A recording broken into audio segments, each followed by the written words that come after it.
Hello, everyone, and welcome to the Week 9 pre-show. I am your host, Samuel Zorro the Fool Zaczynski III, CEO of Gateway T, and today we have some very nice guests with us. We have Ripstick from We's Little Furrets, we have Spartan, and we have Alpha Me, all here repping the crew. Today we're going to do a little bit of talk about the upcoming playoffs for both Nasty and NASA. I'm sure all of us are excited about that. And so yeah, without further ado, we ask Ripstick, how's your day been? How are you feeling at the top of the Nasty ladder? It's been quite nice, and going into it, obviously, we didn't expect to go undefeated. So to be here now after yesterday's game against SCP, really good. Now, of course, the top up here is not alone. We've got plenty of people trying to contest our spots for that playoff.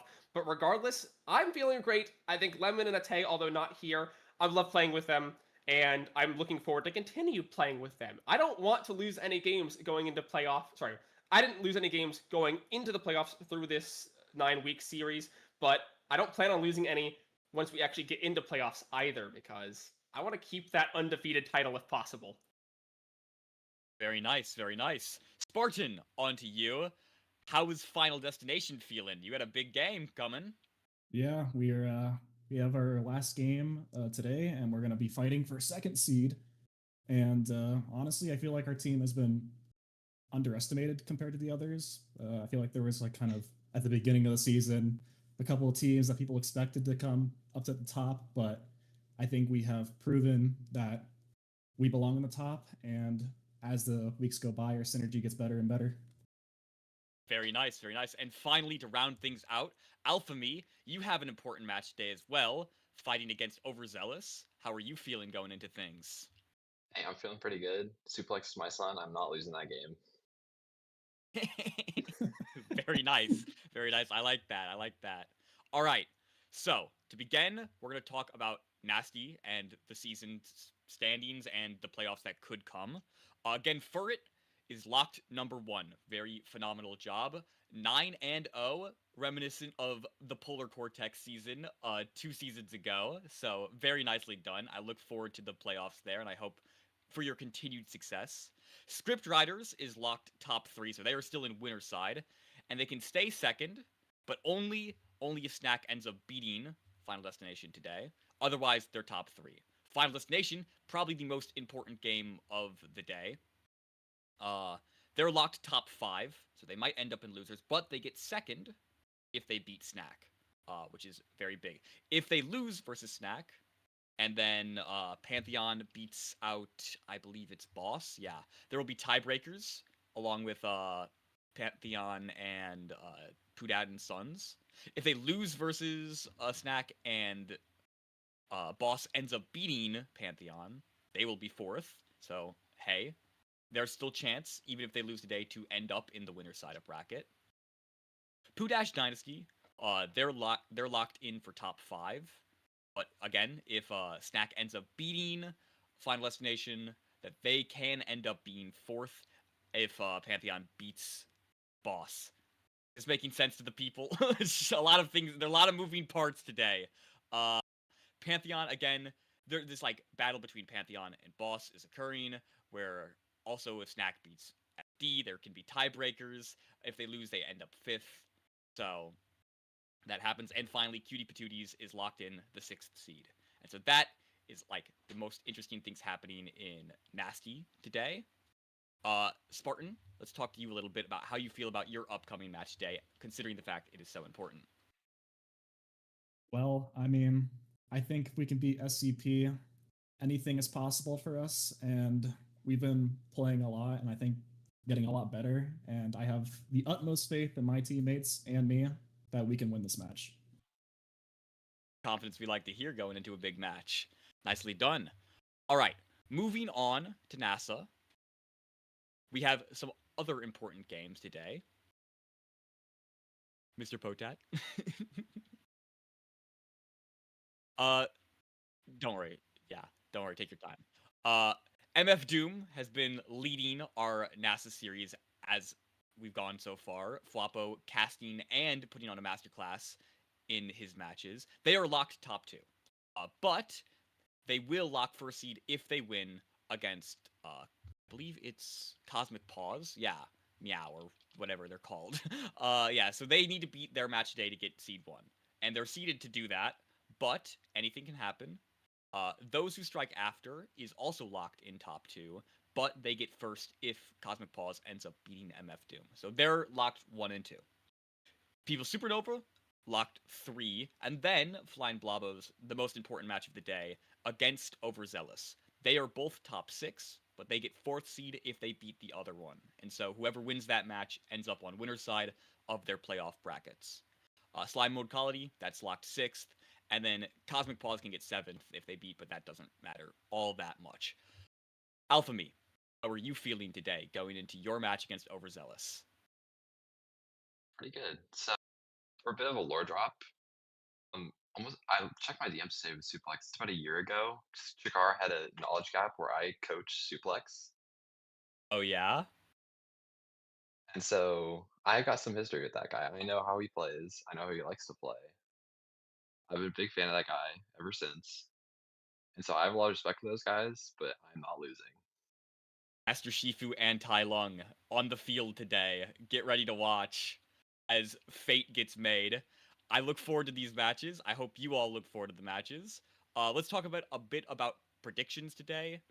Going into things, if we have that. I don't actually know if we have that, but okay, yeah. We'll talk a little bit about the predictions going into today's matches. But yeah, very important things. Again, final week of the regular season. Tiebreakers might happen, as in they did in Nassel, but yeah, final week of the regular season. Looking forward to seeing how these final brackets pan out.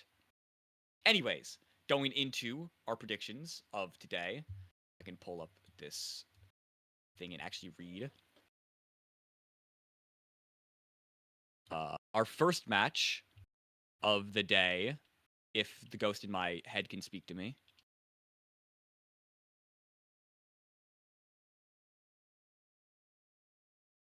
Getting voices from the universe. Alright, our first match of the day is Meow versus Doom.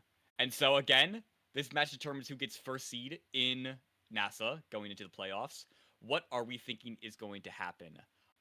Ripstick, let's lead with you. I mean, ultimately, I hold a lot of respect for FWAP here, and given that they have been as dominant in NASA as they are, I don't expect to see any change in that. I want to see FWAP continue to perform well, and I expect Doom to win this matchup. Very nice, very nice. Spartan, next up you. Look, there are a lot of good players on Meow, but Flop 1v9s, he's going to destroy that team by himself, no one else. Give me Doom. Alright, Alpha Me, round it out. All logic said is it's Doom, but I think the Cosmic Paws are going to sneak up and knock them out of that first seed. Okay, a little bit of a contrarian on the field. I'm gonna say most likely it's gonna be MF Doom. They've been playing very solid this entire season. And while Cosmic Paws has that like X factor, I don't think they have that much of an X factor. On to our next match of the day. Fly and Overzealous. In 30 seconds or less, Alpha Me, tell us why Fly is going to win. We've been playing great these past few weeks, been some close games. I'm starting to finally click with Emmy after all this time. And I think we're just a better team. Pensando's the GOAT. He's going to 1v9. Perfect. I will also give my vote to Flying Blobos. They've been doing really well. I have been a big fan of watching them, and I think Emmy Mimi's probably next up in midfield outside of Ate, who we'll get to talk about eventually. But yeah, I think very promising midfielders. Spartan, what are your thoughts on this match? Look, man, my home is Fly, and I love those guys. They're going to win this. I have the utmost faith in Alpha Me and Emmy. I've played with those guys, and I see a lot in them. I definitely think they can win this game. Perfect. And then finally, Ripstick, round us out. Looks like there's going to be a full sweep here. My vote goes out to Fly as well. I'm also very biased. I appreciate Fly having done a lot of work for us as far as scrimmages go, and I absolutely see them beating Overzealous in this matchup as well. Perfect. All right. Completely solid desks. That's what we love to see. Next up on the list, Pantheon versus Boss. Now this one also gets super interesting. I'm gonna lead off with Ripstick. What are your thoughts on this matter, considering you're nasty player? So not even just that, I've actually played with Boss before, and it's gone through a lot of changes as it is, and unfortunately, I don't think Boss is as strong now as it used to be, and it feels like there's been a large shift in dynamic with that team. Now, because of that, I actually think that Pantheon has the upper hand in this, and I'll even say this, I think Pantheon's still a really strong team within NAST, and Boss just simply can't compete with them. All right. Then Spartan, how are your thoughts on this? This is a match that I feel like is going to be close. Although I think Pantheon does have the upper hand, I think their roster has there's a lot of variability, I guess would be the word. They can have like a really good brawler in their starter, or they could have someone that plays midfield playing brawler. And I think Boss, given the right conditions, could win. But I think it's going to be close either way, 2-1. Okay. I think actually, wait, let's go to Alpha Me first.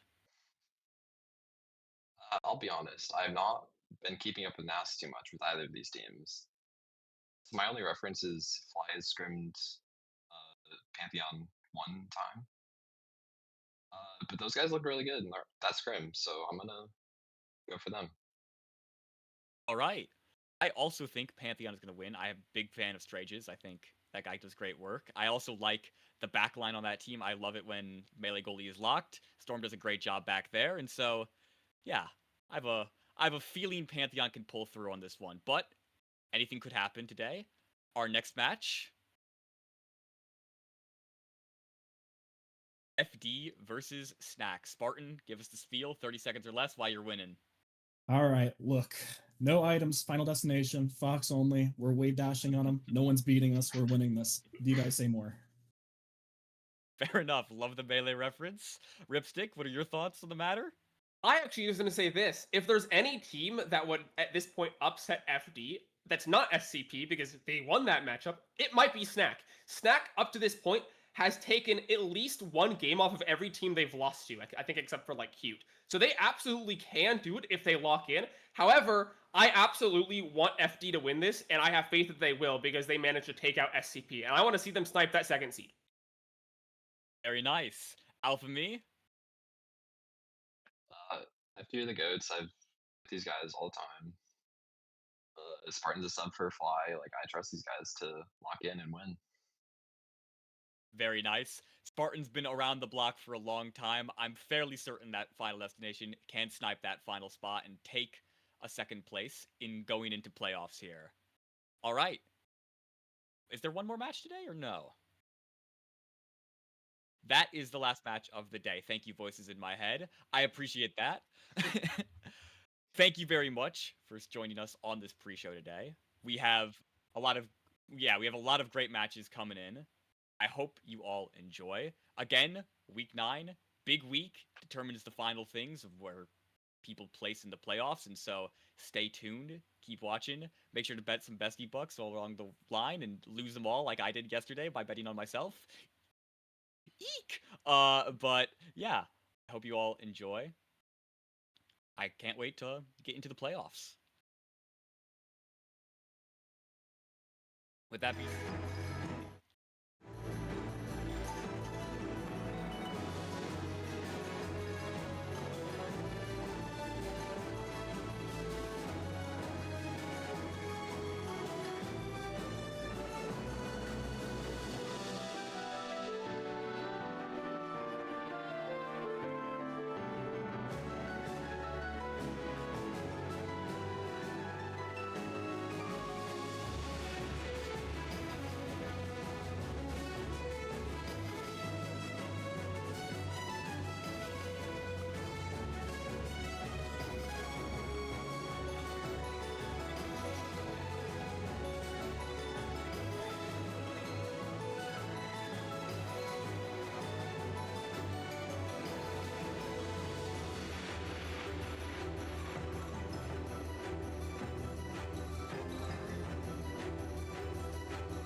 Hello, everyone, and welcome to week 9 of the NASA Nasty Potat Tater in Tot cast. I'm joined this time by Brickathy Baticus. How's it going? Doing awesome. Well, almost morning.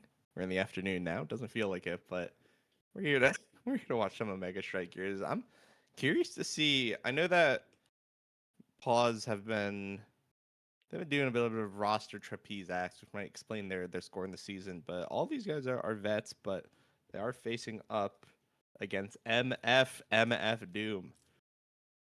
Because I have to add the second MF in there to emphasize it. But these guys have been tearing their way through NASA, so I think this is going to be a very, very interesting match in front of us. Yeah, I mean, MF Doom, they've been looking so consistently good, and they did drop one series thus far to those who strike after. I believe it was last week, or I think it was actually week 7. Very close series, mind you. But because of that, this means that if they do lose this match, they will actually be forced into second seed due to being dropped to 7 and 2, and those who strike after having the head-to-head. Now, as we do get into this game 1, Gates of Obscura, fight or flight start, picked for everyone except Whopper, who opts for the Siphoning Wand Stinger. So that's going to be interesting to see how much damage comes out. Yeah, potentially a lot of damage to come out. Well, Rasmus can get kind of hit up, Estelle as well, being slower characters, but they do have abilities to get away from it. So isn't set in stone that Zentara will get a bunch of kills with a Stinger. There certainly is a possibility. We'll see if the Alice revive can help quite a bit with that as well. But I forgot. That's Social Fox on the IME, and that guy loves to KO. So I think we're going to have a lot of damage on our hands. Hey, loves the KO. 8 million or 9 million mastery points on this IME pick. So he is no stranger to operating this at a high level. And, well, when supported by Jack and Flop, he has everything he wants. Yeah, and another KO found by Social Fox. Natty not able to find KO as well, but so far we are seeing a lot of that damage. The stall is good, but those are 3 flips right now, and Social Fox is going for some stuff, but it's just oh no! Absolute violation there out by Fwoppers, baiting out everything from Natty, who hopes to catch the timing, but Flop just finds it, and, well, it is 2 flips burned, but they've been getting enough kills where I don't think it really matters too much. They're able to get these flips off really easily. Yeah, now I'm going to be low on HP. Natty has flip. We'll see if it means anything. I think right now the game plan for Doom is to find KOs, but not onto the goalie. It's been more onto the forwards. We'll see what happens. Yeah, now converting from that triple defense into a triple offense, but no, they're still stuck on their side, at least for a little bit longer. The side of Cosmic Paws rotating the core around, and now Social Fox finally finding a bit of a breakaway. The kill found onto Cardbox, pass up to Floppers, down to Social Fox. They're moving themselves to this strong side. One barrier found, but it is traded back off of a great clear from Natty. Now Social Fox pushing through with Floppers. Oh, Flop a little bit close for comfort there, and now the open net, well, not looking good as Cardbox, the whiplash to close it out, 1-1. Yeah, crazy whiplash, actually perfectly angled to make sure that Jack Limestone couldn't get there on time. Really good mechanical prowess from Cardbox himself. We'll see if that continues, though, because we did see a little bit of a slowdown in the KOs. Social Fox hasn't been able to find any of those cheeky glitch pop combos to actually send people off the map, and that has allowed the side of Paws to kind of like catch up per se and get their own tempo and play it slow to find these barriers. Yeah, and I mean, slow is not really what we're seeing right now, as 2 members in this game thus far are very low, and Social Fox getting the reversal on what should have been a hook out of Cardbox, but Social Fox, he still dies after all of it, and now it's Mystic who's next up on the chopping block, but Swap has to step back as the core is still on the side, has to help Jack Limestone as the power play starts to favor Meow. Hook comes out, but it's still safe for the time being. Flip forced out by Jack Limestone, and with 1 barrier still alive on both sides, there's a flip for Natty, but will it be needed? We'll see. Again, the forwards on the side of Paws are a little low, but they are going to be regenerating here. Again, they were able to find some momentum with 1 KO, but if they're not able to find it continuously, it does look like the core control from Paws is a little bit stronger. And yeah, they're able to roll that one in off of that possession. Just really good corner offense. Yeah, notably though, Estelle Rasmus is a comp that does do very, very well early game as they have a lot of tools available to them. Damage comps haven't really scaled up, speed comps haven't really scaled up, and I mean in this case, this is that damage comp, and damage does tend to struggle pretty early as they're just working on getting their items. Yeah, so we are seeing that effects here. It will mean that they are going to be pressured to close it out here. That being said, the Atlas potentially can find things like an extra special can actually be quite a bit of difference in these late game KO situations, especially with the way it's changed to have a lower cooldown. So we'll see how the side of Pause choose to adapt. Right now, though, they're going to be on this corner defense. The flip comes out from Mystic as well to keep it going, and great strike wars here to prevent that final goalie barrier from going down. Oh, and Cardbox gets punished there. Mystic almost falling as well. Now Social Fox moving into the corner. Natty is holding for a little bit longer. Good bit of damage onto Mystic as they're finally staggered. The second barrier falling. Jack Limestone still with the flip available. Social Fox brings it up this bottom side. Now it's Natty who's next up in the chopping block. Staggered as well, nearly at the flip. So this would be disastrous to lose. But speaking of losing, the barrier is lost. And now Mystic is in a really good spot here to look for a potential goal as Jack Limestone pushes forward, has the flip available. And it's looking very dangerous. Oh, the Rose Warp nearly catching it. Forcing the flip out by Jack Limestone. Now that's another kill. Social Fox the next to flip. Where does it go? Bottom side. It catches out Natty, who had the flip, but just misread on the Astro projection. Yeah, a little bit of just a self-doubt, I think, from Natty there. Moved downwards to approach the shot, but then tried to like cover his options, but that locked him into the animation so that he couldn't flip in time, which is really unfortunate. But right now we've got a set 5. Notably, the Atlas with flip is going to provide a really good defense. We're going to see, though, if, with that being burned, if Natty's actually able to survive some of this damage that might come his way. Yeah, and the damage, it doesn't really do too much as it does force out that Celestial Intervention. Now it's on the bottom side, a little bit dangerous here. Social Fox having to return to help. They have managed to find this clear, and now it's on the corner offensive side for MF Doom. They're just pushing up in this corner. The Magical Maelstrom coming through, but no barrier still found. There's that Firewall Sentry. First barrier falling. The Oni's Blade pop there, and Social Fox just passes it back to Jack Limestone, who feeds it back up into the corner. A bit of damage as Mystic is now taken off the map. The flip available for Fwab as they try to push this corner again. Yeah, good defense, but it feels like it's only inevitable that it's going to go down. There it is. The KO is going to be found, but the clear is amazing from the side of Pause. This could be a huge swing if WAP isn't able to score here, and yeah, the defense has been made. Oh no. Oh, and a good clear found out by Jack, but not for long as Mystic, the Rose Warp in the piercing shot, and that's Cosmic Pause taking set 1. Yeah, we saw there that, especially in that corner offense, before the final barrier went down for Pause, that Jack Limestone was playing so aggressively on Arrow, which is exactly what you want to do, but that was a little bit too close to the sun. It enabled some of those misplays to kind of happen, and losing that goalie barrier against Rasmus Estelle early, that's rough. Yeah, and the Deadeye getting picked up for Estelle, I think really just wanting to deny the damage away from the IME, but then the IME gets rapid fire. So that actually allows her to help Zentaro even more play into this damage of making sure people aren't given any chance to heal. Now on the other side, Extra Special, I will say, was picked up for Atlas, so that can sort of mitigate this hail threat. But again, there's only so much an Atlas can do, especially when you have so many damage awakenings picked up on the other side. Yeah, I could agree with that. I think this extra special pickup is going to be pretty noticeable, though. Just having like an extra revive or two for every round, I think will mean a huge difference for the offense. That's been really struggling to come online in non-power play situations for Doom. So I'm curious to see if Natty will be able to pull it off. We are seeing a little bit more aggression from the Atlas, just seeing the way that he's positioning here. So I'm curious to see what will happen from it. As of right now, though, not too much.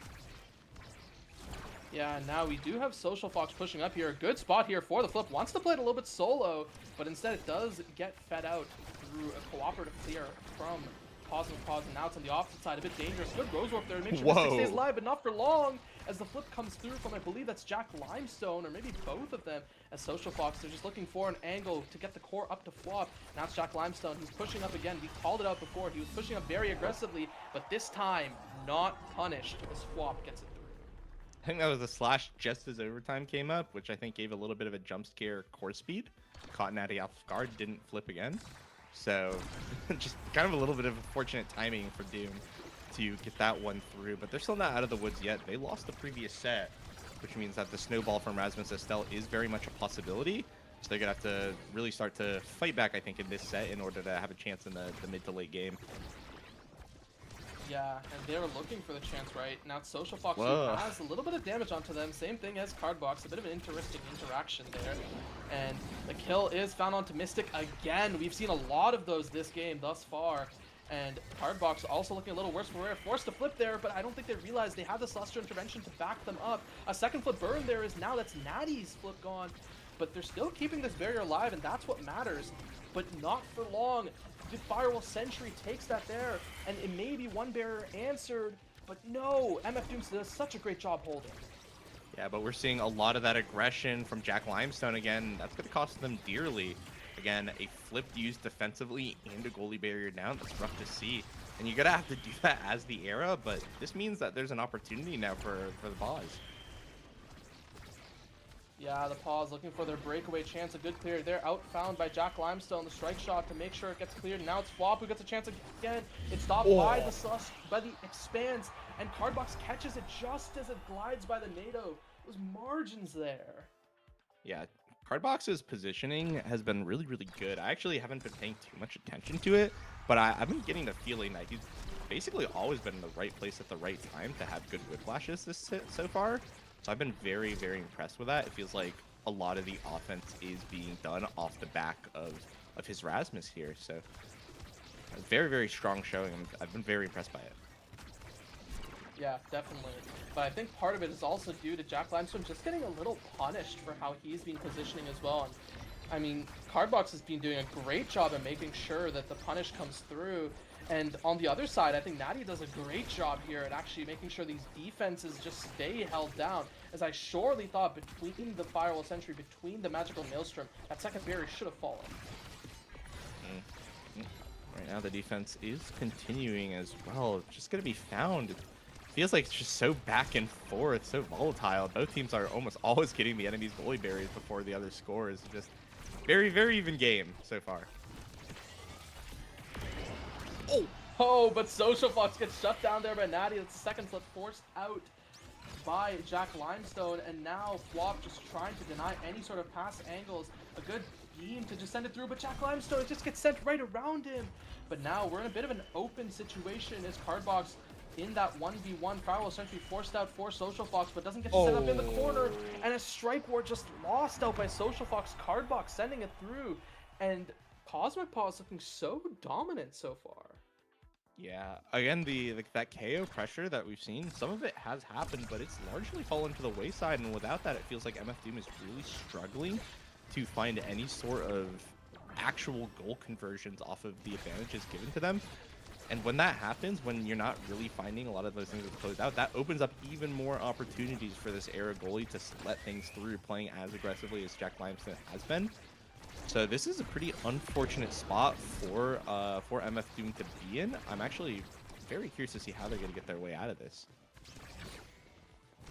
Yeah, I mean, the way they may want to get themselves out of this is by KOing, but the KO threat, it just doesn't seem to be there consistently enough, or they're not able to convert off of it consistently enough, as you have mentioned.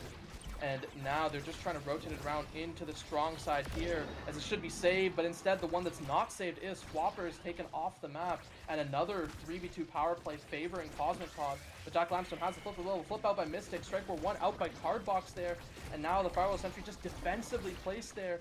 Now Social Fox is able to bring it up onto the good side, but oh no, it just glides past Jack Limestone again! Yeah, it's just this aggression kind of being punished over and over again. Jack Limestone just caught off guard, I think, by core speed or just bad angles when walking up to the midfield line, and that's just super unfortunate because, again, I just feel like a broken record. It is the correct way to play era goalie. It's just really punishing to play that way right now. And with this team player, I almost go far as to say that this era goalie's playstyle might be fully shut down, and Jack Limestone might have to revert to something a little bit more traditional to even just survive these next few sets. Yeah, team player is one of the best pickups against Aragoli, as Aragoli does kind of struggle into core speed, but notably she did pick up the glass cannon.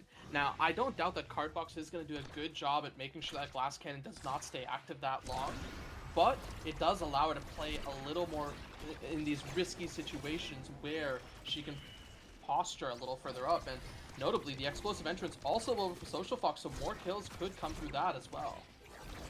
Yeah, I will say, not only is the Rasmus really good at removing the glass cannon, so is the Estelle. It's going to be very hard to actually see that speed stack up, especially with Jack Limestone walking so much up as he's done, that where the Atlas primary even becomes like a thing that could cancel it out. So I don't know how useful the pickup is going to be. I guess if we see less random goals happening for pause, then it will be paying off. But so far, that is not the case at all. Yeah, and on the other side, there doesn't seem to be anything random coming in for the side of Cosmic Pause, right? As Natty has been doing a really good job at just consistently holding the core in these situations where it just makes it really tough for Doom. And once again, there's a good flip there. It is denied by the Oni's Blade, but Natty still just finds it through. Yeah, now we're going to be in overtime. The team player is going to be even worse to deal with. Not even going to matter, though. It's going to get yoinked away by Cardbox, Jack Limestone. Again, just finds a kind of really hard situation to defend in, and the pauses are just running away with it, it feels like. Yeah, I mean, Pause doing so well, and once again, the Firewall Sentry just not really finding anything there, as Mystic a really good job evading that, making sure he doesn't fall there, denying another one of Social Fox's attempts. It's one barrier found, and potentially a second as Jack Limestone. He's just caught pushing so far forward. Death Touch denying Social Fox's attempt to save that. And we don't even see one barrier come off the flip. Yeah. KO going to be found, though, which has been exceedingly rare for side of MF Dune. We'll see if they can actually convert out of it. But the defense is holding again. Seems rough. Not even one goalie barrier taken away. The flip going to be burned for nothing as well. This seems like this could be the end for MF Dune. Yeah, I mean, it might just be doomed for them the way it's starting to play out. And hey, it could just be a symptom of open maps, and open maps is what we'll be going to next. So I really think Doom wants to win this one, make sure they don't bring themselves to that Oni village in a losing position. And Social Fox and Flop looking to that as they move themselves into the corner, but they don't even get one barrier off of that. And now we have reached this overtime where the team player is going to shine, and there's a flip still available for Natty as well. Yeah, and the Estelle there, I see her trying to pierce, find any sort of cross clear away. Good glitch pot from the Imi, snipes one away, but the flip is going to be there. Flop, good defense with the Zentar, but the team player goes right through, catches Flop off guard. Bit unfortunate, and now we are on game point in advantage for the pause. Yeah, I mean, Cardbox and Natty just threading the needle. First, the amazing pass by Gatlas, and then Cardbox just locking it in between Social Fox and Jack. And now Flop and Social Fox, they're looking to push this corner. A very good magical Maelstrom here, but do they get much of anything? It's one barrier even through a flip, though. And now Mystic's health bar not looking great, but I think the Celestial Intervention should still be available by Natty in case it's needed.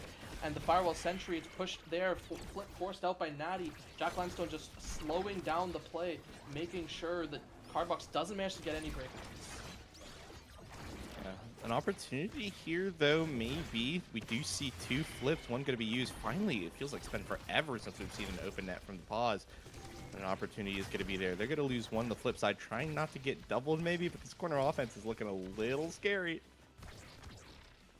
Yeah, but it has been cleared for now, but not for long, as the flip is there from Cardbox. The defensive Firewall Sentry just bringing it up as a conveyor there. And oh no, it just went right past Jack Limestone. The flip missed, and we could just see it be curtains here for MF Doom.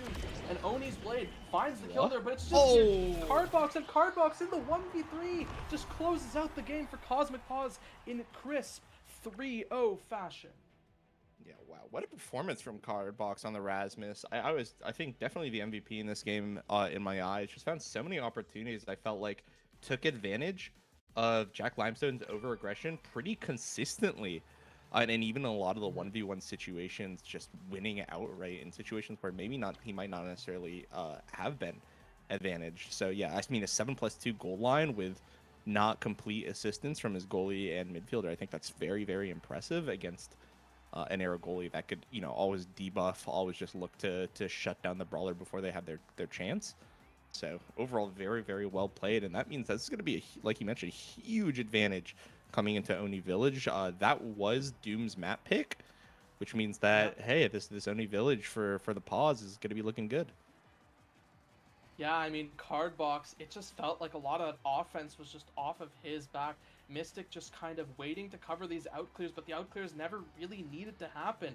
Card Box just going completely 1v5 mode where he just does Rasmus things as you'd see in solo queue, and hey, it worked out for Cosmic Pause. Now, question is can they replicate this in Oni Village? Oni Village, another map where Rasmus is very strong, and we might just see it banned out. That's completely possible as well. That could certainly be something that we see. Another one as well, Natty, really big on a lot of the goalies that are very strong. I'm thinking of a lot of the melee goalies, Mako in particular, something that Natty is very, very familiar with. So that could also be a key pick, I think, coming up. But I'm not too sure. It seems like Pause is pretty confident with allowing Social Fox to just get on the IME. We saw some hiccups with that, especially in the early sets.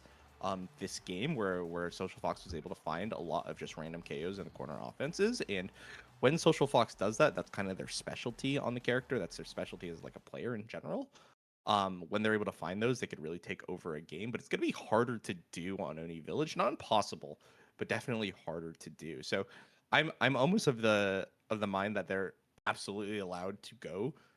And they're absolutely going to allow Social Fox to get on the IME again and then maybe target out some of Flop's picks. Maybe the Centauro could go away, or they're just going to stay the course and keep their previous ban and just try to keep the play as stable as possible, knowing that they probably have the advantage going into this anyways.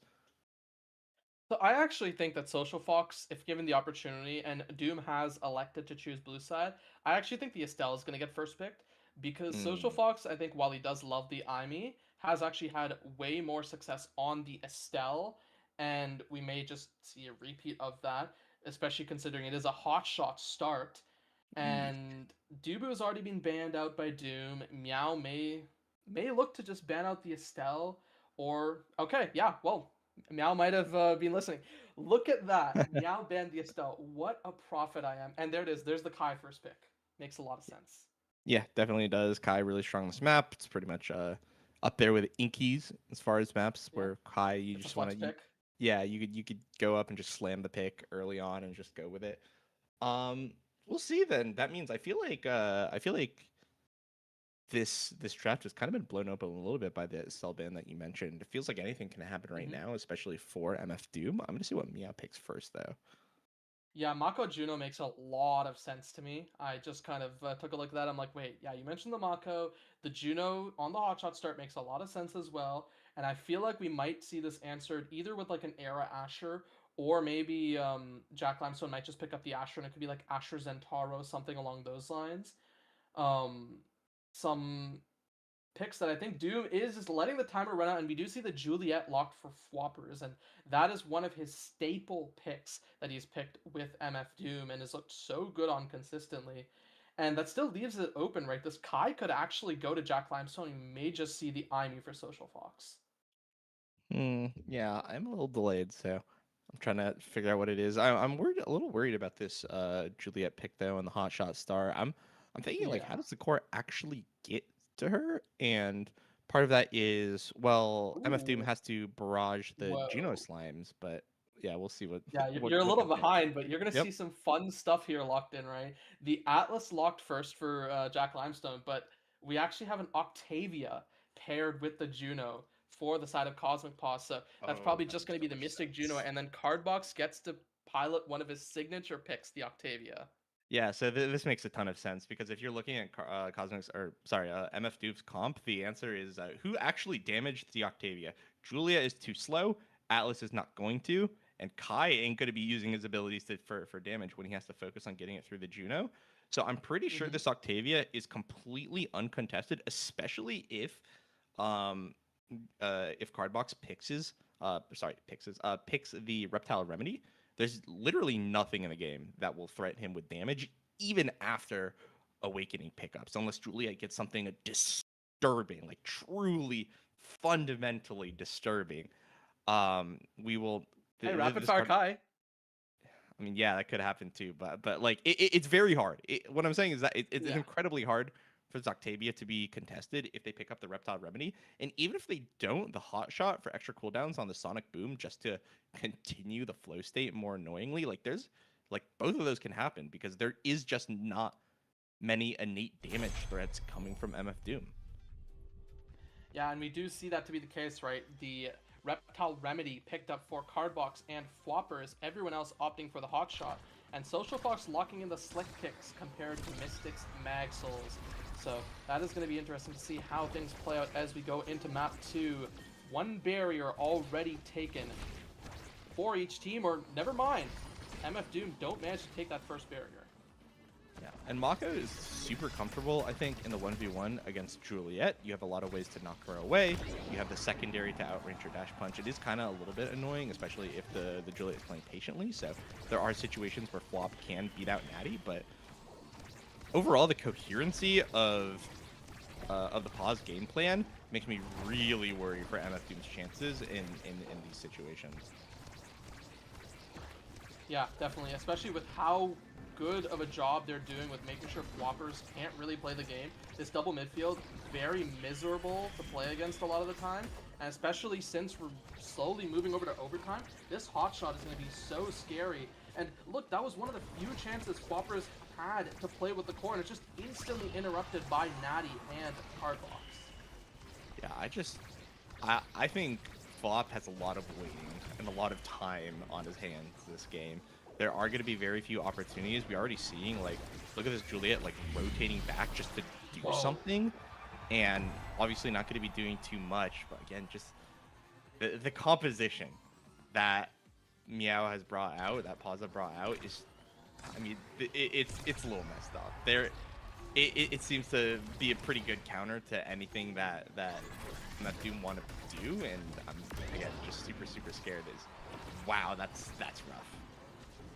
Yeah, that is rough. I mean, we saw it earlier where Cardbox found just a raw Sonic Boom kill onto Social Fox. And speaking of Social Fox, I think that this game absolutely hinges on Social Fox's ability to get some speed, to get some cooldowns, and just out midfield two midfielders on the opposite side. Yeah, that has to happen, but especially since they're probably going to be losing these early sets, the question is, like, what is he actually going to get? Chrono Boost obviously going to be snatched up by pretty much everything. Like, pretty much everything that Social Fox wants to do for speed, Octavia actually just really wants to get anyways. So not only is the Octavia going to get stronger, you're going to be denied the ways to contest that strength. So that rapid fire that you mentioned might be the only thing that Social Fox might reliably get, but even then, the Juno has no problem taking that as well. So there's a lot happening, I think, in this upcoming draft, as Octavia is going to be getting the first pick. Social Fox should be 4th here, I believe, in the draft. And yeah, Explosive Entrance, Rapid Fire, those are the 2 picks that Social Fox really wants in this draft. And unfortunately, I think both of them should be denied here. And yeah, there's the Explosive Entrance. We'll probably see like a Spark of Focus or something here picked up by the Atlas or Team Player. That's one way to solve the issue. And yeah, Spark of Agility should be the next pickup for the Kai. Yeah, the Spark is definitely good. It's much better than nothing for sure. So I think that Social Fox, given the situation, is going to be pretty happy with that. But yeah, Rapid Fire denied, Explosive Entrance denied, just all around, just the only win conditions that Social Fox has coming into that draft have been taken away. So it feels like it's probably just going to be more of the same from what we've seen, maybe a little bit harder for the pause. But I mean, that shift is going to hold its course, I think. Oh yeah, definitely. And well, we're gonna have to see if they do find a way to bring themselves out of this hole. And just a few passes here as Social Fox tries to push through with floppers, and Natty still finds that clear despite the Flame Flurry having been burned. And I think the other possible answer is to see if Jack Limestone can push up and help. But again, it's an Atlas. There's only so much the Atlas can do in that regard without being punished. The punishes already came through last game on a character who's typically even faster than the Atlas. Yeah, and I don't think that Jack Limestone's going to want to repeat for that, especially with the Team Player. like waiting to overtime is something that is on this, is on the table even with the Juno. And right now we are seeing the offense of MF Doom be a little bit stronger, finally actually opening the net for the first time this game. As we enter overtime, this dash punch is actually going to be pretty big. We'll see though if the conversion can happen. Yeah, conversion still a potential one, but again, we have the team player and Fwoppers, a very good stealth dribble that looked almost like a pass there for a second, but no, it's just a shot. Yeah, what a good play, actually. Good recognition on Flop as well, the way that the core was going to bounce off the bumper. If that were me, I thought it would have just bounced straight down. I wouldn't have repositioned, but just realizing that that's the way the ball was going to go, and realizing that they have a mix-up shot. This is a big opportunity, though. Flip in front of the net is going to be denied, but still... Oh, no. Oh, no. That's just super rough, but still, double bury... Oh, no! All right. Well, all good. Sometimes that just happens. That just happens sometimes. Yeah, I mean, that right there was just clutching defeat from the jaws of victory by the side of MF Doom. Unfortunate there, and well played by Mystic there, recognizing that he can just go for the punish. Now, we need to see more of these plays out by Cosmic Paws if they want to have a clean 2-0 to this series. And we have to see even better plays out by Doom if they want to have any chance of winning this game. Yeah, they are able to find the double barriers. It's just, I mean... They exploded the last second. I noticed that Jack Limestone once again was walking up, which is again something that you maybe want to do on with the flip as Alice just to secure it. But again, it's just rough to see that happening. We'll see though. Flop an opportunity, but going to be denied by the Ensnare Drums. Yeah, and the flow step does actually time out, so Cardbox isn't in the best of situations, and Social Fox finds the clear down to Flop, and now gets up into the corner, but gets punished there, taken off the map, and now Jack Limestone is forced to use his flip off the second missed strike shot there, and now Cardbox popping the flow state once again, still keeping it active and keeping it in the strong corner for the side of Cosmic Paws, and as overtime ticks, this team player is finally active as Jack Limestone continues to look for these clears as Fwoppers just wants to position forward but needs to make sure that he isn't leaving his team out to dry. And Mystic collects the core there as Social Fox finds another one there, and Fwop finds the strike right before the hit stun, a little late out by Mystic. Yeah, just felt like a just millisecond. Like if Mystic had 10 better ping, that wouldn't have happened, but those are the margins that MF Doom have to work with. Again, let's not forget the composition here set up by Paws is super brutal, and this team player definitely helped. I think it was the main contributing factor to that goal, but certainly not out of the woods yet. Natty and Mystic both have flipped here, and I think they're going to use it decently well. Okay, never mind. Both flips needing to be burned there. I think the second one, a bit of a panic there. And now Fwoppers almost has a flip of his own, but I think the side of Cosmic Paws, they might realize this and might look to start threatening it. And no, it's not really threatened. His health bar still looking pretty okay. Good back pass to make sure this flip is generated safely without giving up possession. And there's the astral projection to make sure that the core doesn't take that barrier. Now Social Fox wondering where does he go with this, just passes it back. They want to rotate it back and forth, make sure it stays in Fwop's hands, who uses the flip there and it just gets shut out by Natty. Yeah, good attempt by Cardbox as well, but this Atlas is still pretty strong with the hot shot. That being said, it's an open net as we enter overtime. Team player is scary, but so are the team composition from the Paws here. Oh, and this time a very crucial strike shot to not have missed out by Jack Limestone, but he doesn't have a strike shot this time, but he is positioned for the strike. A double midfield in the open net, a little dangerous, but the team player is still available, looking for the pass up, and Cardbox in a checkmate there with his own sonic boom. Maybe there's a timing for Jack Limestone, but it really did not look like it. Yeah, that looked really, really rough, and now it's going to be another 5. We'll see. This would be a pretty big set win, I think, for MF Doom. Things like the chrono boost, fight or flight is still going to be in rotation. So this could potentially be a very big set to win or lose for either team. So I think this is potentially the do or die point of the game. Yeah, and we'll have to see how it goes. There's a good clear found again by Jack Limestone, but the flips are starting to come online for all members of Paws here, right? As Cardbox is nearly at his, Mystic is nearly at his, and finally has it. And Oh, the no. design redirect not coming through, but now they're just sitting right in front of the net with 2 flips. 1 flip burned out by Cardbox. No goal scored there. And Social Fox tries to collect it back into the corner. Flop looking for a potential kill. No kill found. As we're 10 seconds away from overtime. Flip out by Mystic just hits their own cage there. And now the flip is there by Natty. Isn't even needed. And the blob's a little dangerous. No expansion. That's a crucial cooldown for the Atlas to have on the open net. As Social Fox good. Strike War 1. Make sure to keep it in the corner. And wants to look for the pass intercepted by Cardbox, and now Cardbox is running away with the core. A good team player shot there, and now he misses it. That means the barrier does go down. It's No, still here for the side of Doom, but no, the pass comes through, and Jack Limestone, no cooldowns remaining. Cosmic Pause 1 set away from locking those who strike after as the first seed.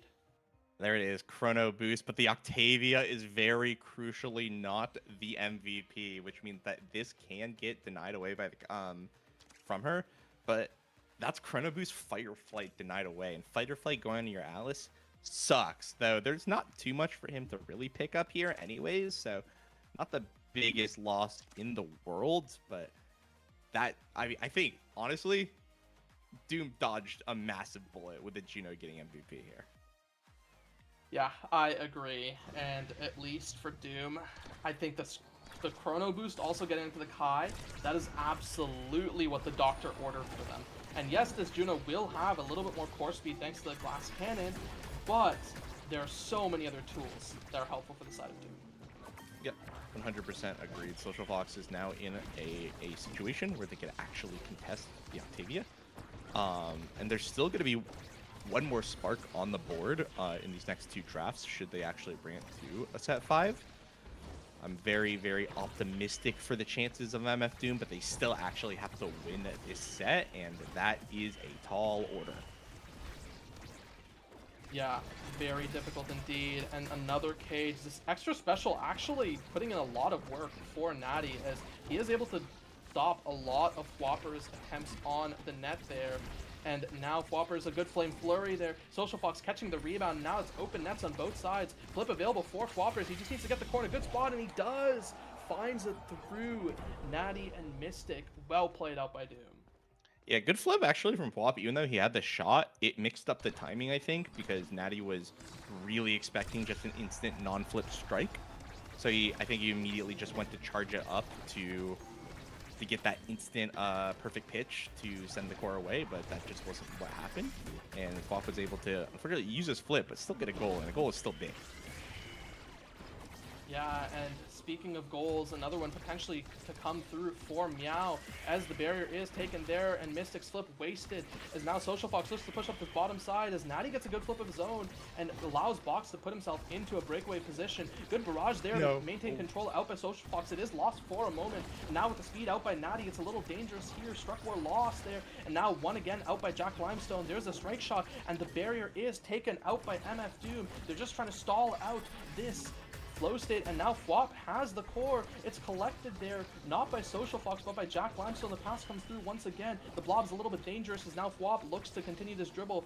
It's collected up by Social Fox, and now Natty in the corner, a little bit dangerous. The dash punch misses, and now it's really awkward as Cardbox just gets it through with the Sonic Boom. Yeah, good use of Sonic Boom as well to just get the tightest possible angle. Jack Limestone, I think, wasn't expecting it, which is what led to that whiffed astral projection. So again, really well played. Obviously Cardbox probably like one of the better known Octavia players, up there with like Gret for being threats on this pick. I think a lot of people have been talking about how this pick has been really strong, but not a lot of people have been playing the character to actually pilot it and take use of its strengths. So we've been seeing it there. Oh no, that's super unfortunate, but hey, we've been here before.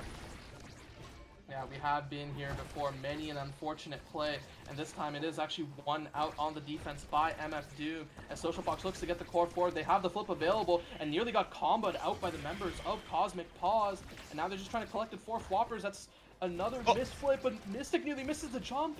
Oh, they barely do collect it, and now Social Fox's health bar not looking great here as Cardbox, they're just in the middle, able to flip it, and they're nearly able to take Social Fox off the map, but instead of Social Fox getting taken off, it's the core that gets taken off the map by Mystic as he scores another one. And now it's going to be series point for the side of the Pause. A little bit of a mishap on the defense, but they're in very, very good position. And MF Doom now potentially losing their first seed at the tail end of the regular season, which has got to be heartbreaking. Yeah, definitely heartbreaking indeed, especially with how dominant of a win this would be out of Pause, who really hadn't shown much life in this season out until now. And now it's up to Flop to see if he can take this barrier here. Uses the flamethrower, looks for the pass, and off an awkward angle from the cage. That means the barrier is opened up there. And now Social Fox looking for the pass up to Floppers. And the Giggle Blast nearly finds it there. Clear out by Mystic. Well played. So the flip is still available for Natty. And now Jack Limestone making sure this barrier does not fall yet. Looking very good for the side of Doom. But the double midfield means that it's a little dangerous. Forcing the perfect pitch there out by Natty and the snare drums. Not many cooldowns left, but the core returned on the opposite side. Yeah, opportunities, cooldowns are going to be burned, but the dash is there, and Natty, a little bit lazy on the flip, decides to save it for next point. But this, again, is an important point. Social Fox, the Spark deny, and the Spark for themselves is going to be on the table. Again, it does come down to another 0.5 sets. A little bit scary, but we'll see who actually comes out on top. Yeah, still to be determined. And now Cardbox flip available. It's an open net, and Cardbox, all he needs is one good flip as Natty hits up to his top side, and now Jack Limestone on his lonesome just for a moment. As Social Fox, he goes for a bit of a breakaway, finds one barrier, but no second one. Now it's just a 50-50. Where goes up to the top side, goes right around, clear down to Floppers, as Floppers pass up to Jack Limestone. And now Social Fox clearing up this top side, flip available for Floppers, but he doesn't want to use it just there in the midfield. The flip is also available by Natty, but he opts not to use it. Where does this go through? The ensnare drum sends it down to the bottom side, and Jack Limestone, 20 seconds until his team player activates. Natty still with a flip available as Cardbox, he burns that base drop, and now just trying to deny the pass up to the Octavia. That is the goal on an open net. The Atlas is a little spooked, especially with some speed. And there's the flip. Where does it go? It gets missed. The Yodsman angle hit by Mystic, as now it's a 2-2. Overtime has finally been reached, but it's Juno in overtime as Mystic with a good double redirect takes it for Cosmic Pause, and that's those who strike after first seed in NASA. Wow, that's such a disappointing point. I feel for MF Doom right now, just coming back, being from a huge disadvantage off of striker select, and almost having it. But the reaction check on the Juno Blob was with hot shot, overtime, brutal. Felt like the win condition was building for MF Doom, especially in that same overtime. Jack Limestone with a team player would find a lot more opportunities to get it through Natty, but it just was a little bit too late, unfortunately. And there is definitely a world where MF Doom took this series, because we had 2 sets go to set 5.5. MF Doom got bailed out early, bailed out in set 2 draft by getting that chrono boost and denying it away from the Octavia. But if they had won that first set, that explosive entrance chrono boost combination could have been on the board from Social Fox and taking that away from Cardbox. And given how close some of these sets were, I could definitely have seen that being the difference between a win and a loss. So that's just, yeah, super, super duper unfortunate. It felt like there was fight from MF Doom all the way through, despite being in a situation where they really had to thug it out. But it just didn't come together. It really didn't come together the last few seconds. A mechanical error here, a misplay there, a found KO there, and it unfortunately built up and led to the defeat that we see here. Yeah, and unfortunate for Doom, they are going to be pushed to that second seed, though if I'm being honest, I'm not really sure if that matters too much for them, as I think both teams actually have winning records against any of the teams that could possibly end up as 3rd or 4th seed. Yeah. No, sorry, that's wrong. Strike, I believe, has a losing record against Seal, and I believe it's Fly as well. So the 2 teams that are actually competing for 4th seed. So if they want, they could actually opt to choose Nova. Yeah, I mean, 1st and 2nd seed being able to choose, huge difference. So, I mean, hey, that could be the difference between being in winners finals and playoffs and losers round 1. So that's like a really big series, actually. So I guess, yes, those who strike getting first seed, really, really big moment for them. MF Doom, unfortunate. Still, obviously, starting in winner side and playoffs is still really, really nice. Yeah. And having a winning record against literally anyone that they could face up against in that round one still could be pretty good. So there is still a very good possibility that even after a loss like this, they just like win their round one anyways, and none of this even mattered. Yeah, well, all things considered, I think a very well played series out by both teams. Unfortunately for Cosmic Paws, if this form had been kept throughout the season, we would have seen them in playoffs. But for them, it was not meant to be, it looks like. Now, Yeah. we will be seeing another pair of casters on the other side of the short break for, I believe that is going to be Overzealous versus Flying Blobos, the matchup for who gets that last seed in the upper bracket of NASA playoffs. Anything you want to say, Brickbat, before we hop off? No, it's we're at the end of the season. We've had some awesome week 9 matches. I think with a Yeah. lot on the line, very high intensity. I like obviously like I remember the Bozo game as well. That was an absolute banger with really crazy playoff implications as well. So that was super duper awesome scene. We were going to have only more of those coming up for the end of the lower league season. So stay tuned.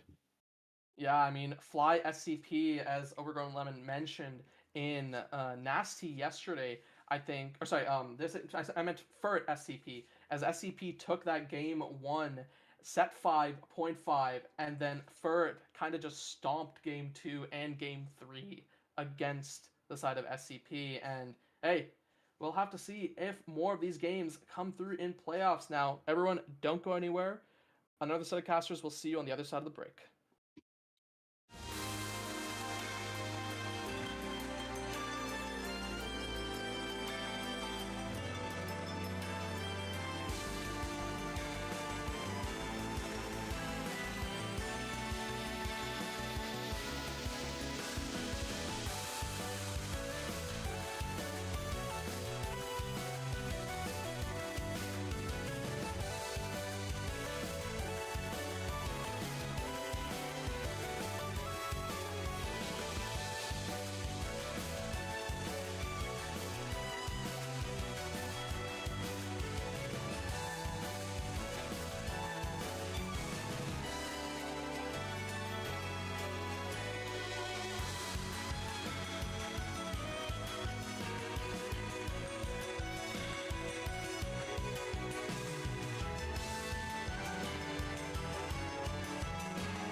Good morning. Welcome, everybody, back North American Striker Academy. I'm joined here with Daru. We'll be going over the Overzealous versus Flying Blobos game. This one's quite important, Daru. How are we feeling? Yeah, this is a pretty big match going into this final week. Two teams who are both 5-4 with 0 head-to-head wins. Whoever wins this game is going to lock in that 4th seed, with the other one unfortunately taking the 5th one. But I'm interested to see this match, as both these teams are that I think they've been looking pretty good this season. What do you think? Yeah, they are both very solid teams. Notably, both teams that have had quite a interesting roster. With Imi Mimi this being her first season on the desk, or not on the desk. Whoa, sorry. on the core strike field, and then also, Flying Blobos have. No, not Flying Blobos. Overzealous did their role swap where they picked up Striker Kai and put Cragleaf in the net. So there's been a lot of a lot of changes, a lot of swap ups for both these teams, and they both found themselves, right in the middle. Yeah, something that is also new, I don't think I've seen this all season, is Suplex on the Juliet. I mean, I haven't seen him pick Juliet, I think, at all this season, but I do know that he isn't foreign to the pick, so I'm pretty interested to see how he feels it going into this game, but he is going to be taken out by Alchemy and Emi Mimi. They're in this corner right now, and the offense for the side of Flying Blobos is going to be pretty lethal, as in the corner, they're just going to excel so hard. I definitely agree. Alphamy looking for a dash punch of something, not going to find it, and that means that Flying Blobos are probably not going to have a real offense here. But that is also Suplex's dash punch going wide.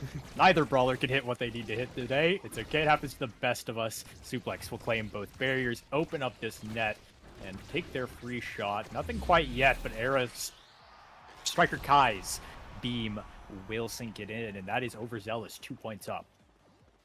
Yeah, Striker Kai is using the best ability in the game, Era Beam, to trip up Pensando. The Era versus Juno, I don't really know who wins the matchup here. I would like to say Era, as she has, speed versus Juno is always going to be a problem for her, especially with the nerfs after the patch. But Alchemy is going to take Striker Kai's life regardless, and now Flying Blobos are currently in a power play.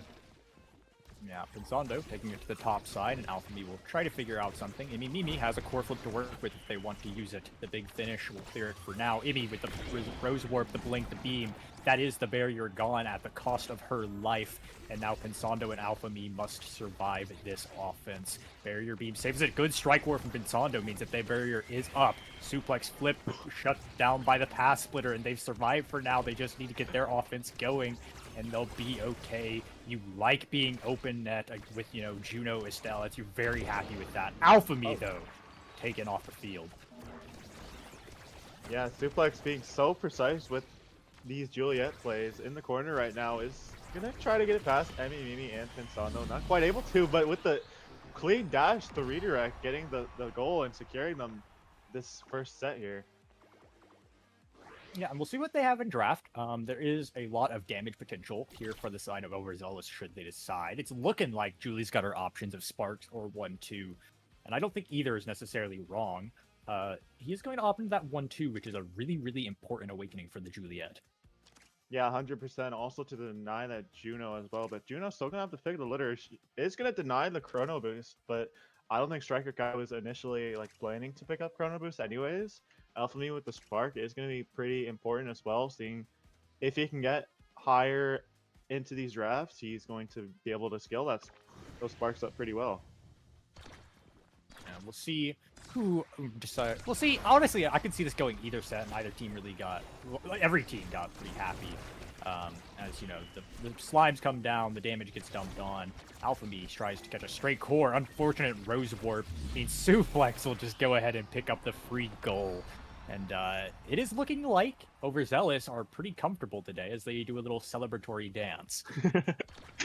Yeah, they're looking really comfortable on this Gates of Obscura map, especially with the Era Nados and the Finny ults coming down. Gonna put up so much offensive pressure for this poor Juno to handle, but Pensando is doing, honestly, I think he can handle it pretty well if he plays his parts right. But Suplex in this corner is so lethal. He's just gonna keep taking these barriers.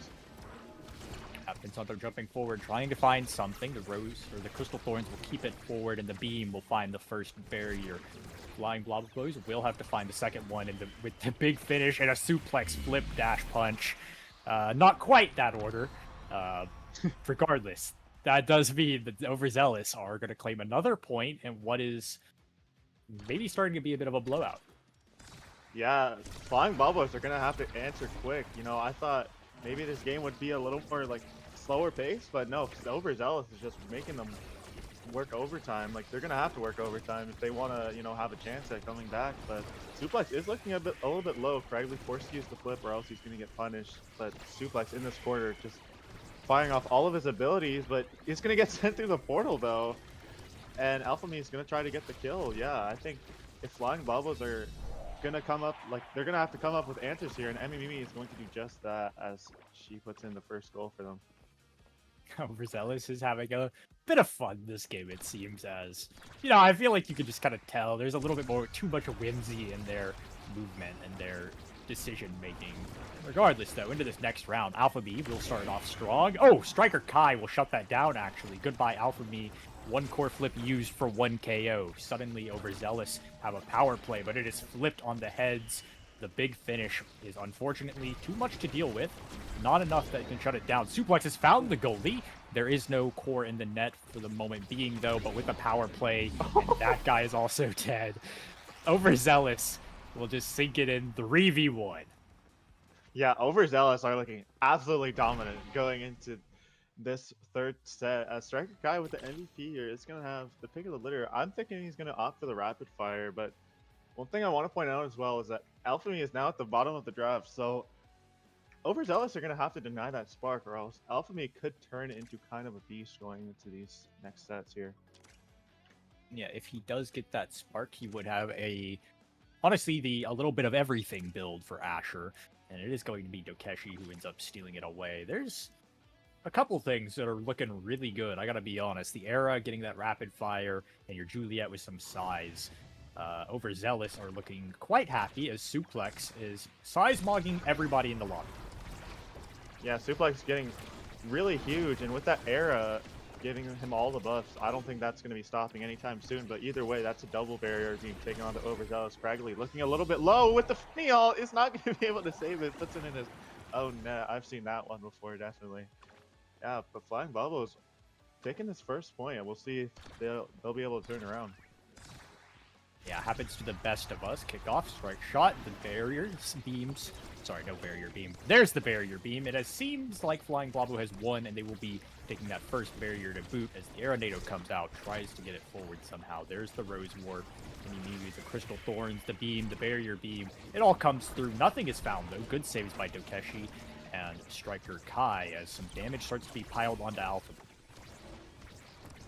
Yeah, also, I kind of looked over this going into the game, but the comp of Era and Finny are really interesting because not only are you able to get the Finny secondaries onto an enemy and be able to put out so much damage, but it also stacks with the Era beam, giving Suplex that much more damage. And honestly, I think if they might be able to put that online and give Flying Blobos, kind of like, they're going to put on so much damage, and that's exactly what's going to happen to Alphamy. But with the flip here, he's going to just sink it in, get the second barrier in the corner, and that's Mimi sinking it into the top of their goal, and that's going to be 2 points up for Flying Blobos.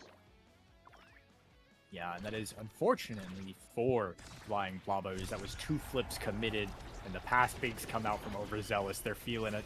They've got 3 flips to work with soon. There's the Maelstrom. Suplex is looking for 2. He's found the second barrier. The damage has been piled on. Bewitching Beam will claim a victim today, and it might be Mimi. Suplex will try to lose the ball for now, but there is the Juno's jump, and there is soon to be a goal, I imagine, as the beam, they'll center it, and then a Suplex dash punch to fill it in. Flying Blobos, they've got potential. They are 2 points up in this set, but it is... you can't count Overzealous out. Yeah, Overzealous, despite being down a point still, has shown that the whimsy has taken over. And Pensando with the jump is going to be able to get there for a moment, but it's going to be shut down by Dokeshi. And Yeah, honestly, like I think overzealous, like they might just have a chance to take this game despite them being down a point. Suplex with the gonna try to counter the flip, not quite able to. Striker Kai with the flip of his own, and now overzealous are currently down 2 flips, and yeah, we're at a pretty neutral state right now, in my opinion. Yeah, it is suddenly no longer neutral, and we've actually reverted back. Suplex taken off, but that recovery drone will save him for now as he tries to get this out of this corner. Mimimi and Pensando will have possession for a moment, but a Maelstrom is great and claims both. The triple take in the corner. It's looking scary. Suplex with the flurry and the punch on the corner. Overzealous. Evening the scores back out, deciding that, you know what, they might be in for the 3-0 if they can claim this point. Yeah, overzealous have been just looking fantastic going into this game 1, but Flying Bobos are not out of this yet, as they do just claim a barrier, and they do claim the second one. Alpha Me with the flip here is going to unfortunately get stopped by his own barrier, like his own Ashes shield, but they're still in a pretty advantageous spot. I mean, Mimi getting dash punched off the field by Suplex, and now overzealous are in a power play, but Striker Kai is going to be taken out, and the portal play is just almost coming into fruition, but not quite yet. I mean, if Flying Bobos can bring this to a set 4, then this game can, the state of this game can stir up pretty fastly. For sure. Zondo jumps forward. Alpha Me with a pass through the portal. It's in the corner. The dash punch comes through. Flying Blobos have managed to stabilize themselves a little bit. They will claim a set, possibly get a build going online, depending on what the draft has in for us. Yeah, Alpha Me getting the MVP this time. Gonna have his pick of the litter here. Could opt for the size. Could opt for maybe the tempo swing or like the fire up or something like that. Suplex is gonna hover for the build different. Gonna try to get that triple size, but is not going to be able to get it. But he's still not counted out yet. Striker Kai having to deny the hot shot from the Juno and Estelle. If they got hot shot on Estelle or Juno, the game could the tables could have turned very quickly. I agree. We will have to keep an eye out on this fire up. It is very impactful if people can get value out of it, and there's not a lot of energy checks on the side of Overzealous, so if Mimi can just stay alive, get that energy burst, that could be a win con in of its own, as Overzealous will try to start their offense. The big finish is there, the dash punches come through, they'll claim both with about everything thrown at the enemy team. Mimi will try to fight back a little bit, but they are all very low. They are probably not too comfortable going into that corner. Pinzondo trying to find it towards Alpha Me. A strike shot puts it forward. Alpha Me finds a dash punch and suplex. Needs to put it in now, or we're going to a Flying Blobos power play. Pinzondo will save it for now. Yeah, that double barrier from Overzealous is what you want to see with the Timeless Creator Finny. The Timeless Creator giving them so much value in the corner offenses, but Alpha Me with the attempted dash punch isn't going to quite be able to get it just yet, but either way, the double barrier is going to be taken. Suplex going through the portal. Mimi getting shrunken here is going to get threatened by Suplex if she decides to stay close. She's going to be dash punch, but Suplex is completely outplaying Pensando. Suplex taking his time very preciously, and that is going to be a point for Overzealous going into this 4th set. They're looking really good right now. They are, and with Striker Kai's flip to work with, Alpha Me on the other side does have one. We'll see who ends up winning this kickoff and gets their immediate pressure. It seems to be Flying Blobos. It will be shut down by Striker Kai flipping, and that means that they are going to try to, keep the possession. And it's a lot of portaling happening right now. To be quite honest, I couldn't tell you who exactly has control of the ball. I want to say Flying Blobos, but it just goes back and forth. Yeah, absolutely. I think Flying Blobos have overall the better comp when it comes to these portal plays, but are they going to have the better comp in terms of killing? I think they might, but Alpha Me gonna get an attempted dash punch on Suplex without an evade, but he's not going to be able to. But yeah, Striker Kai just strikes it in. Oh my gosh, that was really close for Suplex, almost getting the 1v9, but not quite able to just yet, as Suplex is now going to be able to just shoot it right into the bottom, and Pensando isn't quite sure what to do there. Yeah, and Alpha Me is probably looking to figure something out soon with this flip. If he can get it into a good spot through either the help of Pensando or Mimi, there is the dash punch. Kokeshi with the triple take, the big finish. It all comes out. The dash comes out as well. Suplex in the corner. they've got time for a moment, but they do have another wave of abilities coming out soon. There's the flip through the portal. Striker Kai looking for the second pass. It is shut down by Alphami's barrier beam, and they suddenly will go on to the offense. Suplex will find a kill on a staggered Mimi. Suddenly, with no! 1-4, it may just be the game as the the big finish comes out. The Maelstrom a bit disastrous, and that's it. That's flying, or not flying. That's overzealous, claiming this first game in what was pretty decisive. I know they dropped a set, but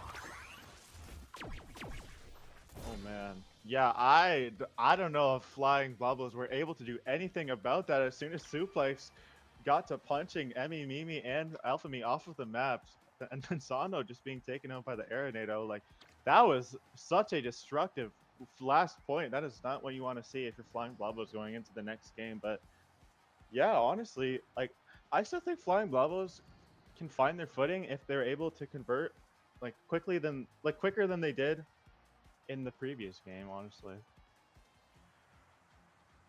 I agree. I think there is potential here. Overzealous have been looking really, really good, especially coming into these. A lot of their losses were from the initial weeks. So this is a team that is definitely, dare I say, scaled. But Flying Blobos is also scaled quite nicely into the late season, and this is a very, very important series deciding which of these teams will end up in the top side of winners bracket. The loser will end up in losers bracket, obviously, and that is actually the only real important. The other wins and losses don't matter too much, right? Nobody's losing playoff or anything. The teams that are going into playoff are locked.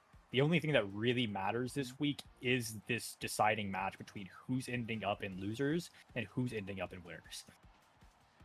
I actually see I see where you're coming from 100%, and if you're overzealous, you're looking really confident going into this game too. But yeah, I mean, Suplex earlier told me he wants me to flame him, and I honestly couldn't find anything to flame him about. He was looking so good in this first game, but going into this game too, not going into it quite yet, but we'll see what the teams are able to pull out in this next game. I'm really interested to see as we get into this draft right now. Yeah, we'll see what what Overzealous has in plans, because they looked very comfortable on Gates, which was actually Flying Blobo's map pick. So that means that Overzealous will be going game 2 to Demon Days, and that is a pretty scary map to go on. I think that's a map that a lot of teams either never play on it, or a lot of teams really specialize in it. It's not a really traditional map, and on a Spark of Strength start, Overzealous could get a little violent. Yeah, absolutely.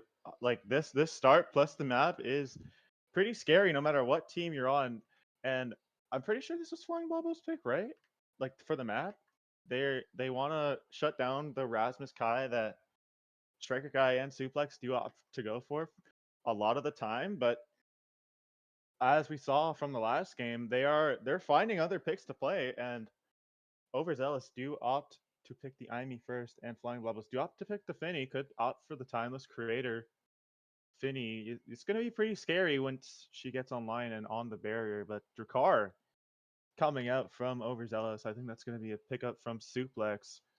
And yeah, I'm interested to hear your thoughts on how the drafts are going so far. Well, I actually, just initially, I do like Flying Blobos. No, I'm sorry, Overzealous. I'm getting the names mixed up. I'm looking at Overzealous's comp, and I just gotta say I like it a lot more. I think even it doesn't matter what this third pick is. Amy Drek on this map are going to do wonders. Flying Blobos did get the Fini, and I am curious who is piloting it, whether that is in a Pensando Fini or an Mimi Fini, because she's also been known to bring out the midfield Fini, the Mini, if you will. Overzealous, rounding out their comp with an Atlas, help shut down some of that damage, and he will offer plenty of damage by himself as well. Though I don't really know who he's going to be putting it out onto. Yeah, and this Ivy pick being picked up by I think Striker Kai. I'm not sure if there's an Atlas midfield going on, but I assume it's Striker Kai. And Striker Kai, I don't think I've ever seen on Ivy in my life. So I'm interested to see how he pilots it here. But I'm also pretty sure on the side of Flying Blobos that it is going to be the era midfield, as I think it's just more traditional. But we still could see the mini coming out and the Asher to top it all off, along with the overpowered, in my opinion, the barrier beam or whatever it's called, the Asher ult, plus the magical maelstrom. It's going to be such a force to be reckoned with if you're approaching this from overzealous. No, I agree. There is certainly a lot of offensive pressure with the Flying Blobbo ultimate if they can get them down. And that does mean that like something like a Happy Star, if it comes into a draft, would be quite nice. Overzealous will likely just be trying to kill them, if I had to guess. The Atlas is going to do quite well at shutting down shutting down the Maelstrom, shutting down the Pass Splitter. Just drop that secondary, say, I don't care how strong your ults are, I have an Atlas secondary. Yeah, absolutely. And he's also going to be really helpful in getting those resurrections. But we do see the mini coming up from Emmy Mimi. Very interesting.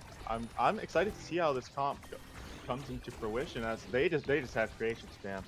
But if Dokeshi is able to answer this, I just realized, by the way, that it is Ivy on Suplex and Striker Kai on the Drakkar.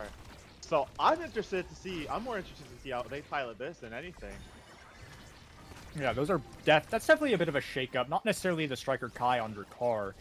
I've seen him play that before, but Suplex on the Amy is certainly a big question mark. We'll see if it works out as Overzealous piles all of their damage onto Alphamy, and with some good saves, some good layers, they're going to find it out. Striker Kai looking for something. Alphamy will find a kill with Path Splitter of all things. Quite odd as they enclose in on Dokeshi, and Striker Kai's found a break free. They are somehow keeping the play up in the power play, even though they're down a player. They do not seem to care.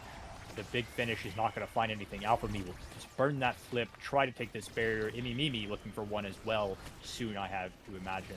Will not be using it there. And she'll find it through somehow, saving this flip for next point.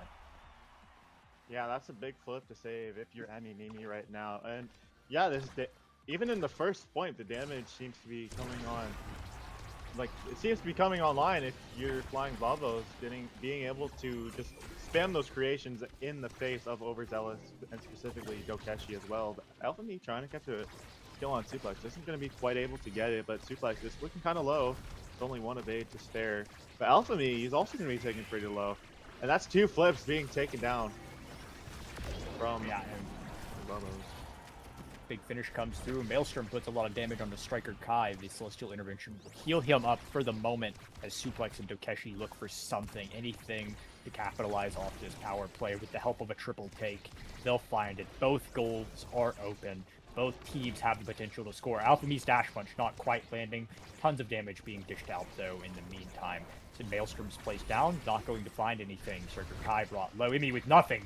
Molten Bolt almost sinking that in. Suplex trying to find something with this Amy turret, not quite able to yet. The dash comes through, the flip comes through, the blink pop, that looked pretty nice. Shades of Social Fox, a pass up to Striker Kai, and they've sunk it in. Honestly, Suplex, shout out him. It didn't work out, but it was gonna look cool. It was, like, if that hit, it would have been the highlight of the set. Suplex looking like an absolute freak going into this first game on the Ivy and almost hitting the Social Fox, like the signature Social Fox. That was pretty cool. But Flying Blobos with the Finial right now, almost gonna take that second barrier, but not quite able to yet. Suplex getting in there like swimwear with the Ivy dash, but almost getting the second barrier. And yeah, the creations, I mean, they just keep coming through. Alchemy looking pretty low with the flip here. I'm interested to see if he's able to do anything with it currently. Damage being piled onto Suplex, he'll have to play his life for the meantime. As they try to dish it out, Striker Kai will get forward again. They're looking to get this out. Overzealous is now on the defense with 2 flips in front of them. A Maelstrom coming through. It's looking dire. Striker Kai brought dangerously low. Will have to play his life, eat up some orbs. In the meantime, Molten Bolt comes out to slow. Amy forced to flip to save this barrier. There's the Amy turret. Alpha Me's found a kill with the help of a flip. And suddenly, Flying Bobulos have a power play. Not before Overzealous can claim a barrier, just for love of the game. And they are going to keep it. The Timeless Creator is getting a ton of value here in the corner. Dokeshi and Striker Kai are going to try to find their way forward. And right now, neither team has a real scoring attempt. It might be Alpha Me, though. Striker Kai's not falling for it at the moment.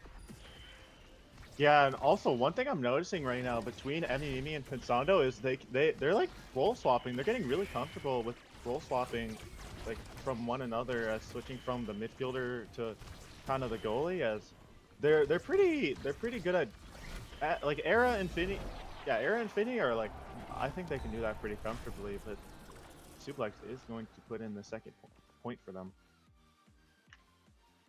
Yeah, this is a much closer game. It feels like both teams are actually pretty comfortable on this map, as opposed to last game where it was kind of an overzealous sweep.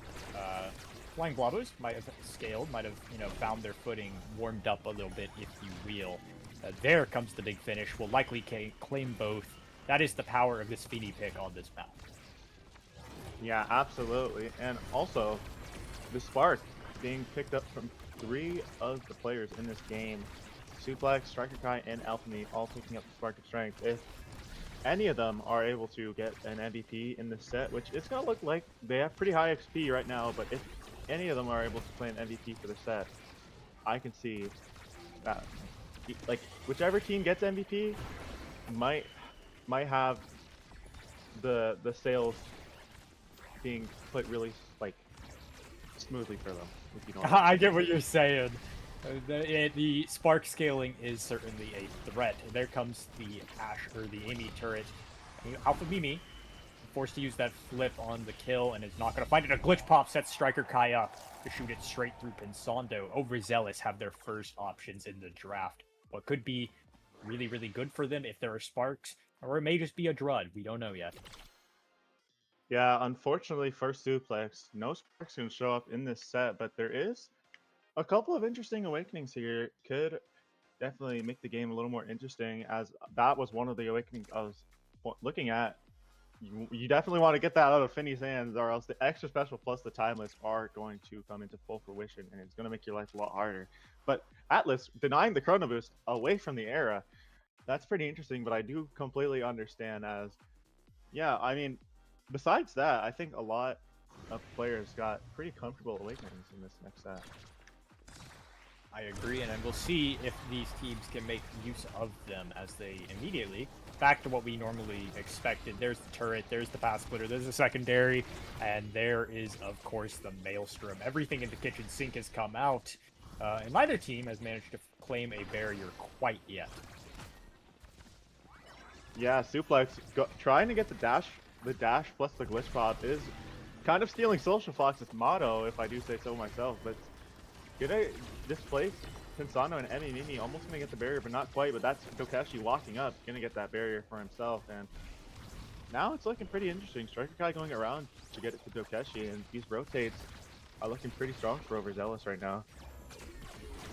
Sure, Alpha Me running the path splitter, trying to get it through. The Dokeshi will find it out for now. The damage is quite high.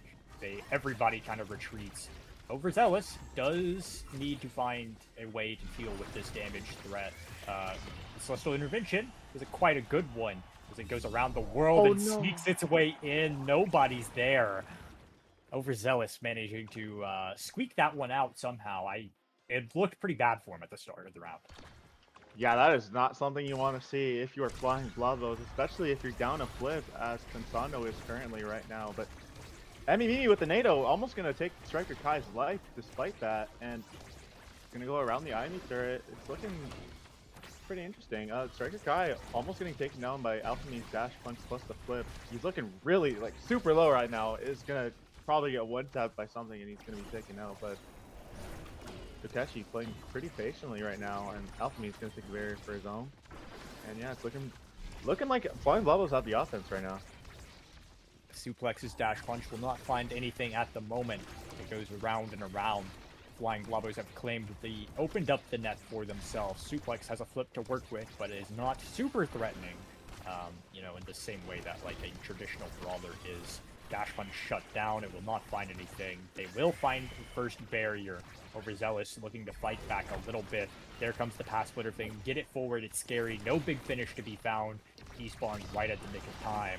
And there's the intervention, or the expanse. It will save it at the cost of Dokeshi's life. Oh, Flying Blobos trying to find something, shut this point out, I imagine. They do not want to wait for this Atlas to respawn, and it's actually going to be Overzealous that finds it off the great Blink redirect. Yeah, Suplex in particular looking so creative in these sets right now, going like as far as like the character, like the Aimi is pretty like uncharacteristic from Suplex, but he's making it work pretty well. As that being said, they are on the back foot right now, but it's going to be defended pretty well by Striker Kai in this corner and Kokeshi to back him up. But that's almost a barrier being taken out from his own teammate. But that's the shotgun plus the flip. That is such a strong combo currently, and yeah, they're working up the power play right now, and it's looking pretty good for them. I mean, Mimi will burn the flip, get it off their side of the field for now. Kokeshi running a little low on abilities, if I counted correctly. Suplex will find a kill. That is a power play for Overzealous. They are trying to get it forward. Alpha Me and Pensando trying to hold their ground.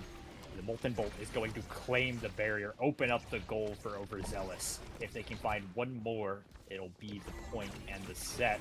They will lose a barrier, but they will actually trade quite a lot of resources. Maelstrom and everything, it all comes out. They just need to get it forward. An unfortunate red speed. Dokeshi cannot catch it. He will save his midfielder for the time being, as both teams kind of reset back to neutral. Alpha Me will need to take some time to get forward if they plan on scoring. Yeah, Suplex with no evade here. It's gonna have to be careful if you're against Alpha Me in the corner, but they're working up this play right here. Striker Kai with the shotgun is gonna get the third point and gonna take the set for Flying Blobos, and they are looking so comfortable. Like they are looking so comfortable despite this map not being particularly the best for them. Like as you know, they do play the Rasmus and Kai, but Striker Kai is like he might just pick up the second spark, and it's gonna look really, really good. And that's exactly what he's gonna do. It's looking really good if you're the side of Overzealous right now. I agree. Amy also has her options. Will be that explosive entrance. And also, I'm sure the Atlas will get something. Not really going to be anything too much. I mean, this is looking like a really good draft for Overzealous. Notably, though, there's a lot of speed coming out for Flying Blobos, so we'll see if they can, if that is quite, what maybe they need. Maybe they just need the speed to get the ball up, walk the ball up this small map. We don't know yet, though, and it'll take time. Yeah, but Alpha Me with the double stagger, he might be able to make something out of this, but yeah, it's going to look like, despite getting shotgun left and right from Striker Kai, it's going to get both the barriers, and now Striker Kai getting sitting secondary, looking pretty low right now.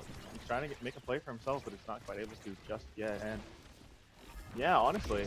Oh, wow, your stagger doesn't matter if you get knocked back like that, and that's a power play, another power play from Overzealous. He's like taking that second barrier for himself. The Witching Beam looking a little scary. Mimi will find it with the card. Dokeshi put into an uncomfortable spot, had to use the strike shot, and the strike time error just makes it a little awkward. Good card by Mimi, shutting down that point and, resetting, claiming themselves a point, maybe giving themselves a moment to relax after what was a unfortunate death last round. Yeah, that was pretty unfortunate. Alchemy had the point was looking good for him, but did get taken out by Suplex. But Mimi was there to suffice for his death. But that being said, Mimi is being taken pretty low from the Shikar plus the Aimi. It's not looking particularly favored for any of the teams right now, despite Overzealous being up 2-0. But Mimi is looking pretty low, but she's gonna get back on the offense right now. Here comes the Amy turret. They will look for something. It is going to be just Alpha B just walking this ball down the field, saying, I don't care about anything. I'm just going to match you. And Zondo walks up and burns that flip. We'll have to retreat for the moment as she is brutally low. Striker Kai probably looking for the kill. Oh, Pensando is barely alive, and that means Dokeshi is going to have to find it forward. The Goldie's being bullied out of the way. as both teams kind of just are looking for a way through. Right now, though, Overzealous wants this kill so bad. You have to come help Tokeshi. He is 2v1. He needs the assistant. Suplex finally finding a kill, and that will start the power play for Overzealous. And the glitch pop puts it in.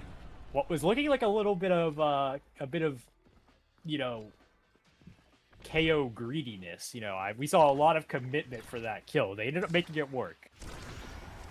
Yeah, that point was like literally all over the place. I could not tell what was happening. I did not know where the ball was, but it did end up going into the flying Blabbo's net somehow. Suplex with the amazing replace glitch pop, but Alpha Me with this blitz here is going to put a little bit of a threat onto Suplex, and put a little bit of a target on him, but Suplex does not care right now, as he's just going to be in this corner right now, going to try to get the second barrier, but he's not quite able to just yet. Alpha Me getting set up with the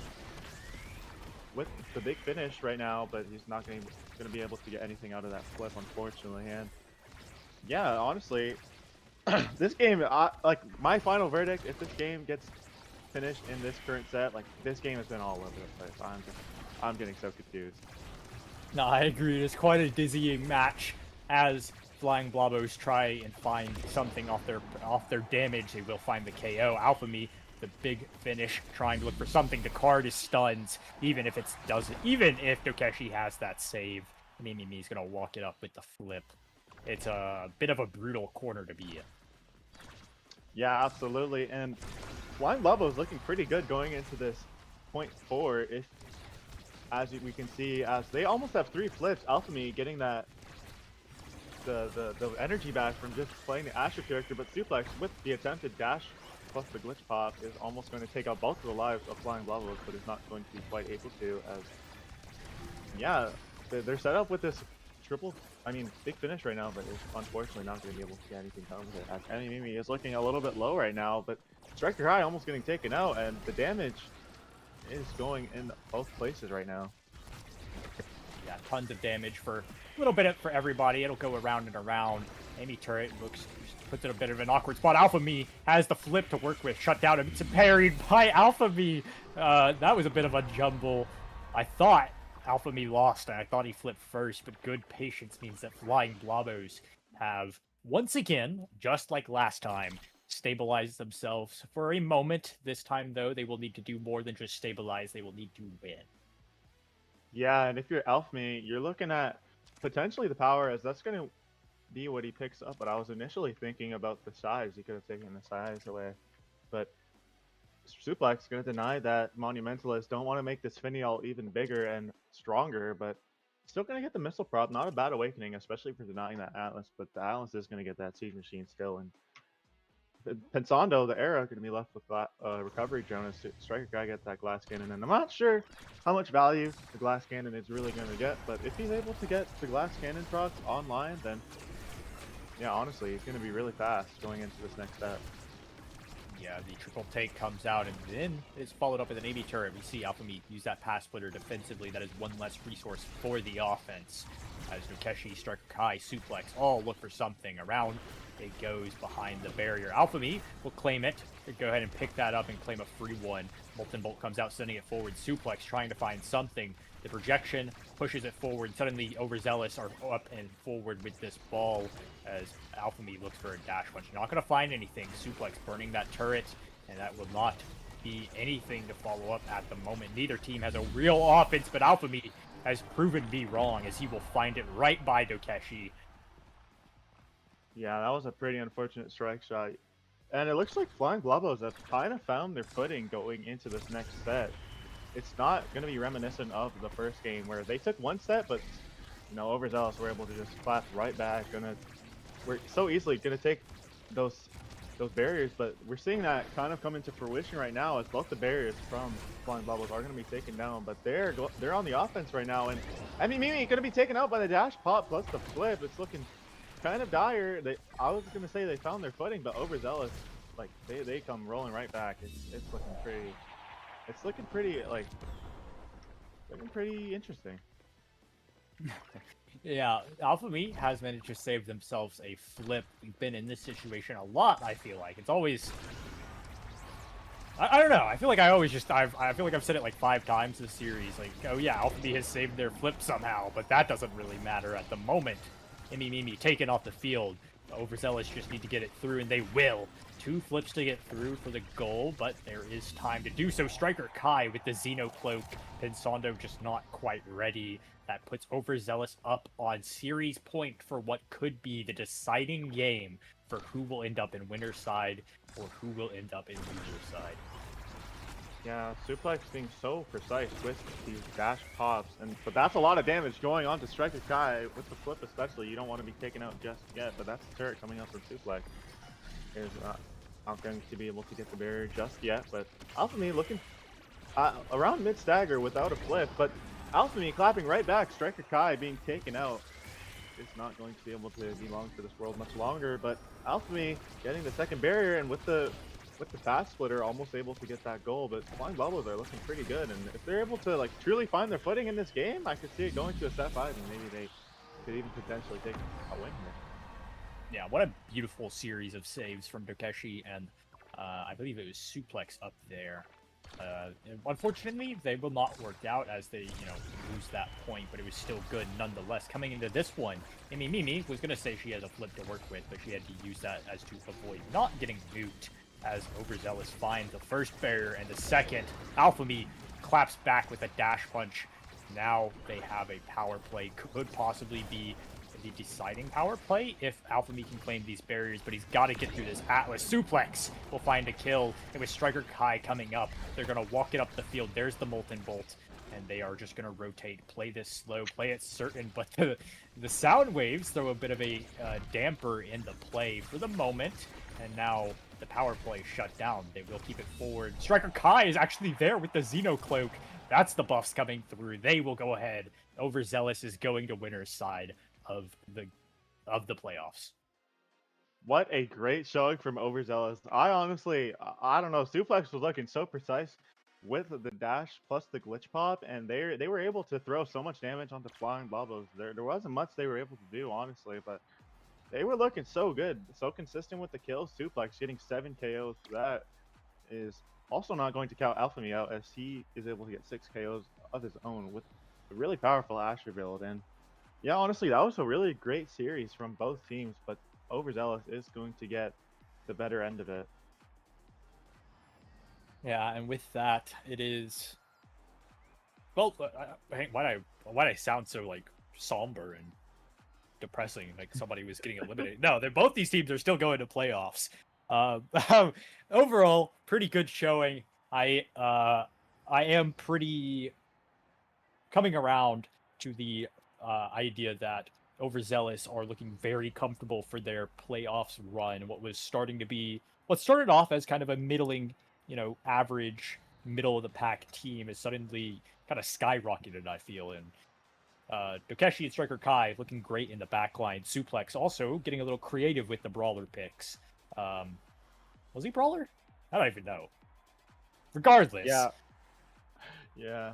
I absolutely agree. I mean, Suplex had a fantastic showing with the IME as well. I also don't know if it was the midfield or not, but yeah, he got a lot more creative with these picks going into this final week. It was able to throw Flying Bubbles off. I mean, they took the series 2-0. As I don't think I've seen Suplex on IME or Juliet, let alone have I seen Striker Kai on Jakar, at least in this season so far. But yeah, honestly, it was able to throw Flying Bubbles off, and that was able to secure them the series. Yeah, and with that, we will go ahead and call it for here. Stick around. We do have more games coming up soon. I believe the next 2 we've got are NAST games, right? Yeah, okay. I've been informed. Because I'm assuming Potat is a voice in my head and cannot be heard on stream. We are going to Pantheon versus Boss in the training academy ground, whatever it's called. Stick around for that. We'll be back shortly.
They say a rabbit needs another's company. Twilight breaks, a cold wind, a heartache. Where could your true one be? Falling, fleeing, fading out, disappearing into nothing. To eternal sleep, that everlasting void. Until I was desperately searching for something. Where is my one? What could be I'm making a deep and someone to hear your voice. So nobody knows.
Good morning, gamers. It is I, Potat, here for a great matchup between the side of Boss versus Pantheon here in NAST season 7, week 9.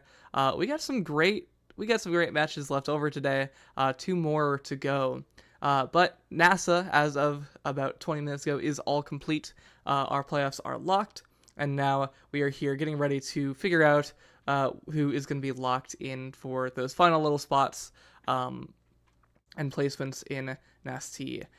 These matches are pretty powerful or pretty interesting because whoever wins, or if there is a win from Pantheon, I believe we can set up for a fun little tiebreaker. But there's a lot of chaos going into this final week of the matches, and I am joined once again by Daru. How are you doing today?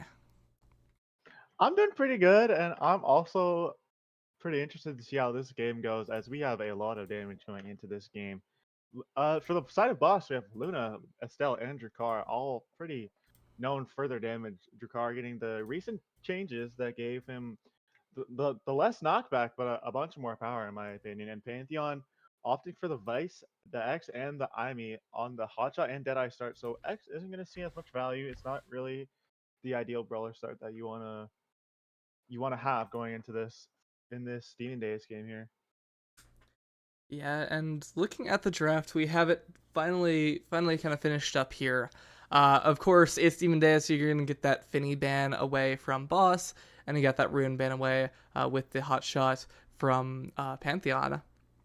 But I'm interested in seeing kind of how the rest of this game is going to turn out. We have a bit of an interesting roster coming out from the side of Boss for today. I Refuse, Renegade, and Grant Attack, which Renegade, a well-known Rune player, which fully explains that Rune ban. And then I Refuse and Grant Attack we haven't seen too much of this season.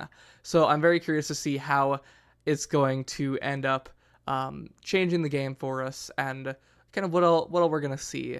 As I think that maybe an I Refuse Luna on the goal line. Deadeye is going to make it so that it's really nice to blow up the other people.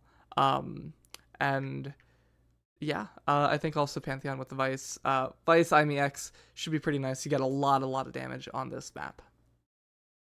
Yeah, absolutely. Both of these teams are going to be very potent, and they're going to be able to throw out so much damage in this Demon Days game. A very close map for sure, but yeah, honestly, like Grand Attack, I mean, the entire team of Boss, I was not expecting a full sub roster to be thrown out onto the field, but they're up against a pretty good team. Pantheon not is not a bad team whatsoever. They are looking pretty good, and I think they might be guaranteed to playoffs. I haven't been keeping up with Nasty that much, but yeah, I think especially if they get this win, then they will have their playoff spot pretty secured. Yeah, as we get into this game, we got of course I Refuse on that Luna, and then Rennie on the Estelle. Pretty solid defensive comp, and by solid defense I mean the best offense is a great defense. The best defense is a great offense. Sorry, I got that phrase correct. As they're just going to look to blow up and do just a whole bunch of damage to the side of Pantheon throughout this match. Yeah, definitely. But something I want to point out that I think is pretty interesting is Van Base's Drakkar.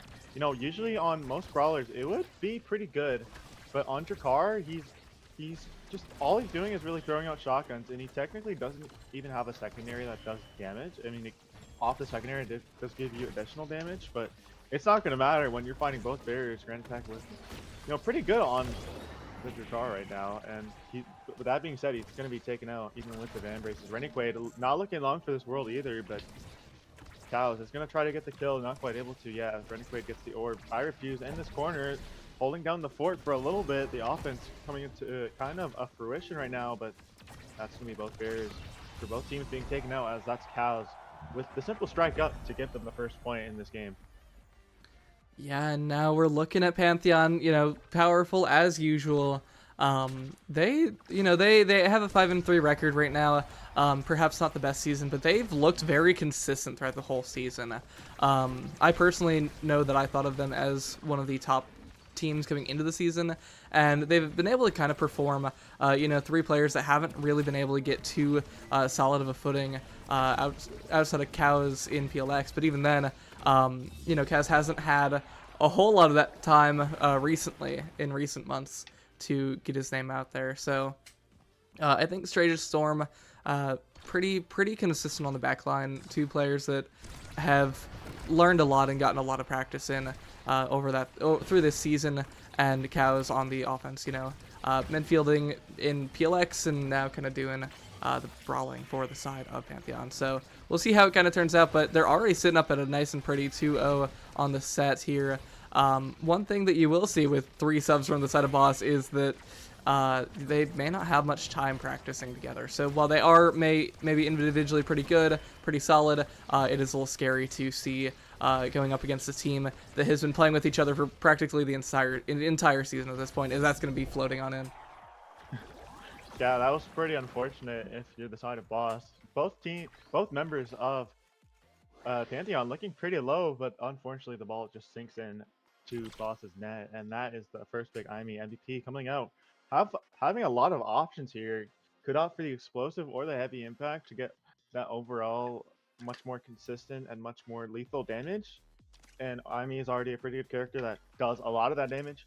But Luna, with the peak performance, is gonna try to build up that stagger, but IME Strages with the Reptile Remedy is gonna make sure that the Brawler, or just even in general, the side of Boss doesn't get as much healing as they would be hoping for. Yeah, now getting in this next point, we have, a pretty solid Awakening lineup from both sides. I think the Sparks are going to be nice on both Storm and Grant Attack, but we'll see kind of who is able to collect that next Spark going into a future draft. But as we're getting into it, already Pantheon just showing why they are up at this 5-3 score. They're just absolutely demolishing these bears, and now it's a kill for the side of Pantheon. Yeah, Cows is going to town on everybody on the side of Boss. He's gonna get a little bit, what's the word? A little bit silly with the back pass, just giving it right into Grant Attack, but it doesn't matter as Cows is just able to get so consistent with that damage and bring them up in a point in this set. And Boss still looking pretty good. Not Boss, Pantheon looking pretty good in this first point, especially as, oh my god, never mind. I was gonna say they were up 3 flips, but that's Strage is getting taken down. The side of Boss is going to absolute town on Strages. He was not long for this world, even with the Reptile Remedy, but that's an offense coming from Boss. It's not going to amount to a barrier just yet, as Cows is going to town on I Refuse, as he's going to take Renekwe down instead, but Cows, without an evade, are going to have to watch out for that Jakar, and Strage is getting hit by the Luna Nuke. I Refuse almost with the great Luna Nuke, almost going to send it in with the rocket as well, but Cows shooting at bottom, but not going to be able to quite get it just yet. Storm and Grant Attack going all out in this corner, but it's not going to amount to anything just yet. Cows with the ball right now, gonna kind of overlap with the glitch bot being taken out. I Refuse with the drive-by is not going to get anything really out of that. Cows with the ult, with the dash plus the bull rush is gonna send it to the bottom right, or to the bottom left corner, and that's gonna bring Pantheon to a 2-0 set lead in the next set as well. Yeah, Pantheon looking comfortable as ever. They're taking this lead and trying to take it home, as Stratus and Storm on the defensive line are going to be losing that first bear to Grant Attack, but I think the side of Boss just has to kind of figure out how they want to be applying their damage, because both sides are very, very damage heavy and oppressive, but I think Pantheon has just been doing a better job of confirming these kills. Cows in particular on the X has a lot of different ways to get this damage, and as we see there, it's just so much damage on I Refuse, and Stray just with the Cyber Swipe getting the kill and getting the set, and there's just so much damage and kill pressure coming out, but also they're covering the core, they're getting these goals and these saves, and they don't really care where the core is. They just care where you are. And if you're off the field, they're happy. And we're gonna see Spark picked up for Luna, 4 air fuse, unable to get it down to his brawler. Adrenaline rush on the X as well. Should be really nice for Kaz to have. Yeah, I think if I refuse let the spark go down to Storm, the game might have been curtains. But the adrenaline rush is gonna make sure that the side of Boss gets to stay off the field for just a little bit longer. If Counts having so much of the cooldowns, the hot shot plus the heavy impact plus the adrenaline rush, that's gonna mean that he's gonna have such low cooldowns. The Ivy turret coming out from Strages isn't gonna amount to anything just yet, but Strage is looking really low from the absolute onslaught of the abilities, but it's not going to matter as I Refuse is going to be taken out instead, and they don't have a power play. Cows in this corner are going to be looking so good.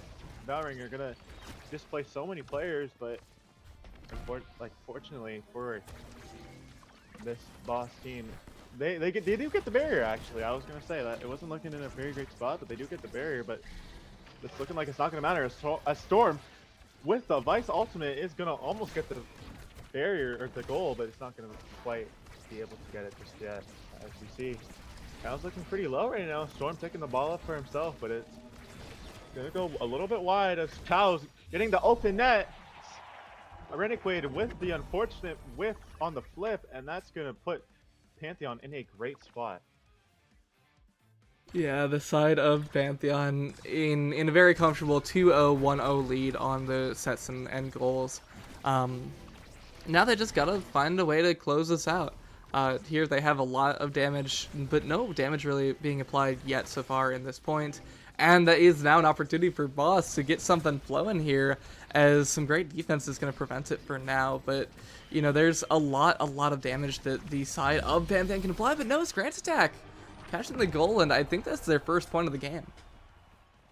Yeah, Boss still having a little bit of fight in them, and especially with the fire up on Grand Attack, which is going to be coming up pretty soon, I imagine.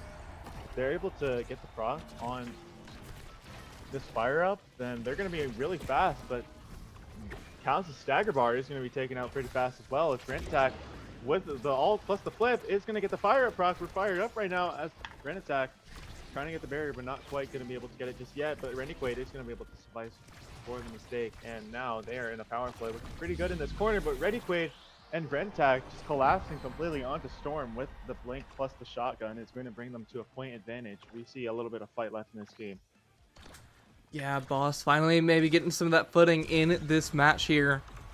They're figuring out how to get these kills, and as soon as one player of Pantheon is off the field, it feels like their whole team plan falls apart.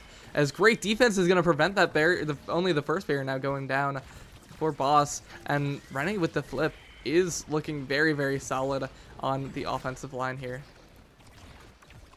Yeah, absolutely. I definitely agree. But Strangers with the dash and Cal with the offense is going to try to equalize the set here. But I Refuse with the flip is going to be immediately countered by Storm Strike. It's not going to amount to anything just yet, but Grand Attack taking the play for himself, putting it down and slotting it into the bottom right is going to mean that Boss is not out of this game yet. As Grand Attack with the MVP, he does have the spark. He does have the spark, but the spark already got taken by his own goalie in the last set. But he does still have a little bit of options here, as he could opt for the extra special or for the bulk up, and that is the bulk up that he's going to pick up. And yeah, honestly, there's a lot of good options for anybody in this game. Yeah, that is an extra special pickup for Stratus that could potentially just be curtains with the amount of with the usability that it has on this IME character. We are gonna see though, I think a bit of extra speed or a bit of extra size for the forwards of Boss with I Refuse taking that Among Titans. I'm a little very scared of this draft though, because with that Among Titans you have this tiny Mosquito Luna against this massive X who hasn't gotten any extra size, but basically got a full size awakening in just in the matchup now against this Mosquito Luna. So I'm a little scared for the prospects of Boss, but that is their second barrier down now from the side of Pantheon, and there is no goal in just yet. So they're down, but not really out of it yet. Yeah, Cows is just able to Hulk over I Refuse so easily now, but that's not gonna mean much if you're on the back foot, like we are seeing right now. Pantheon put in a quite not ideal spot, but Cows trying to get the kill onto Renegade. He's gonna burn the flip to get the evade to avoid being killed, but he still does not have an evade anymore, and Cows just going to challenge on everybody he puts his eyes on. But Grand Attack almost getting the insanely predicted Molten Bolt to almost put a, oh my god, that's the recovery drone pop for Renegade. It's gonna look pretty scary if you're Renegade, as you don't want to be taken out now if your recovery drone got popped on point 1. But Cows with the flip, it's gonna Hulk over I Refuse, but it's not gonna matter. Grand Attack is just gonna slot it in with the Molten Bolt once again. That's putting Boss in a point lead in the set. Yeah, Boss just absolutely kind of figuring out, they had that first second sets, both figuring out, hey, how do we lock in as a team? And now they seem to have kind of figured out their game plan, as it feels like the damage pressure from the side of Pantheon is just nowhere to be seen in the effects that we saw in previous points. Renegade has that recovery drone, Grant's attack has that bulk up, and so that's a lot of extra survivability where Pantheon is missing some of that, and they can't get these kills like they used to in this set. Yeah, absolutely. Boss have been able to adapt to each other so quickly, but it's not going to matter if Cows is the one in your face as the big hulking X that he is going to take it to the bottom, and it's going to put a tie to this set. It's looking kind of good for each team, but I Refuse without any energy at all is going to leave a bit of worry if you are him. But it's not going to matter, as they're going to just completely throw everything onto Strages, just absolutely throwing up on them, and that's going to mean that they're in a power play, but Cal is just making sure that Grand Attack is going to be stopped for a little bit, but Grand Attack is being so on point with his Drakar. I'm actually really surprised that I don't think I've ever seen this guy on Drakar. I mean, I don't think I've seen this guy in like League play much, but he's looking pretty good in this game. Yeah, I mean, it's basically we're seeing sights of drop Leto do attack, drop Leto do score, and it's just Grant do attack, except without the do, as you don't need to speak it if you're doing it, and just so much pressure on these kills from the side of Boss now. Cows, though, doesn't really care about what the side of Boss is doing. Cows just cares about, helping out their team and getting this damage, and that's the goalie off the field, and no defense to be found. Grant Attack fighting the 1v3 and ultimately just goes straight through. Yeah, Boss is going to have to answer pretty quickly, but they are coming up with 2 flips, but Pantheon already has a flip, and Stratus is also coming up with one himself, but that's all the damage being thrown onto Cows. They're able to get this kill, which they are going to be able to. They're in such a good spot now, as maybe they can find the second kill on the Stratus if Grand Attack is able to put a threat on, maybe put a target on his back, but he's not going to do that just yet. Stratus with the flip is going to not amount to nothing much, but Boss is going to get the first barrier, almost getting the second. Unfortunate whiff if you are Grand Attack, but they're definitely finding their footing into this game. Grand Attack looking really good on this Drakar, as I already said before, but Cow's going to have to walk back. Renegade is going to stun Storm out of the way and going to bring both barriers down. It's looking really good for Boss as the flip coming out, almost getting a kill. The kill is going to come out from Grand Attack. Strages and Cow is going to have to answer quickly. Strages looking so good on this defense, almost getting it around Grand Attack. He does get it around Grand Attack, actually, almost defending for a long time, but that I Refuse being able to help Grand Attack so much in that corner, and now Boss is in a set 5, looking really good for the subs. Yeah, I mean, they're just doing so well in a match that I kind of thought would be chalked from the beginning, as that's a rapid fire potentially available for Grand Attack. Yeah, that's, I mean, one of Drakar's one of the best awakenings in the game, and also one of Drakar's loved awakenings. Tempo Swing is going to be a little scary from Storm. That's one less person that you can really do much damage to. Demolitionist, picked up by I Refuse, is also going to be nice to have. You get that among Titans, and now you get a bit more size to make up for the lost portion of the portion of size that Luna once had. And additionally, I think that fighter flight is going to be really nice for Straigist to have in this set.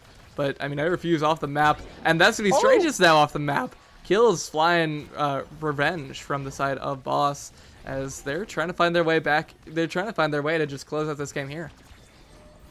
Yeah, both teams getting so lethal in their own ways, but so far Pantheon has had the better of it. Rennie looking pretty low with this recovery drone is going to save him, kind of save him for now, but it's looking pretty scary now. Grand Attack about mid stagger here, but is gonna still get the KO. He doesn't care about his stagger bar, and now Boss in a power play, gonna get so much damage onto both Cows and Storm.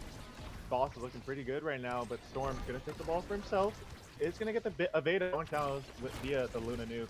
But Cows almost getting the goal. Is not gonna be able to quite yet. It's looking so low right now. He had to get the goal as quick as possible. He wasn't able to. But Grand Attack with the Xeno cloak is going to make that second barrier open, and now both teams are looking pretty neutral. But as I say that, Straigist with the amazing glitch pop is going to sink in the first point for Pantheon. Yeah, very, very even matchup it seems so far, but it is ultimately Pantheon able to lock down that goal. And Storm has a lot of energy to work with. Grand Attack is looking pretty high up on the energy bar as well. We could potentially be seeing something here, but that's Cows taken off the map by that piercing shot from Renegade. Storm grabbing that flip and that orb, and now it is a 2v3 for the side of Pantheon. They have to find some way out of this power play, and that's the flip going out.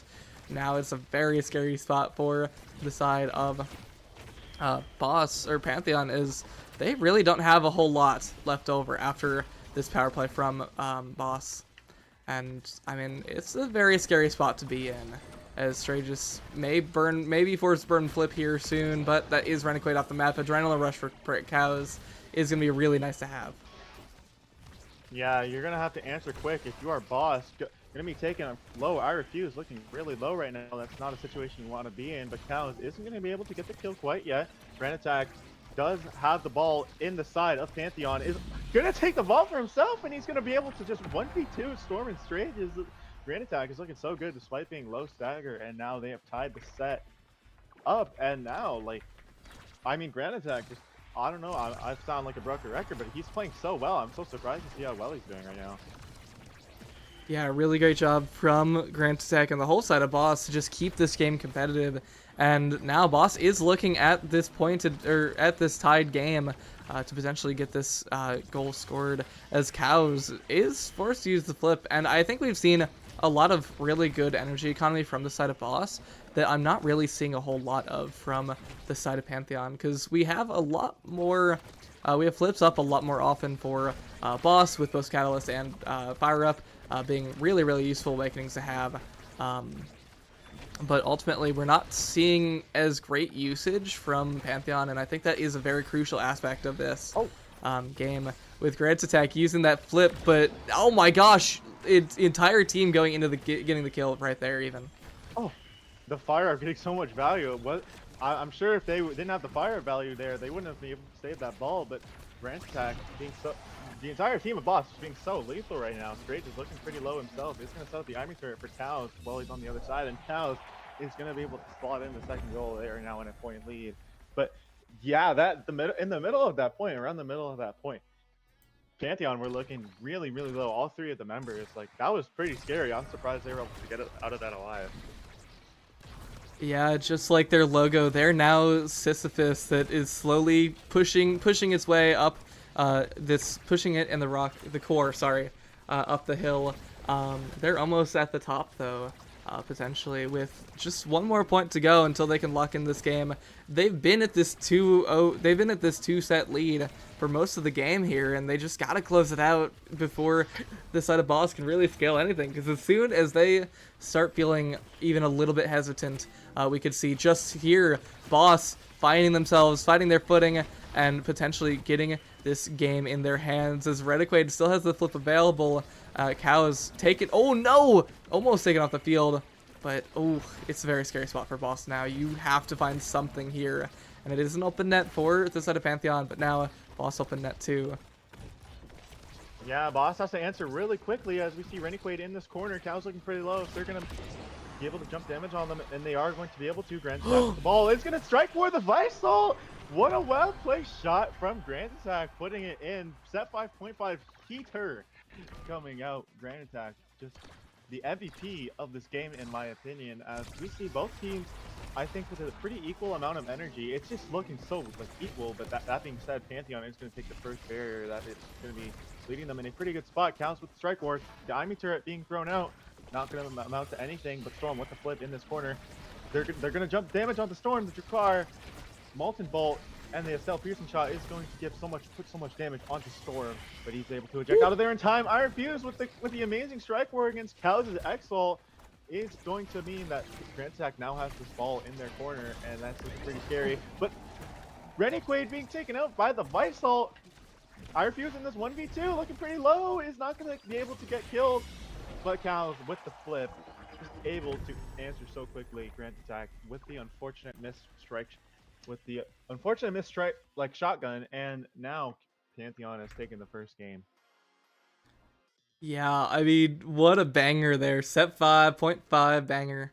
As I mean, both these teams it looked like it was just a Pantheon runaway game.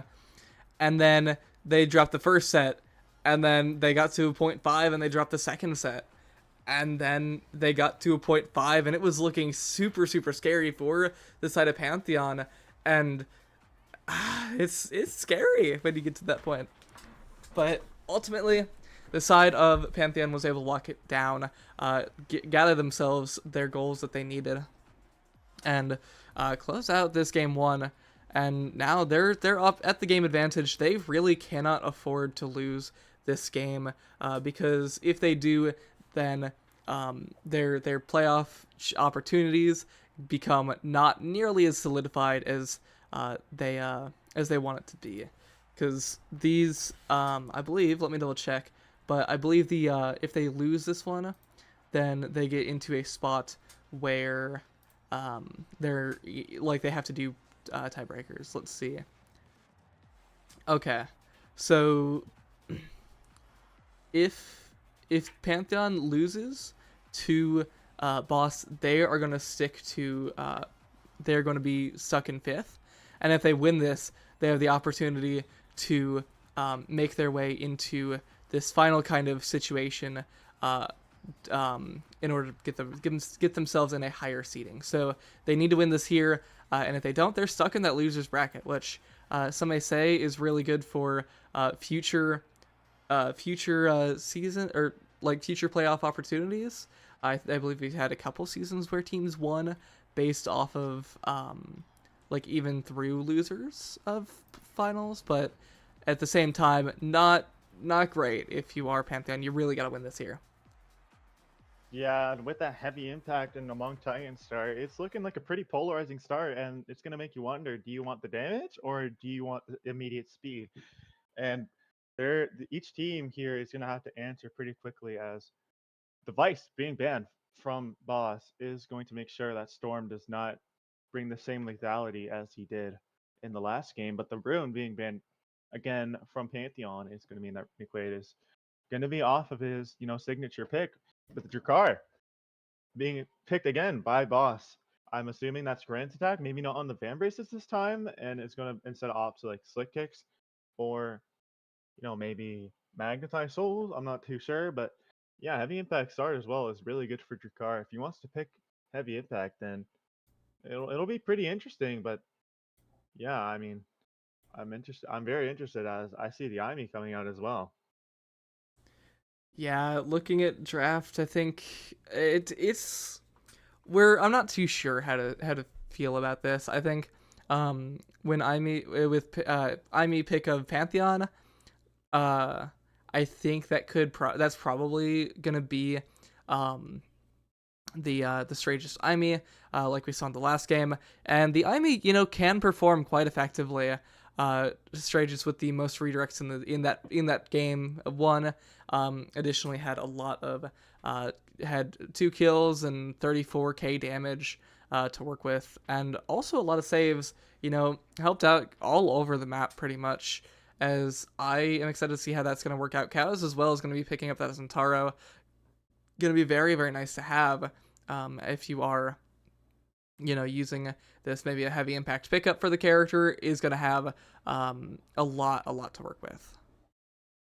Yeah, definitely. Like we're seeing a lot of reminiscent stuff coming from the game before, as the damage is gonna, of course, come into full fruition as actually a Juliet pickup. I think this is a Drakkar goalie we have in store. I'm curious to see how that pairs with the Estelle and also against the Zentaro. I mean, that is just gonna throw out so much damage. It's insane.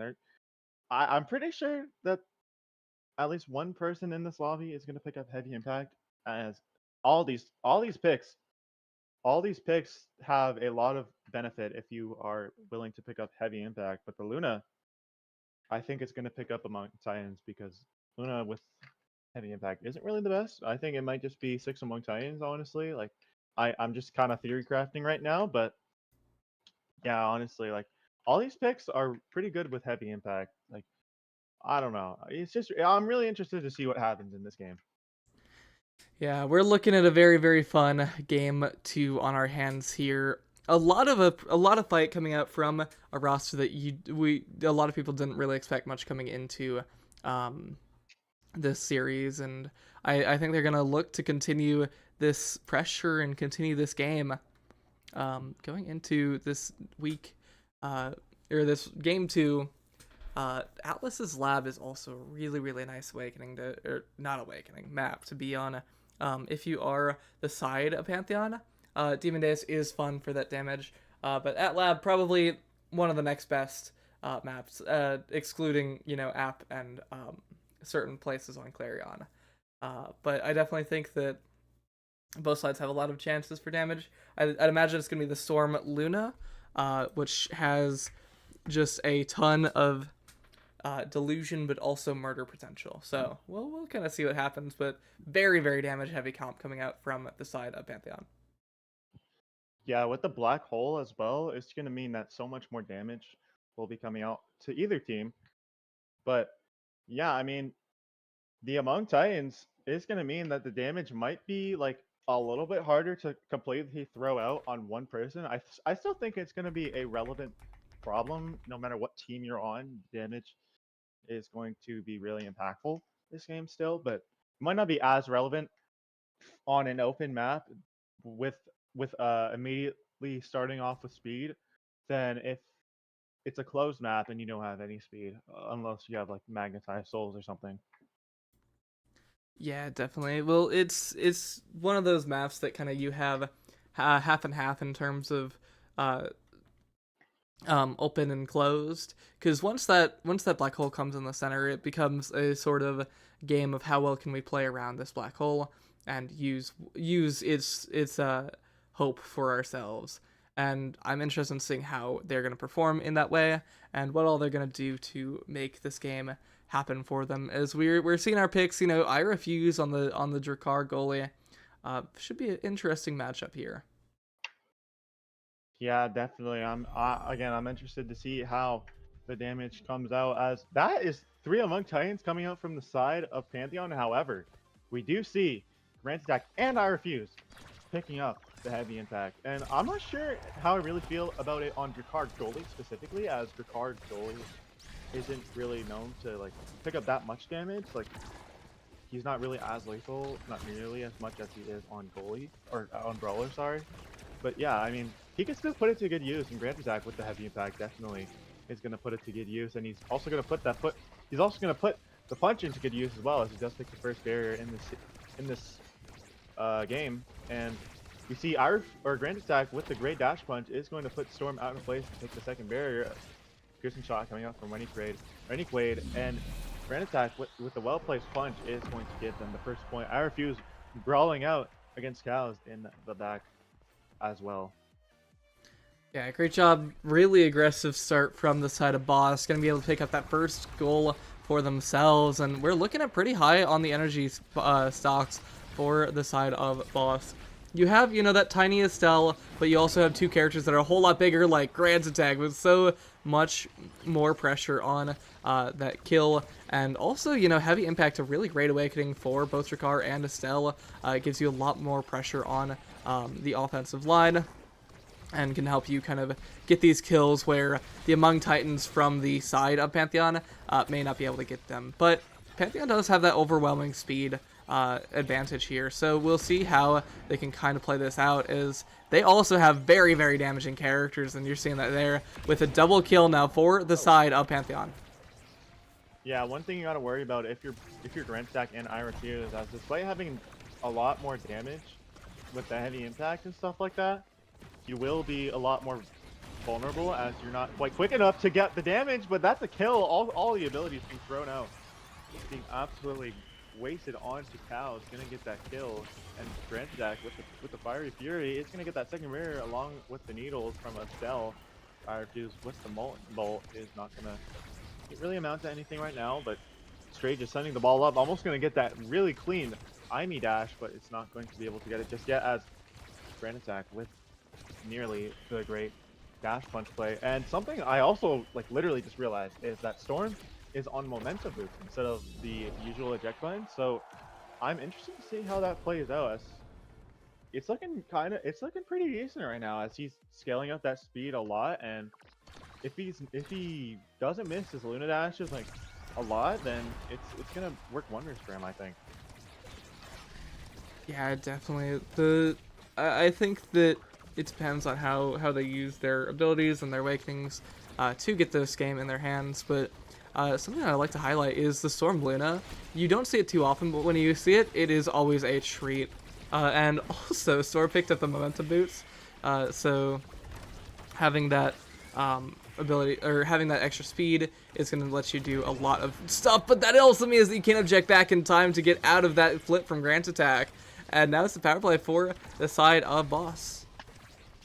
Yeah, Boss taking the play up for themselves. Isn't going to quite get it just yet. Grand Attack with the dash. Strays is going to clear it out, though. Storm coming back and is in position to get the saves with the Luna Nuke. And Grand Attack is looking pretty low, getting thrown. The damage is coming on to Grand Attack right now, but Renegade with the perfectly placed piercing shot is going to displace Strays and Storm, and now they're going to take the second point. Renegade also coming up with the flip right now is going to potentially get a lot of value out of it, too, as yeah, everyone has a lot of evades right now, so yeah, Renegade just got his flip right now, and we'll see how it plays out in this point, but that's a double barrier taken from Cows onto Boss, and now the tables have kind of turned in this point. Yeah, Pantheon looking really comfortable in this point, but may not be any longer. Is Grant's attack going to get the dash punch kill? Renegade has the flip available, may opt to use it here to get some reward from this kill that Grant's attack got, but it looks like we're taking a step back. We're using our time wisely. Now that Cascade is back online, they can play a bit slower. And that flip is going to come out. Sun from Grant's attack not quite catching the barrier, but now it's going to go down. Stray just has the flip available, and is going to use it, but not finding anything through. As I refuse with the great push-up, is going to force Stray just to try and make a decision early and not have that time to work with. Is a great defense. I refuse just blocking away everything again and again and again. As Renegade, unfortunate miss on the strike, but is not gonna have to worry about that. As now it's overtime and the core's gonna go super fast. Yeah, Storm currently in the forward position. He's gonna get the greatly placed rocket. Gonna take the second point. Gonna put us at a 0.5, and the side of Pantheon, I think, also has a little bit of an energy advantage right now. I mean, it looks kind of equal, but I think that Imi plus Centauro is going to be able to print out the energy so much quicker, but that doesn't mean you're going to take less damage as Taos is being flipped pretty low. It's going to have to act quick, but Renegade is going to get dashed on top of it as well. Taos just not caring about a stagger bar. It's going to take both of the barriers. Unfortunately for Grand Attack, he's not going to be able to land that Fiery Fury, but it's going to not matter because IRFuse gets the kill anyways, as now Grand Attack has the ball. Gonna get blocked out by Strages, and they're not gonna have an eject button to get back here in time, but the Luna Nuke coming out almost gonna save it, but it is gonna mean that Renegade is gonna be put pretty low. It's gonna have to act quickly with the Among Titan speed, and now both barriers are open now. It's looking pretty intense, but Cows displacing Renegade perfectly, really ideal, and Cows just setting it up, and IRFuse is not going to be able to do anything about it, as they are going to take this first set here. Yeah, nice and calm. Walk up from Cows, just saying, "Hey, you're trying to rush. You're trying to get this out really quick, and I'm just gonna ignore that and strike it straight in." As now that's a Deadeye reward for Storm. Gonna have a lot more kill pressure here on the Luna.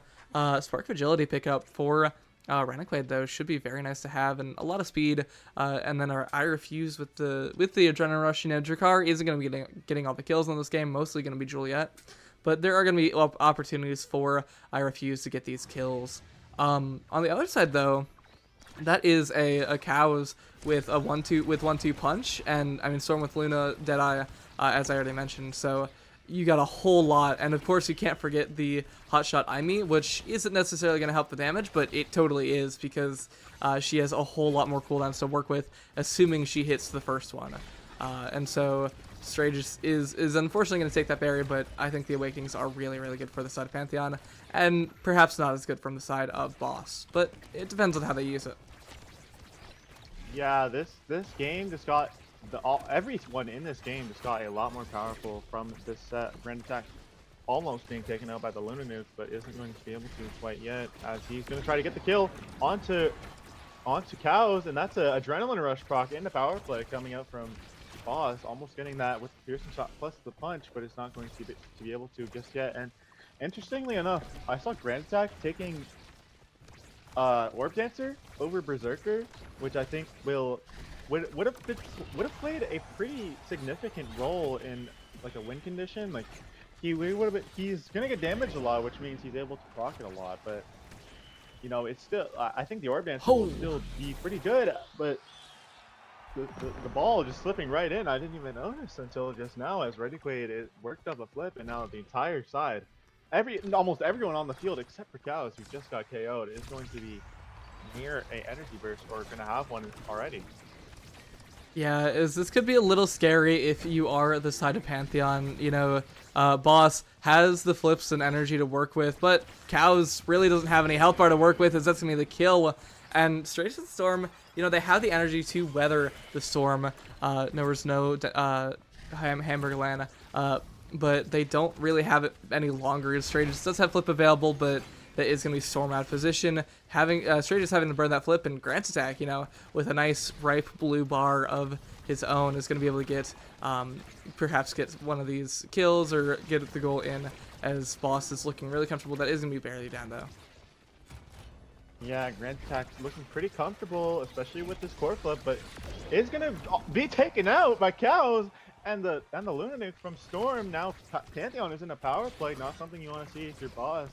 Pantheon looking so aggressive right now. Cows and Straight is working in this corner so well. It's going to get past the likes of I Refuse with the Drakkar, with the size, and Renegade with the Among Titans. And yeah, honestly, like Pantheon is just looking so good right now, but that's not to count Boss out, as they could very easily bring this back, as they're showing a lot of play currently in this set. And that's almost a dash punch kill. Not going to be able to quite get it just yet, but Grand Attack with the Fiery Fury is going to take out Cows, and the Luna Nuke again going to take out Renegade. And both teams are kind of in a neutral state right now, but Straight, just with no evade, is going to have to watch out for Grand Attack's dash punch if he decides to throw one out.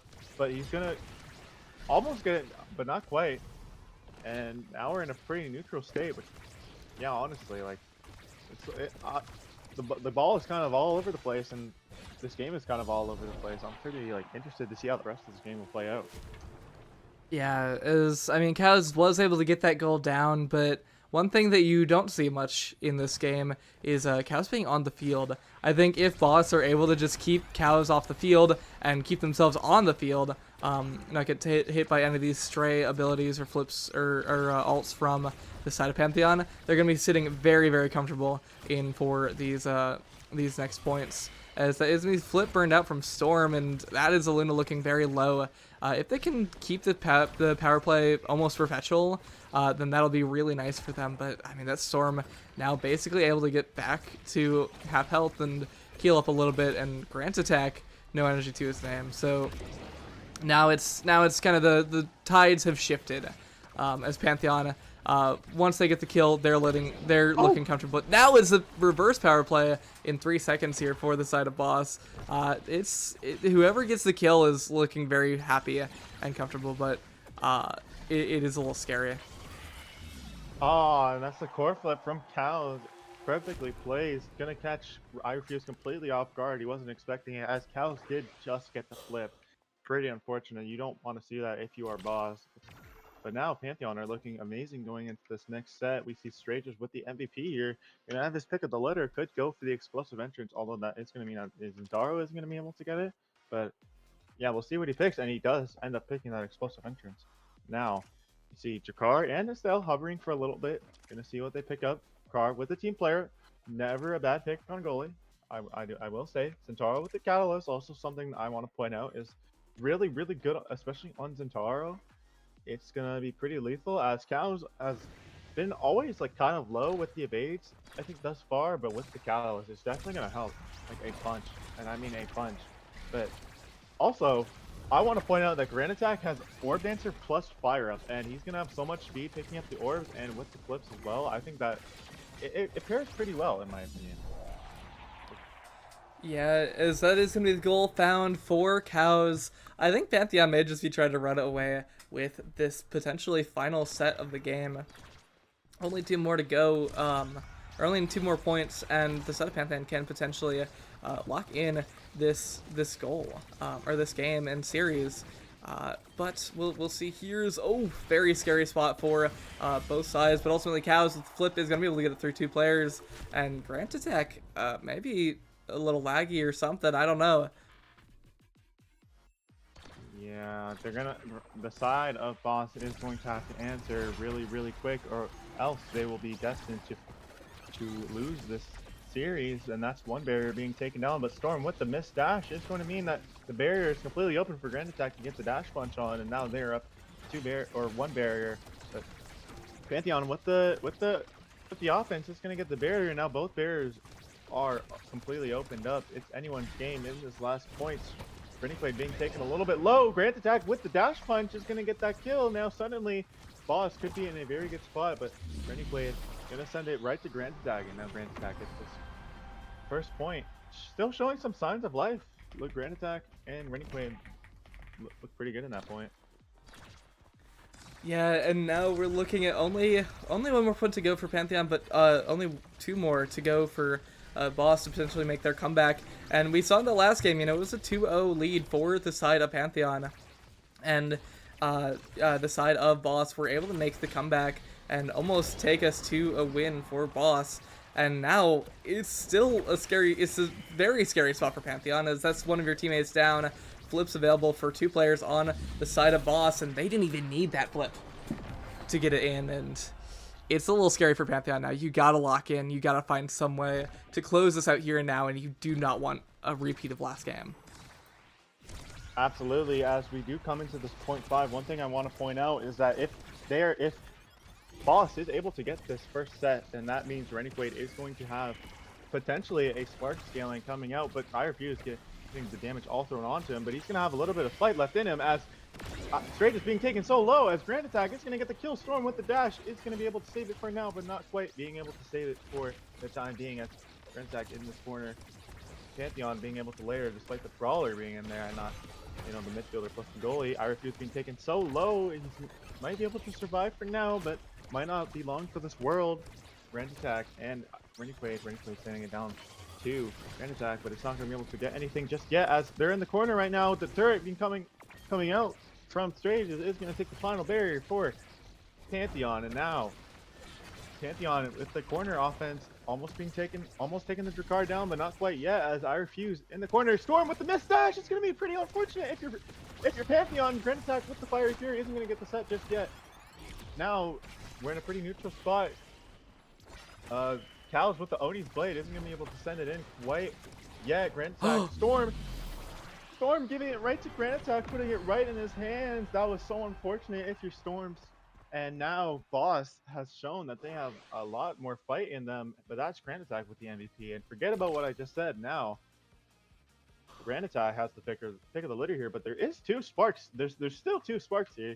So if Pantheon does not double deny, Renique, he does have a double spark to his name, but actually, that's Grand Attack taking the Spark of Strength, and now I think Pantheon has like a lot more of a reason to deny, but they're not going to anyways, and that's Renique getting the double spark now. I think that not Pantheon, Boss may have single-handedly won that set just off of their cell getting the double spark. I want to hear your thoughts about this. Yeah, I think I don't like that if I'm Pantheon. You do get some good things for Pantheon, but overall, I mean, double spark now for Estelle with focus, you know, being nerfed a little bit, but still a really, really good spark and CDR item. And additionally, you know, Grant Attack getting that extra little bit of damage onto the Juliet that you really want to see to get a lot more of these kills. And also, you know, rapid fire. Just so many primaries coming out of this Drakkar. But it may not matter here if Pantheon is able to continue this aggressive offense. And Cows now locking in that goal. We're looking at Pantheon potentially trying to take this set, but we saw what happened the last time. They got to close it out here and now. They do not want to go longer. Yeah, but the side of Pantheon does nearly have 3 flips to their name. They're looking at a quite an advantageous spot. Grand Attack being taken low once again, seeing reminiscence of the point before, as they do have 2 flips online now. Clouds is going to waste 1. He's going to get the first barrier, but not almost being able to get the second, but not quite yet. Strage is forced to take the flips. And that's I Refuse taking out Strages, but Cows going crazy on this play right now, almost getting the goal, but not quite able to just yet. As Grand Attack with the dash punch is going to catch Storm completely off guard. Now Cows has to walk back, but it's not going to be enough as Grand Attack just slots it in, and that they just absolutely turned that point on its head, and now they have tied this set up. It's looking really good. I think that Boss is looking pretty good going into this series all together. Yeah, now we're in this all tied up spot for both these teams in this set. Now, though, Cows is looking really, really low. It is a scary spot for the set of Pantheon. You had a full flip available, and to stay alive, you had to burn it. And now it's a little game that we get to play of who's going to die first. And when someone dies, one of the brawlers gets taken off the field, and it's a very scary spot for the other team. Cows is still alive, and Grant Attack able to fully kind of get healed up here. No kill found for either side, but now it's Grant Attack looking low again. There's so much damage coming out from both these teams, and it feels like whoever's able to get that first kill is in a really good spot going into the rest of the point. But oh my gosh, Grant Attack just gets to stay alive and has that Orb Dancer speed to absolutely go flying. Yeah, the damage being so relevant in these later sets. Cows being taken low, but he does have a flip to his name. He's going to get the barrier. Now he's being taken even lower. Grand Attack with the Fiery Fury is going to take out Cows. But now Grand Attack and Renique are looking a bit low. It's going to be a little bit scary with all the range that comes out from Boss. But they do have the ball right now. And Storm with the flip gonna be forced to use it against Renique and Grand Attack. If he didn't, then it was gonna probably be curtains for him. But now Cows is back up, and now they are in a pretty okay spot. Storm gonna take it away from Grand Attack. Grand Attack with the dash punch, and just taking the play completely for himself, setting himself up for so much success. And now Boss, it's looking so reminiscent of the game before. They're looking pretty good in these later sets. I think they're a pretty scaling team, as shown in this series so far. Yeah, the side of Boss is trying to close this out. They want to win. They want to make their starting roster proud, as I Refuse just has to burn this flip, but it may not matter. They're able to get the barrier down. I think Storm with the momentum boost is in a very, very scary spot, because Luna typically has the capability to kind of get back and play her own game, but with this momentum boost, she has to be very careful of where she's going, with Grant Attack just absolutely demolishing all the speed as well on the momentum boost. So we'll see what happens, but that is going to Grant Attack. Oh, great save from Storm, saving away for now. Cows, though, trying to get it out, but it just feels like the side of Boss has offensive play after offensive play, and they have to find some way to close this out here. That's Cows now off the field. Grant Attack, Renique just trying to close this out. Strages almost with flip, but nothing found yet, as Ready looking low. Strages has flip available. And Rennie trying to just lock this in. Grantitech though with the punch. Oh! Gonna find the set. What a great punch from Grantstag. It's going to secure that set 5, and now let's see who's the MVP here. It is going to be Grantstag once again, and it is very much deserved as Grantstag is playing so well in this game right now. It's going to have his pick of the litter here. I'm interested to see what he picks up, and he's going to opt for the bulk up. You know, not a bad awakening at all. It's going to do wonders, especially if you want to stack up those orb dancers. It's going to make it a little bit harder for the enemy team to kill you, but that's extra special Luna coming out. But with the glass cannon, it's going to mean that Rennequaid has so much more speed. He has an absolutely devastating speed build. He's going to be all around the field at all times. It's going to be really hard to kill him as well. And Zentaro with Tempo Swing as well. It's going to be, it's just going to, I think with most of the awakenings I got picked up from a lot of the people in the set, if the killing is going to be, you know, it's still going to be coming in fruition, but no, I don't think it will be as much, but the killing isn't going to matter. But it actually is, as Granitak gets the kill.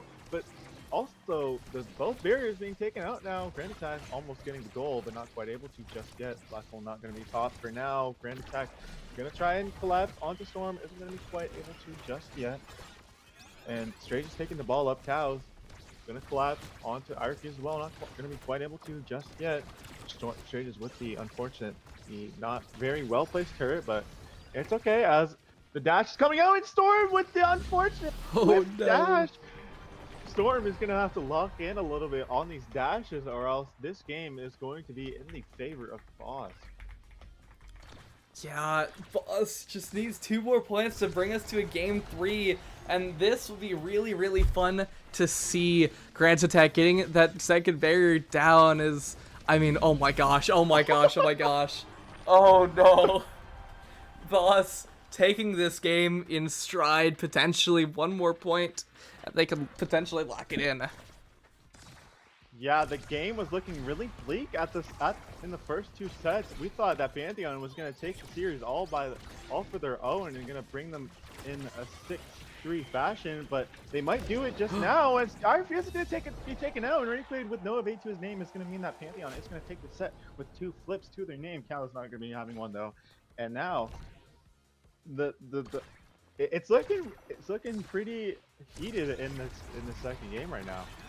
1 opening from Grantitech, and we could see the end of the game here as that's my first barrier down, and 3 flips available, 2 from Pantheon, 1 from Grantitech. But Grant is just doing such a great job at staying alive, and that's the Orb Answer, giving him the opportunity to get the speed and kind of get a lot going. That's both flips gone! That's Storm out the field! Now it's Grantitech trying to work his way out the field. Rennequaid gets the second barrier down. 2 versus 2 now. Storm almost back online, but it is Cows versus Irefuse and Rennequaid on this offensive line. Rennequaid looking very low. Grantitech back on the field now, trying to get this goal found. Cows though with the almost full energy, but that's, oh no, Storm out of the map, and that's gonna be Grantitech catching the pass, and game done for Boss. 1-1 now in the series. Oh, we may need to put the boots down and pick up the button. Yeah, I definitely agree. But one thing I also want to point out is that Rennequaid ended the game with 627 base speed. That is an absolutely catastrophic amount of speed. I think that also might have been like single-handedly.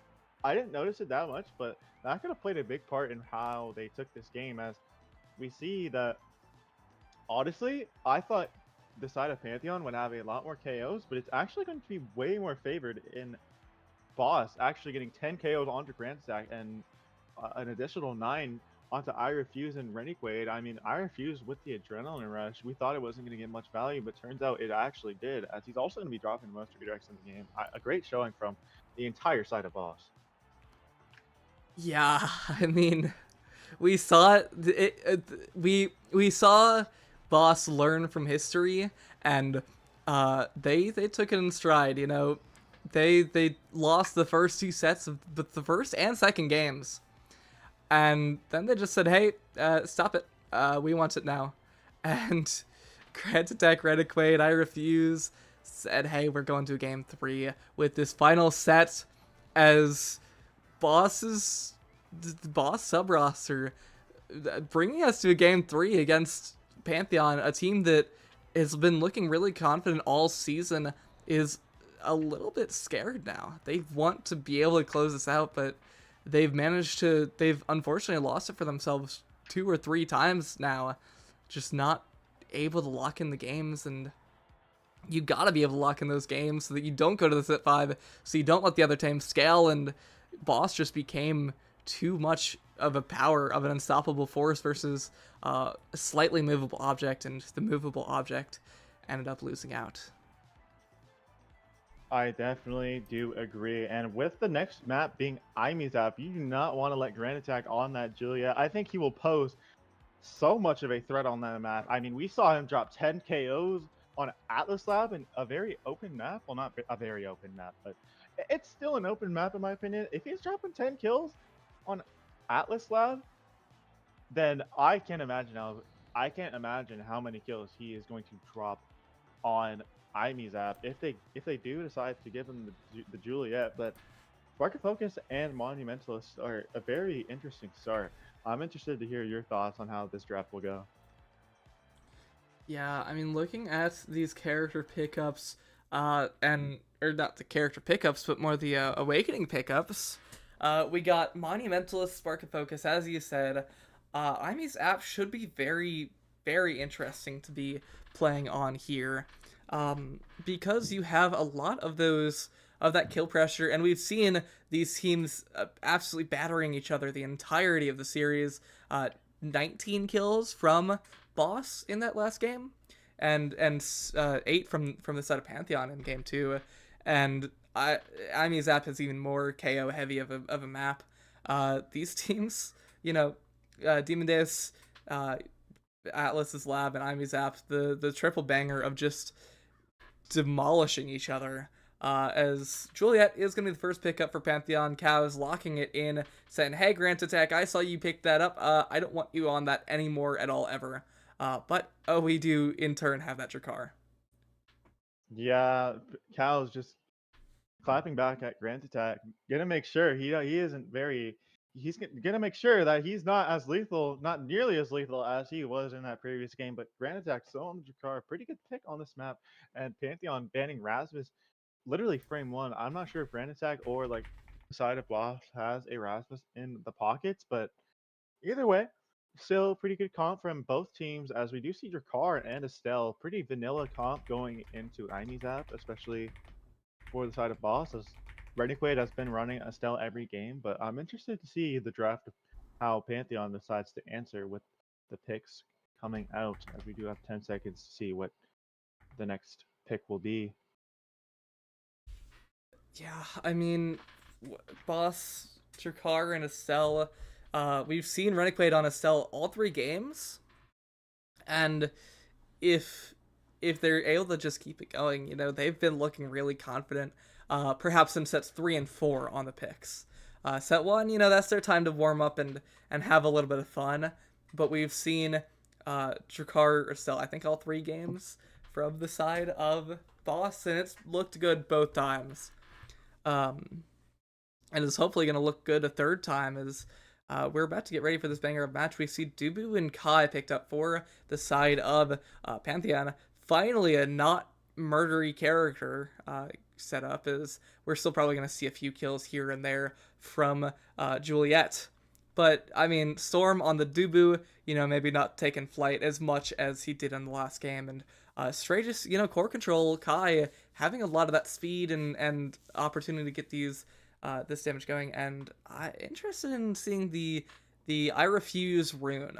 We haven't seen it yet in this game, in this series, and I don't think I've ever seen it, honestly. But I could see it potentially just taking the series by storm. I'm actually not sure if this is I Refuse on the rune, or if this is I it Refuse could be on the Renegade, Estelle yeah. and Renegade on the Estelle, as Pantheon decided to ban rune both games before this one. But now that they have not, that Renegade, or maybe potentially Renegade, decided to pick it up in this game 3, making sure that they fully regret banning that rune. As now it's looking kind of scary, as I'm not sure how the Kai is going to pair into the rune. I assume it's going to be like maybe fine, but with the Monumentalist on the rune, as well as the Drakar, just Drakar being like the shotgun menace that he is, I could see a lot of knockback KOs being put out for the side of Boss here. Yeah, and we are. I think Boss is. I'm low key down for the Estelle goalie that you're talking about because I really love the character in that position. Just because she can kind of clip you off the map for fun, if you're not careful enough. And I really expect to see I Refuse trying to get these kills with that Estelle. We'll kind of see how it's all played out, see what happens here as we're getting into the game draft. Pantheon trying to solidify themselves a spot in tiebreakers, and the side of Boss here for the heck of it, and potentially here to remove the opportunity for the other team to win or do anything at all whatsoever. Yeah, and as I predicted before, that is Renegade on the rune. Going to be a pretty scary pick. But I Refuse and Grand Attack are going to get a little bit of pressure on the side of the bottom side, and I Refuse just going in the middle, putting himself, posing as so much of a threat in this corner, but it's going to be cleared out eventually. As Grand Attack is going to be taken pretty low already, and Cal is just on the prowl for Grand Attack's life. Storm is going to also compensate for Cal's not being able to get the kill in the first place, and now Pantheon is in an immediate power play, and Renegade accidentally, I think, using the rune secondary out of position, and now that's the barrier gone. But Renegade with the advantage here could potentially lead to something big. Storm with the roll is going to stall the play for a little bit longer, but Grand Attack and Renegade are trying to collapse, but not going to quite yet, as the Dubu is so good at stalling out these plays and just completely preventing you from doing anything. But I Refuse with the dribble, gonna also do a little bit of stalling himself. Grand Attack trying to put it around the Dubu wall, not going to quite be able to. Cow's trying to get the great scoring attempt, but not quite securing it just yet, as we do see this corner. Strages with the barrage and almost the dash punch being slotted in, and not going to be able to quite yet, as the barrier does get taken from Pantheon. And now Grand Attack, I Refuse shooting it right up to Grand Attack, not going to be able to quite yet, but Grand Attack is going to get a flip out of Storm, going to molten bolt him just to secure a little bit more of that damage. Now with almost the dash punch, not going to be able to quite yet, as we do see them fighting the Dubu wall a little bit. Now Renegade and Grand Attack are going to have to get it around Storm if they want to take this first point. It's looking like a really long first point right now. Yeah, that Dubu's really good at just holding it down, locking it down. But I do want to see Storm kind of continue this great defense. And Vantage barely not hitting anyone. But now it's Cows in the 1v1. I Refuse able to get the defense, get the save.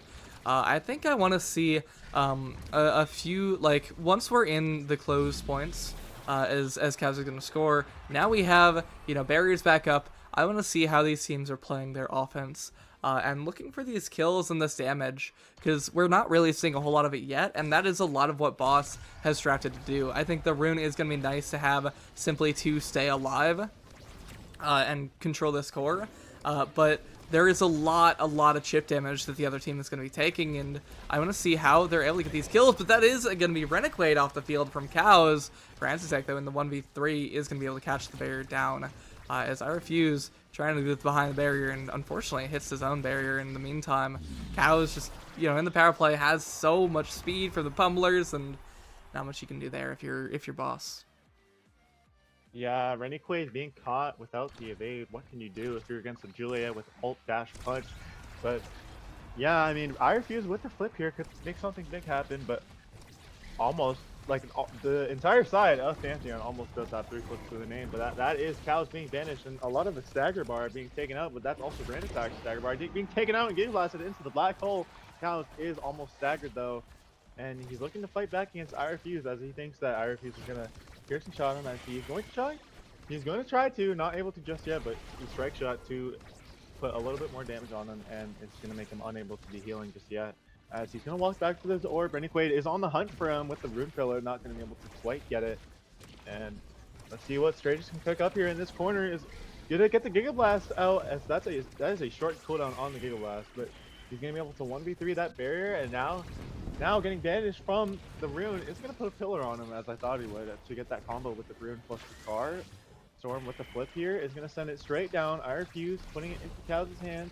Unfortunately, you don't want to see that if you're the side of Boss, but that's I refuse being able to counter the dash punch fairly well as Renegade with the ball here. He's going to try to send it up with the great strike shot from I Refuse. It's going to keep Cows at bay for now. Strages with the ball with Cows in the corner, but that's Cows completely slipping up Renegade. He wasn't even able to react with his strike. That's how good the shot was. As they're going to take this, Pantheon is going to take the set in a swimming 3-0 fashion. And that's the spark of strength also for Strages to pick up, as that is what he's hovering right now. Yeah, this is probably a best case scenario for the draft for Pantheon. They all picked up Spark, and the other side of Boss also picked up 2 Sparks and then Monument Test on Renegade's Rune. So Sparks are basically controlling the game here, and with that Spark of Strength onto Strages, that now threatens another opportunity for more Sparks. Additionally, though, Rapid Fire is going to be picked up for Storm. That is all the more defensive opportunities for this big Dubu on the defensive line. And then Juliet Cows picking up Adrenaline Rush. It's so nice to have 2, but that's going to be Renegade getting the kill with the pillars. Nice Trade and Drew combo onto that Juliet. And you can't get use out of Adrenaline Rush if you're not on the field. Oh my gosh. Yeah, absolutely. His Grand Attack is just going to slot that one up, putting it around the Dubu perfectly, despite him having all that size plus all the cooldowns with the Rapid Fire plus the Spark of Focus. That is a pretty scary combo. But yeah, honestly, with this Spark of Strength, Straight is going to be a lot more powerful on the field, as he's going to try to work the ball up for himself. It's not going to be able to quite work out just yet, but Cows with the ball, getting the ball for himself.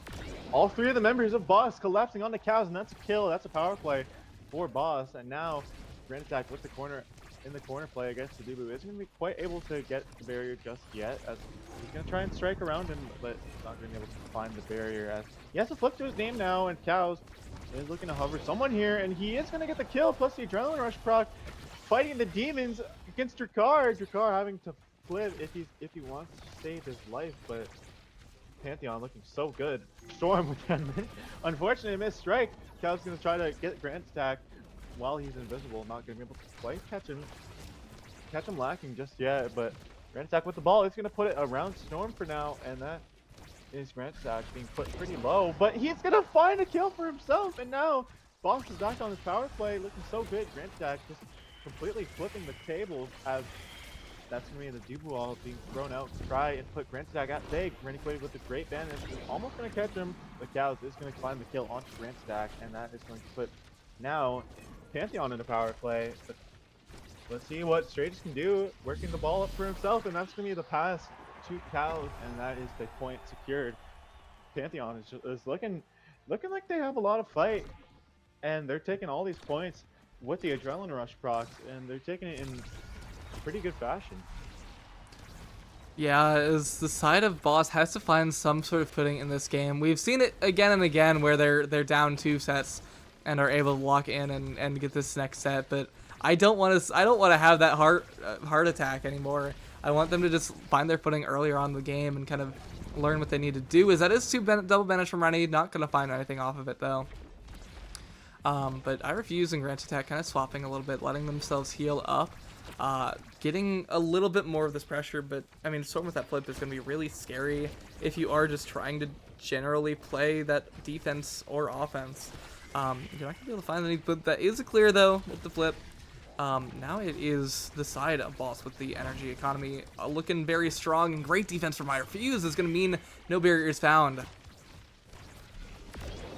Yeah, but Strage is going to be taken out, and now Boss is back on this power play, gonna try to take advantage of these power plays so much, but that's the roll coming out from Storm. It's gonna stop the play for a little bit, but Grand Attack is gonna end up taking the barrier anyways, as Cows forcing to flip to keep Grand Attack at bay, but I Refuse with the flip now.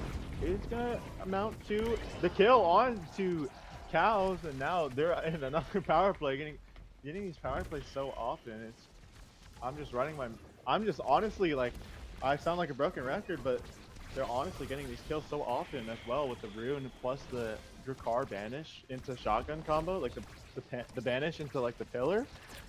But Pantheon is still able to hold their own despite almost always having a player down, as that I refuse with the piercing shot. Not going to be quite able to defend the barrier just yet, as that's Grand Attack being completely swept away by the roll. But Ritiquade with the banish is almost going to get the goal, not quite able to yet, but that Strage is looking pretty low. Grand Attack going invisible for now is going to almost get Strages, but I don't think he had the shotgun for it, unfortunately. But Grand Attack going to try to take the dribble for himself. A little bit of missed strikes coming out from both sides, and that's Cal's with the core right now. Storm with the log going to help with the offense a little bit. And I Refuse is going to be put up in this wall. He's going to have to watch out for Cows, but now Cows is going to be played around, like, he's going to be played around so well by the side of Boss. And now the pillar coming out from Ritiquade is going to mean that that the side of Boss does have a lot of fight in them and will take this. It's gonna try to take some sets for themselves, and now they're 1 point away from taking it. Yeah, the side of Boss is doing a really, really great job of setting themselves up for success here. Ritiquade with that 1-2 punch means that in overtime and in the later points of the later parts of the point, they're able to red core the core if they hit it like twice. So the passes between Ritiquade and I Refuse are gonna mean that they have the red core, and it isn't even needed as Grand Attack just striking it through 2 defenders from the side of Pantheon, and Pantheon has to find some way back into this game, as it feels like Boss just knows what they want to do now, and maybe they feel like they have a slow start every single time. They just start slowly and build up from there, and that is now a second spark for Ritiquade, or no, not a second spark for Ritiquade, but it is a spark nonetheless. Yeah, Ritiquade being forced to deny that second spark, but Dubu, interestingly, with the Chrono Boost, is gonna deny his own Kai, and his Kai is forced to pick up the explosive entrance now. It's gonna have a lot more damage on that Giga Blast, and yeah, I mean, Cal's with the Stinger as well. I'm not sure how good Juliet does with Stinger, but it's a pretty interesting pick that might be able to get some value. But we see Grand Attack just sending the ball in all sorts of places. I Refuse with the blink is gonna almost get the barrier, but he's gonna be dash punched in return, almost being taken out. And that Storm with the Dubu wall. They're in a double power play now. You don't want to see this if you're the side of Boss. Ritiquade is gonna have to try so hard to get this to save, but he's not gonna be able to. But he actually is going to be able to. I just lied, but never mind. Cow's taking the ball up. Straight just giving him such a good pass around the rune, and that's going to be the first point taken to Pantheon.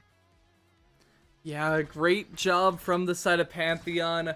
Pretty hype kills and just pressure there from the team as they're able to lock in this goal, and now they're looking comfortable in the set. That is, however, Ritiquade with those massive pillars just sitting there, able to just block off any offensive pressure from the side of Boss, as now it is their attempt to try and make something happen, but timing Grand Attack is so low. Double banish coming up from Ritiquade. We've seen him get a lot of these kills in the past, but nothing found there, as Chaos is looking really low. Grand Attack forces burn that flip there too. Yeah, Cal's being forced to walk back to his own net. Grand Attack without the evade, though, is going to mean that Cal does pose a threat on the Grand Attack's head. But you see Grand Attack going invisible with the Drakkar secondary, but it's not going to amount to anything just yet. Cal's getting the ball now, is going to get the barrier. It's looking really good for Pantheon right now. Grand Attack with the Molten Bolt isn't going to, really get anything, but he is going to get a little bit of damage. Storm with the flip here. It's gonna have to use it in quite a dire situation, but that's the banish coming up from Ritiquade.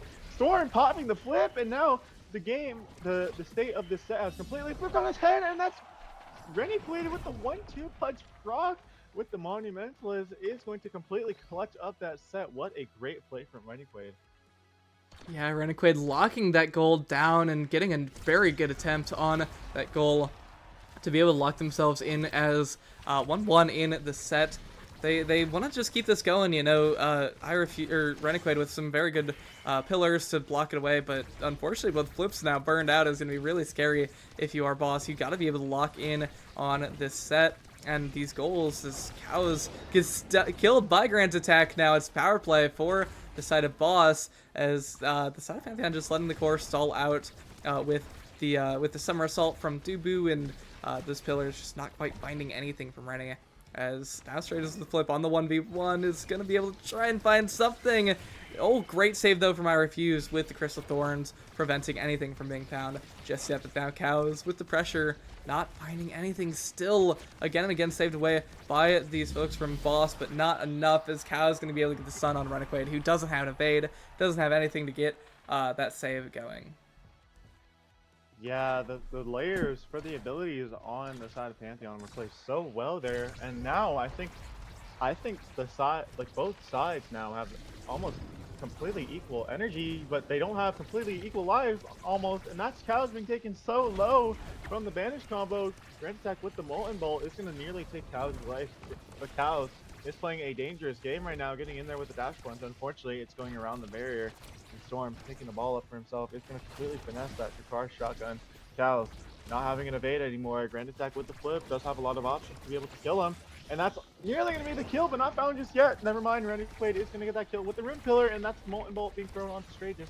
He's looking pretty scared right now, but Renegade with the nearly perfect pillar, and that's the Vanish coming out. Not going to amount to anything quite yet, but that's actually Cows taking the kill, and Cows looking so ferocious in this point.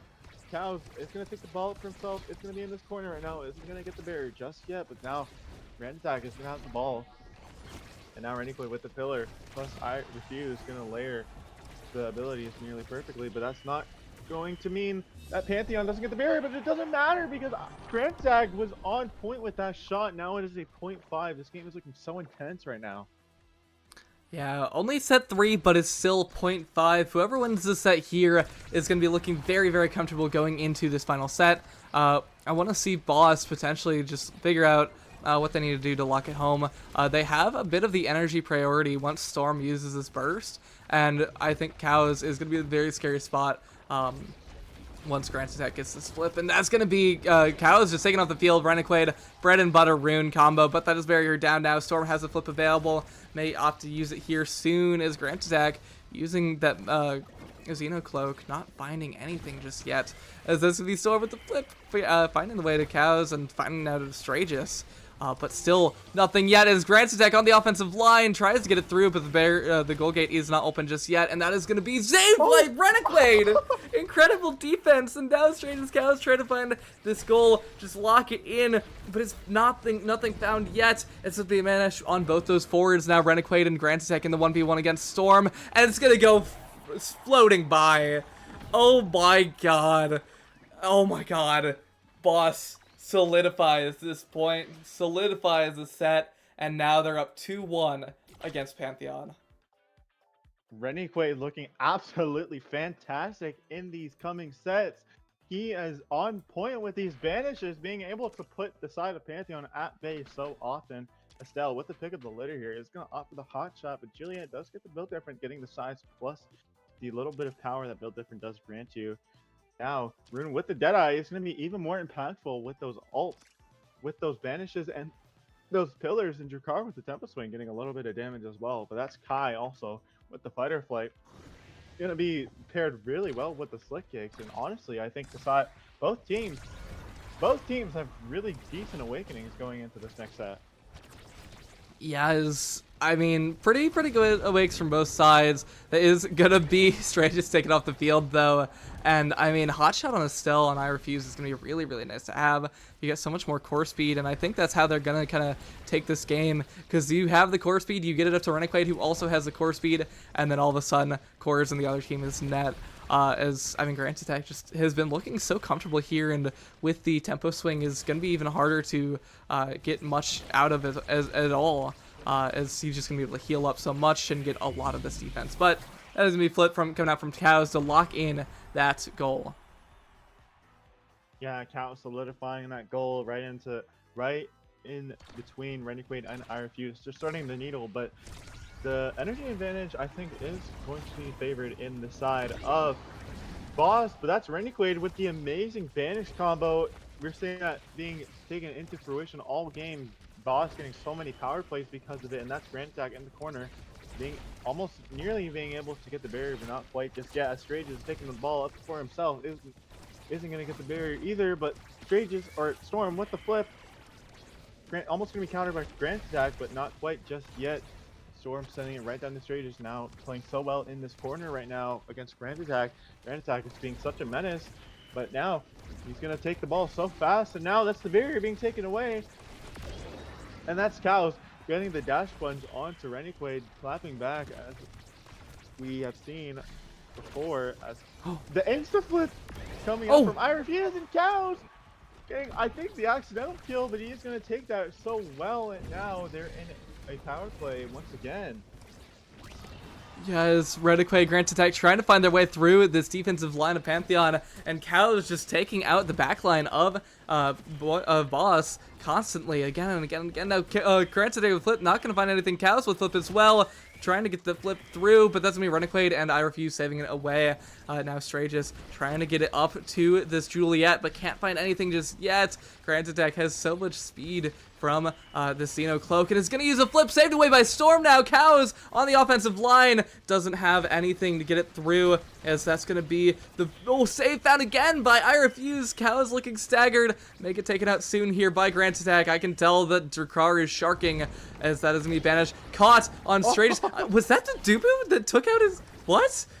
Grant Attack now tries to get it through. Storm uses that flip, not quite finding the save just yet, as they gotta get it out on this power play, but it's not, as Reniquade gonna lock in this goal with the pillar. Oh my gosh. Yeah, once again, Reniquade looking so on fleek with this rune. This is not something that the side of Pantheon wanted to give to Reniquade, as now they're paying the price for giving it to him, and now we see Cows and Strages in the corner, almost getting the barrier, but not quite just yet. As the double dash punch is going to come out, though, that's going to be some damage put out onto Boss, but it's not going to amount to much. Cows with the Fiery Fury is going to try to get something. Standing on the rune pillar is Cows and Strages, but it's not going to get anything just yet, as Cows looking so low right now. And Grand Attack is going to be on the prowl with this flip. Not quite going to be able to get a kill, but that's the double banish coming out, and now it's looking really scary for Pantheon. And Grand Attack with the flip is going to try to 1v3, not quite going to be able to, but I Refuse in this corner with the flip of his own is going to maybe try to get something going, but Reniquade, or Cows, is going to just take out Grand Attack. Cows with the flip, almost going to get the kill, not quite going to be able to get it, as now he's with the flip here, and I Refuse just holding it down so well in this corner. Reniquade with the flip is going to not be able to defend it, but Cows looking so low.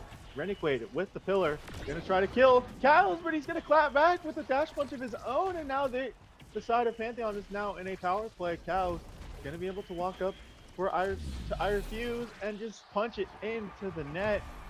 The game is just going in all different directions right now, and I could see anyone taking this set currently, but it's looking like Pantheon might have a stronger chance here. Yeah, Pantheon trying to just close out this set here to lock in some sort of sensibility in this potentially final set of the game. As Grant Attack, I Refuse, Reniquade just trying to get this defense flowing. It's so much work, though, as Cows, just a raid boss on that offensive line, doesn't have the Awakenings, doesn't need them, and that's going to be the goal found off the rebound from the side, and Cows now locking in the goal, locking in the set. And now it is a set 5, game 3 for Boss into Pantheon. Cows just being an absolute menace in this 4th set, and now he's going to have the pick of the litter on his own, and he's going to opt for that recovery drone, and definitely an important pick here, as you don't want to be KO'd by the Drakkar or the Rune, as he's been getting KO'd previously. And that's Dubu denying the extra special away from Rune, but Rune is still going to have a bit of options here. It's going to get the glass cannon, and the Kai gonna deny the Drakkar's missile prod, but now Drakkar has the catalyst and the fire up. Those two awakenings synergize so well with each other. I don't know which team won. I think I'm gonna give it to the side of Pantheon in terms of who won this draft. But I mean, this game has been going every single direction. As I don't know who's gonna take this game in general, as that's the recovery drone already being popped from Cows. You don't want to see that going into this next set, as you just got that awakening to survive. I mean, it gave some value, as now he's still alive, but not anymore, as he's being taken out by the onslaught of abilities that Boss thrown out at him, and now that's a power play on to Boss, and now Grand Attack in this corner with Renegade with the pillars, gonna out to the barrier. Strages and Cows working this ball up, gonna try to get the barrier. Gonna try their best to get this barrier now, and Cows is gonna find the dash punch, the really well placed dash punch onto the second barrier, or the second barrier, and now both teams are pretty in a neutral state right now as they're trying to work this ball up into Boss's net, and it's not gonna be able to get it just yet. And the banish from Renegade is gonna completely ignore the roll coming up from Storm, and now Renegade is actually dominating in such a well fashion, putting Boss up in this set right now. Oh my gosh, we're so close. We can see a Boss upset this team of Pantheon that has looked so consistent. It's so scary here as Renegade has the flip available. Storm has the flip available as well. But, I mean, Grant's attack has Fire Up along with that Catalyst. It's going to be so much speed on the side of Boss. Now they're running all over this field circles, some may say. Renegade has the flip available still. But it's up close and personal where they're really looking powerful. Great attempt on the banish on Storm, but Stray just didn't quite get hit. As it's just an all-out brawl by both of these teams. Renegade just trying to get this through this Cows Juliet.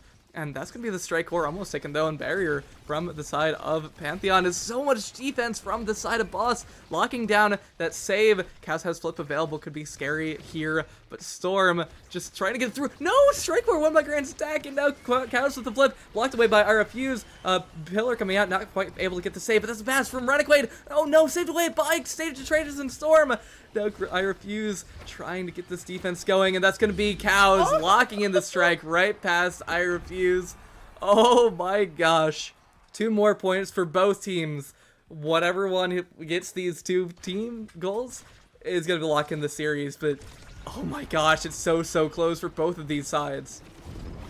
Both teams are looking absolutely fantastic right now. The banish is gonna come out, and Grand Attack gonna follow up with the shotgun plus the flip of his own, and we're fired up now, and that's the barrier being taken down for the side of Pantheon. As that's Grand Attack with the ult plus the shotgun, gonna put everything right in Storm's face, and he's not gonna be able to do much about it, as that's now Grand Attack's Boss being 1 point away from taking the series all from themselves. The sub roster is playing absolutely fantastic in this game right now. That's the barrier being taken down from the piercing shot, and that's Grand Attack almost being taken out by the Doobie Wall. Not gonna be able to quite he's not gonna be able to get the kill.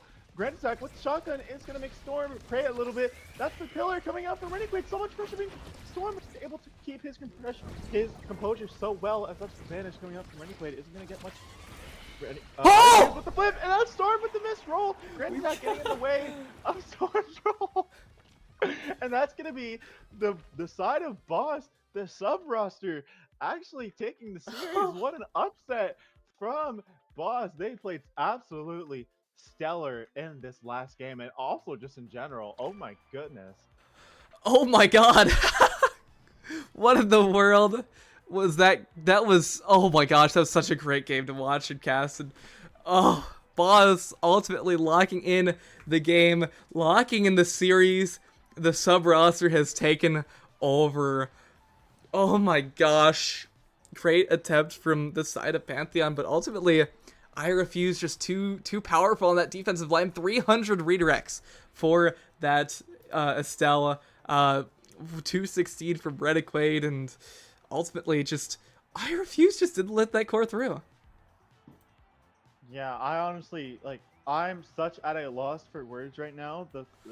I'm just appalled. The side I didn't think that the side of Boss were even able to take a point, but they were able to take the entire series. I'm honestly shocked. Like, I don't even know what to say. I mean, 7 KOs coming in from Renegade, 5 onto the Drakkar, and 9 onto Kaos. The side of Pantheon did have a lot of fight in them, but ultimately, Renegade, I mean, the forward duo of Boss was able to throw out so much things, and Pantheon weren't able to answer in time, which made it so Boss took the set. I mean, that was an absolute banger. Yeah, I mean, cinema all around. What the heck happened? this is a scary spot now. The side of Pantheon, may have that losers bracket buff, but also has that losers bracket debuff. You only lose once in playoffs, and now you're kind of in a very bad spot if you lose.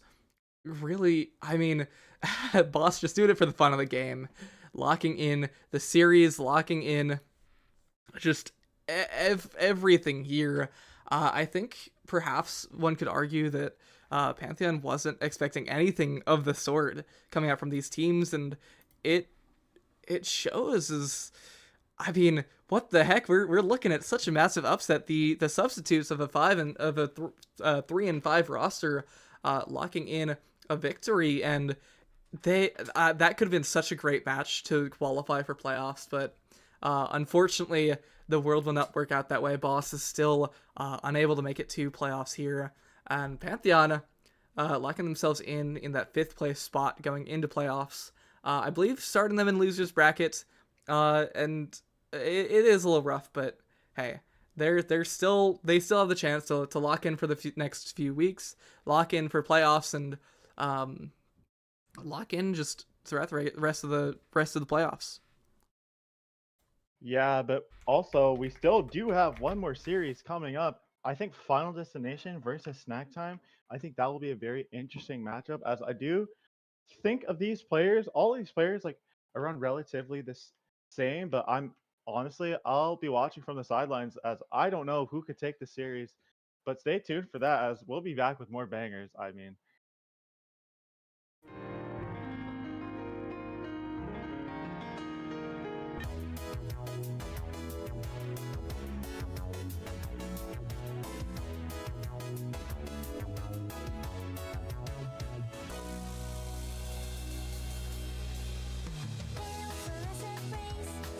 Before me, you can reorganize.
Good morning, gamers. We return here with Snack Time versus Final Destination, and we are looking forward to a great matchup after that banger of a series we just got out of.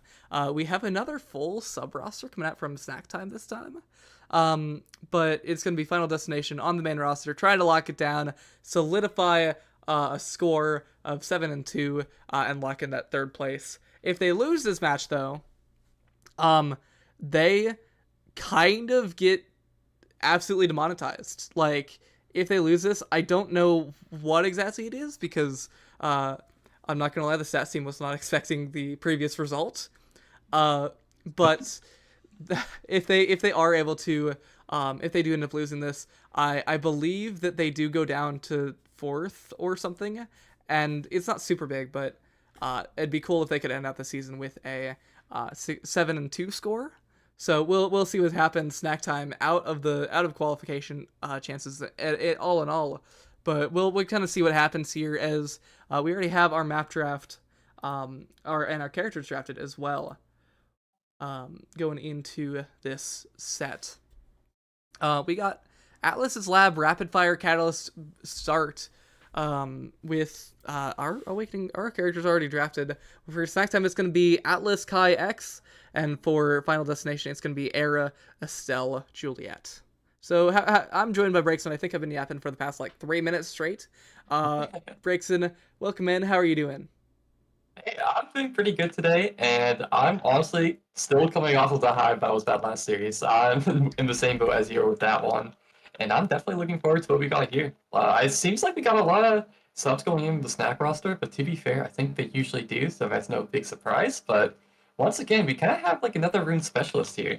Now, unfortunately, it was banned out, which is pretty understandable, because the late game, very strong rune player, which definitely makes sense. And we got Yellow Taurus and Crazy Crystal, and then basically, main roster on Final Destination, which makes sense. And it looks like I can definitely see them coming into 7-2 here. I honestly really like their team. I think the Greatest Meme is a great brawler. Probably top 2 brawlers in NAST for sure. And Crazy Crystal, fresh on the NAST scene here, but absolutely has had hands, if I recall correctly. I think she did win her first series, and her first ever series in NAST was pretty impressive. So I'm kind of looking forward to see how they play today. Yeah, this should be a great match ahead of us as we're about to hop on into the game. We got some fun start here of Rapid Fire Catalyst. It goes kind of insane, I'm not gonna lie. Oh no, hold on.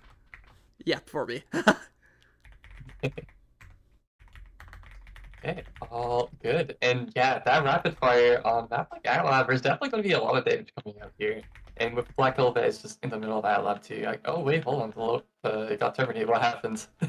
I can't see anything, so we're gonna restart the match, so that we can actually see the game. Wait, 20 seconds and then restart. Okay, we saved it. We were gonna have a full name off game. Hopefully we don't have it bug again. Hopefully, please.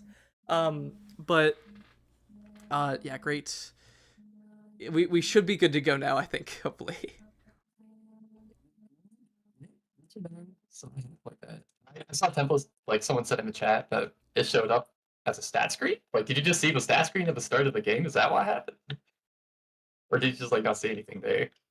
That's very weird. I think Tempo Melon had the stream muted. Or stream paused on the stat screen for a couple games ago. But okay. Hopefully Tempo Melon will be on pause now. Unfortunately, no do brawler like we saw in Nassau yesterday. I mean, it went kind of crazy. But I'm down to see the side of Snack Time. Lock it in, get some games going, pop off all that fancy stuff. Because Elo2 is the player we haven't seen too often on the Snack Time roster. I believe Elo2ers was the starter and then played 0 matches going into the season. and now has returned for this final match of the season with Crazy Crystal and the Legging. None of whom I believe are main roster, but hopefully it will all be here to provide us with an incredible matchup as we get into the game. Absolutely. Park's kind of like a bit of an older player, if I recall correctly. I've definitely seen him in the mines from long ago, and you're back in the game here at Black Hole. Pop immediately, he's taking the top side here. Guys playing top side, passes to the Atlas, goes back up to the top side here. Greatest Meme tries to make pressure. Fortunately, it's not anything. Tries to rotate around the Atlas. Goes for the bottom corner for offense, and it seems like he almost gets something out of it, but unfortunately not. And now Legend on the Kai, taking control, gets the bottom barrier, and King Crystal is on the trail and is in position here, gets a strike core, gets a second barrier, and looks like they were almost about to get the in, but not yet. Now it goes back up to Kai, and it seems like it is kind of stabilizing a little bit here. Yeah, I want to see how the side of FT is playing this, as that's going to be the core going straight on into the net. It feels like Snack Time, has fresh out of nowhere. I don't think I'd imagine they probably don't have much time with each other. But as we saw, perhaps not having much time with each other means that you're gonna be able to accept change easier. Like with each little change in play style you saw from the side of from the team of Pantheon in the last series, you saw also kind of the rest of the team is having to adapt. Whereas here, everyone's adapting constantly on Snack Time, and that is going to be the first goal scored from Final Destination, now all tied up. But we see Snack Time, looking pretty confident, zero energy for anybody except for Legging. Energy is definitely being burned here, as just so much damage is being put up here as Raypart B down low, but it seems like for Legging is also not gonna have that energy up for long as he gets a core flip, but it looks like he is being hunted down by the Greatest Meme here. Probably looking for an ult into dash punch here, but unfortunately he fished for that so hard. Actually he got the core flip and Legging there, but he's also not the one for this world anymore. And now Legging doesn't have any energy more, but they're putting offense on the bottom side, and it is honestly looking pretty good. They're struggling to get it out, but they managed to finally get it. A patient strike by Atlas there almost loses the barrier for it, but if you don't lose the barrier for it, nothing is lost, because on the other side, both barriers are immediately lost, and it's gotten by Crazy Crystal, as we are now up 2-1. Yeah, now Snack Time 2-1 in the series, in the game, in this first set. As Crazy Crystal, Legging, Elo Tourist looking to just take this game nice and easy. I think that Kaya is going to provide a lot of the movement that X needs, Crazy Crystal needs to kind of play this game and punish Spartan. But at the same time, I think the Era has a very significant opportunity to make the game happen with Crazy Crystal, being made small, being made tiny, and how much you can do. Saved away from Spartan. Oh! Crazy chaos coming here from both both sides there, but it seems like the Kai's now offline, and that's not great for the X because it's really hard to make solo plays as X. He's just such a low cortisol brawler that if he doesn't have like a mid to play off of, it's kind of hard to play with it. And now Greatest Meme almost gets it in with that. Oh my god, and he does get it in with the primary! Able to just look such a beautiful offense, whip and NATO layered on top, and now we are going into the 0.5 of the first set. Yeah, nice and even matchup so far between Snack Time and Final Destination. One thing to note is that Fire Up is, of course, in the draft still, and I think whatever team kind of is able to pick up that first character slot, maybe getting a Fire Up Catalyst combo, which is not nearly as good as it was in the olden days, but is still an incredible Awakening combination, because you have so many ults, and that's going to be Crazy Crystal finding the goal through Spartan. Great strike found, and now it's going to be Snack Time going up 3-2 in this first set, catching this first set for themselves, and looking pretty comfortable in the series.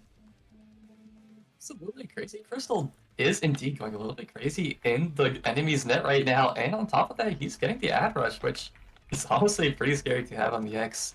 I noticed that both brawlers here did offer Catalyst as well, so...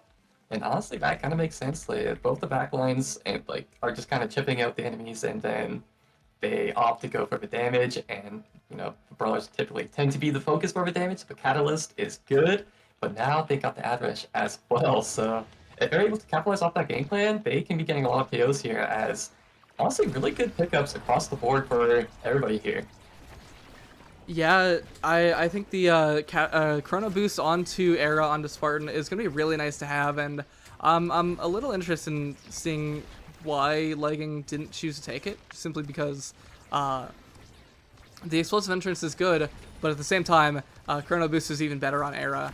And so now we see the kill come out from Rayboy, as it looks like a power play for Final Destination is going to come through for the goal.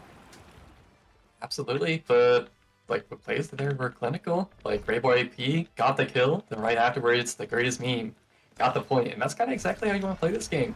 And let's see if they can do it again as Big Buff Black will immediately textbook kickstart on Atlab here, and they start to rotate to the bottom side after punishing the Atlas by moving up, and they almost get both barriers. Tried to rotate it around again, but this time Kai is there to catch it. Elo Taurus is surprisingly low, despite being the goalie. He's getting focused on the damage quite heavily, and it's not like it's for Juliet that's going for it either. It's the entire team just dumping all their cooldowns on Elo Taurus, and it seems to be like just very effective because Kai has to stay back to help Atlas, and now Atlas is dead, so the Legend is now the goalie, and Greatest Meme is opting to pass around here. Kind of Crystal having to step backwards to help out. With a Burns core flip actually gets both Bearsborn, despite being at the back line. The brawler is still brawling, and Precarious Meme gets another fate. Oh my god, and then gets it in afterwards. And now they're definitely looking like they want this set as it's 2-0.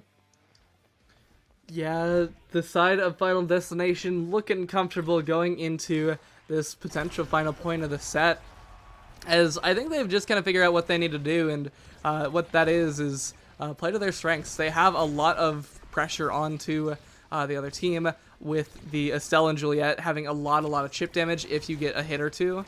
And so Elo Taurus is taking so much damage, Legging is taking a lot of damage as well, and I'm interested in seeing how they're going to close this out. Greatest Meme, great strikes from Snack Time, preventing anything from happening on that offensive line, but now is the flip from the Juliet here to get the barrier down, and that Flame Player coming out. Rayboy P just trying to find something here.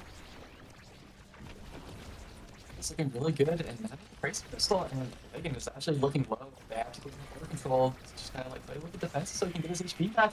Get close to catch from the NATO bombs. They're actually go too early, and Greatest Meme was able to capitalize off it.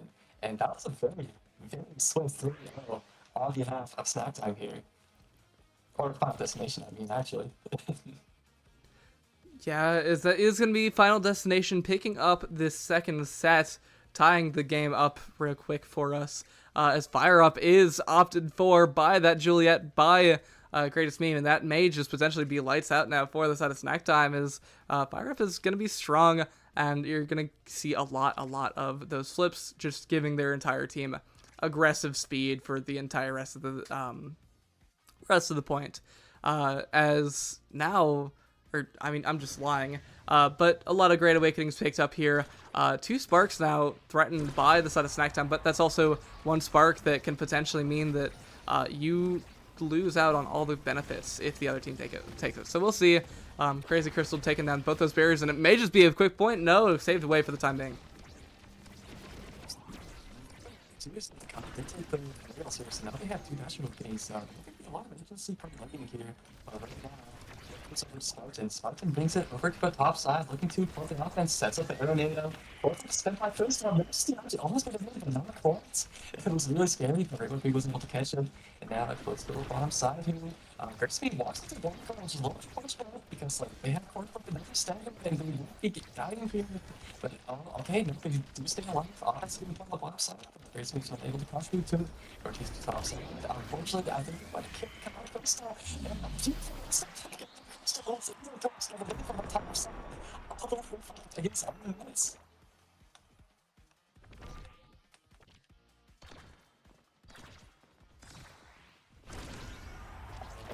Is it loud? Oh, okay, hold on. I might be able to fix that.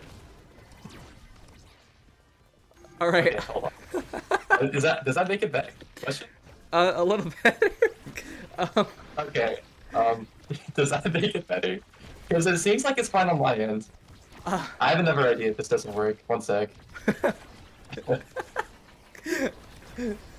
Yeah, you got the. Okay, does this help at all? Okay, that sounds a lot better. Okay, it might have been. I'm back, guys. I'm back. If I am unmuted, so we have some technical difficulties, but it's all right. Rainbow P gets it in from the top side, which is awesome. Now it is 1-2-1. What's your thoughts on this, Potat? Yeah, now the side of Final Destination doesn't really have much energy, and it's Crazy Crystal getting both those barriers down. I think just the side of Snack Time is finding their footing, finding the opportunities to kind of make it back in. They never really felt uncomfortable in the points that they lost, and we saw in the last set, they had some really good saves and kept up the barrier for what felt like a million years on a defensive line. And I think if they're able to continue doing that, we're seeing those sparks of hope, perhaps that fourth and final spark of this what is it called? Of this patch, that's what it's called, coming out as potentially. I think they have a lot of shines of light, but ultimately it's Meme going to be able to catch that goal, and it's a bit of a scary spot for Snack Time. They're not out, they're not hopeless, but they got to figure out how to keep this consistency going. Hopefully my microphone is as well. Hopefully you guys can hear me clearly, because right now, Blackwell is popped, offense being broken on the bottom side on behalf of Snack this time, which is looking good, but the Arenado forces them to move out of position here. Flip goes up and wide, but they managed to get court control afterwards. The bell ringer. The ball rush. Oh, so many cooldowns from Count Crystal. Almost gets it in, but not quite. Holds onto the core here. Looks like offense from a Grace Meme. Oh my god, gets killed by the Giga Impact. But again, doing so much work right now. Crazy Crystal, it's his turn. Looking to kill the Rayboy P, but unfortunately, actually gets killed himself by the Nado, which is kind of crazy. Rayboy P now has no longer any energy, and Spark doesn't either. Guy has core control, and it looks like they're going to rotate the offense on the top side, but actually floats over to the other side, and Grace Beam also gets it in there. Yeah, is Crazy Crystal trying to find these barriers down, but Spartan just defending so well. Meme now trying to get this defense or offense going, but we have the power play for Snack Time. This is what they want here. If they're able to just kind of keep these kills going, it's going to be a really nice opportunity for the side of Snack Time. As that's going to be great as Meme, though, going in with the flip, forcing Earlo Tourist out of the way, and opening up like a straight shot into that net. Look, guys, I just figured out the problem. So I just got a webcam recently, and it was using my webcam. I told you. So, yeah, my apologies on that end, but also the VPN was kind of causing some co-op as well. If you guys heard my fan, yeah, my bad, guys, my bad. But yeah, so Ira gets Monumentalist here, which is a huge pickup. But also on the other hand, Alice also gets Missile Prop. These are both super comfortable wakings to have on both of those characters. What's your thoughts on that, Potad? Yeah, I think Orb Dancer on Greatest Meme is going to be really nice to have as a not brawler player, but as a brawler teammate of a brawler. I know that those brawlers love to run it up with the orbs and just get that speed that scales so effectively, but it may not be needed at all. That's going to be both barriers down. And you know, something that I'm interested in seeing is how these magical maelstroms are going to be changing a little bit to open up the goals. But speaking of opening up goals, that's Crazy Crystal just locking in a nice easy goal on the side of Final Destination, and they've been down for a lot of this game, but they're definitely not out, and there's a lot of hope that they can see in this game. Absolutely, Final Crystal's just been doing so much work with just these solo plays, and right now, Belegi on the other hand, just with these crazy gigas, just having so much value out of that. If they're able to consistently do that, they can definitely do a lot more. Crazy cord flip and Pepper Press. Well, I thought that was going to go wide on the barrier, but it doesn't, and now from the top rope, Belegi with the primary is able to get in number 2-0. Looking for an explosive switch around from the last set. Yeah, as incredible job from Legging and the side of Snack Time, locking in that goal. And now they only need one more to take this next set and put themselves up at a nice 2-0 in the sets. But that's the Greatest Meme with the strike, or with the dash punch. Very nice to have, as we're looking pretty comfortable before the side of Final Destination. They're down in the set, but not out at all, as the flip is available. And it feels like they've just figured out what they need to do in this point. Just constantly on offense and constantly finding these points, or finding these barriers in this offensive play. As I'm a little interested in seeing how they get these kills, but once they get these kills, they're looking so strong, and that's going to be the goal going in. That was just a beautiful checkmate scenario there, but still being with the dash punch, I don't really know if there's anything that Atlas could do once that core floated up to him. But now it is looking like they are still like 1 point away from getting the set here to bring it to set 5, and I can definitely see that happening. Hammer Crystal popping ult, gets the first barrier, pops core flip with the bull rush, but they actually managed to strike it properly, able to get it out in time. Now, again, one barrier is lost by Leo Torres. Oh my god, the core out clear with the core flip as popped by Rayboy P. Great team goes for a crazy dash punch there, pop like dumping his core flip. Unfortunately, he doesn't get it, but passes it down to Rayboy P. Looking for bottom offense, but they don't get it. Unfortunately, port goes to Hammer Crystal. Talking a little too fast here for a second, but the play is now slowing down. Plaguing is now chipped and not long for this world, but even shorter is this era as they go off the field and now. Crazy Crystal Kama. Oh my god, he dies too, and like it might be dead as well as he gets caught lacking, but the Atlas res is good. But unfortunately, he's still staggered. That really old kind of did numbers. And oh my god, everybody is dying and Ace is had! And that was 0.5. All thanks to the greatest Vives. That was an insane point by Final Destination. Incredible way to close out that point is that's an ace for the side of Final Destination, able to lock it in, potentially get this final goal here that they need to lock in this game. As Crazy Crystal legging, trying to find their way onto the offensive play. I mean, Greatest Meme just may have scaled a bit too much now as the orb answer speed, orb's not up just yet, but I think there's just so much speed from that Juliet and just so much pressure. And now with the Manu Tornado coming out, unfortunate miss on the barrier, but we're going to see just so much pressure from this side of Final Destination. Absolutely crazy. Looking for a crazy kill once again. Dash punch into core clip. Unfortunately, doesn't get anything out of it. And now both Legend and Crazy Meme are looking a little low on the bottom portal here. Crazy Meme does manage to maintain core control. The Aeronado from the top side didn't really do much. They actually lose core control now. But now they try to do offense from the top side. Doesn't last long. Gets really to the bottom. And it seems like it is going to the bottom side of the other team now. Crazy Crystal with the core clip. Probably opting to use it. Spartan is actually the first to use it though. Gets a barrier out of it as well. Now Greatest Meme using all for the core control. Rayboy Piece tries to set up a primary, or that doesn't get anything out of it. Oh my god, Lady with another beautiful eyebrows managed to get it. Now both barriers are open and an almost beautiful strike from Hammer Crystal gets it in. But now it's the greatest Memes there with the core flip and it goes to the bottom side and now the first point, and well not the first point but the first game now goes to Final Destination. Yeah, Final Destination looked a little shaky in a lot of those points, but ultimately was able to lock down the series for themselves. Or not the series, maybe the series of points, you could say. But the game, definitely. Game number 1 going to Final Destination. This is looking like the team that dethroned scriptwriters 2 weeks ago, and it is looking like the team that is trying to make it to second place in Nasty, or second seed in Nasty, as they're looking pretty confident in doing so. Snack time, they gotta figure out how to lock in with this team. They've had a lot of really great signs of life throughout this point, throughout that first game, but ultimately they gotta figure out how to do it again. They gotta figure out how to turn these 1 sets into a 1 game. Absolutely, and I gotta admit, even though they did lose that game, I do think that Snack Time subs can definitely bring it back. Like, there are some really good plays from Camera Crystal on both Legend, and also Elo Torres with some crazy holds. They just have to be able to get both forwards in position on the offenses, and I think that can change everything if they're able to do that, because Camera Crystal and Legend are both really good at just taking barriers on their own and getting points. Like, there were so many times where Camera Crystal just took both barriers and then scored, like, just on their own. That happened at least twice.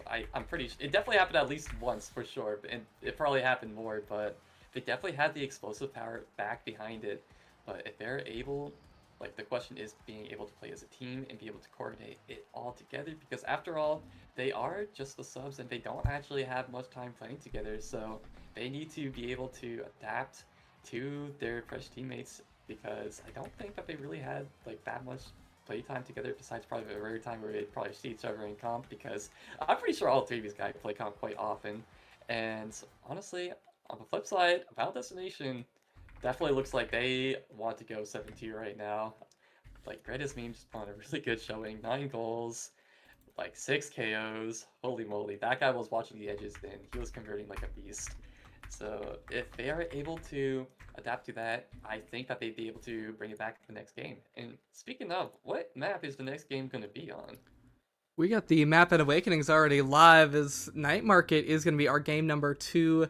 The boring maps for these teams for the time being. But we're going to see Adrenaline Rush Fight or Flight for this next game here.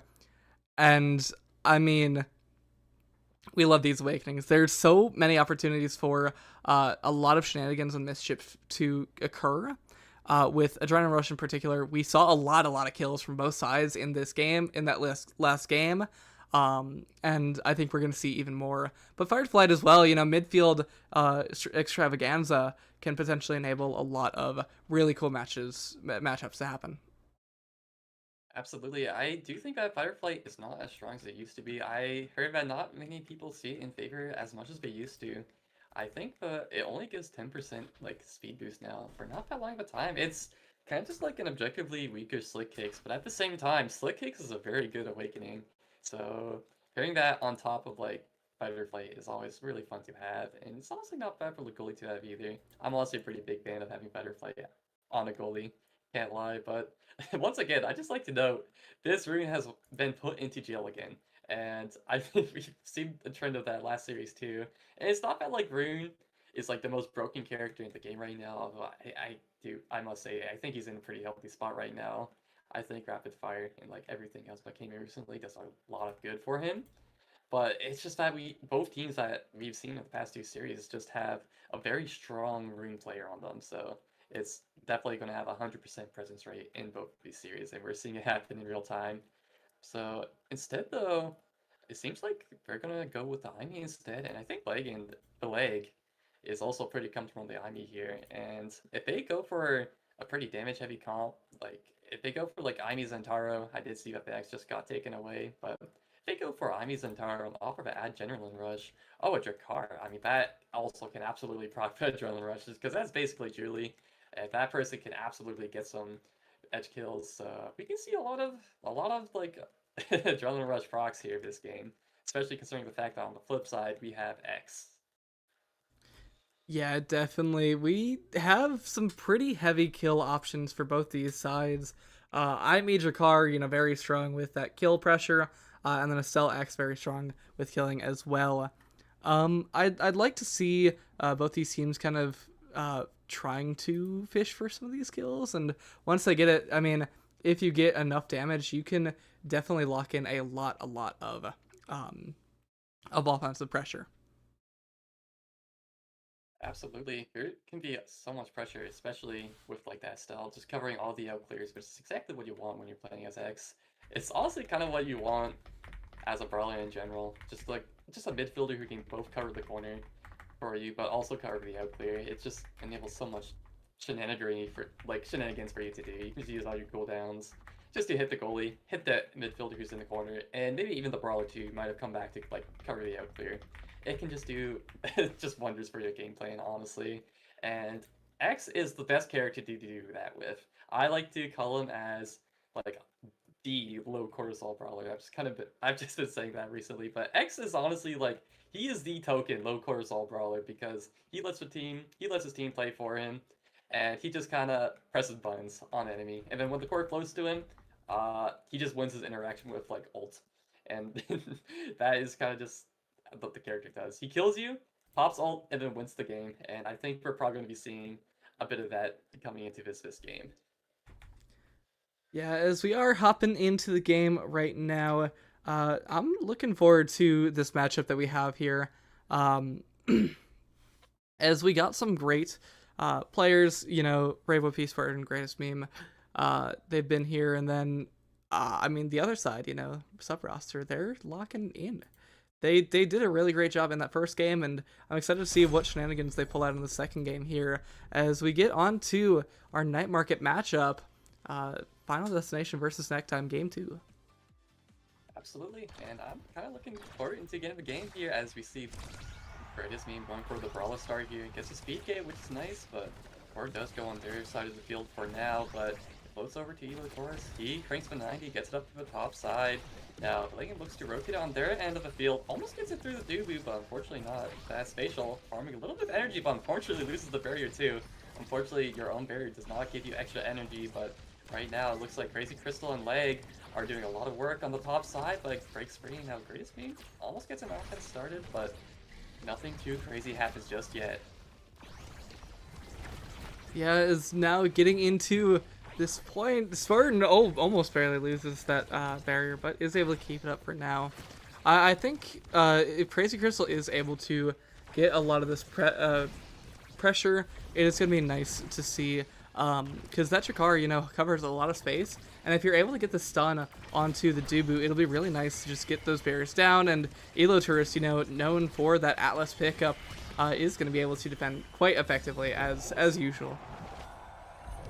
Yeah, great play from Crazy Crystal there, just like using the core speed that he got from his goalie, able to rotate it down to the bottom side where Spartan was just not quite fast enough to get it. I think his roll was on cooldown as well, so he was just kind of calling him out on that cooldown. And now, Legging with a hasty barrier take here, Crazy Crystal getting in position to cover the up clear, but unfortunately it gets out from a bottom side, and now Spartan looking to step forward a little bit, steps back almost immediately.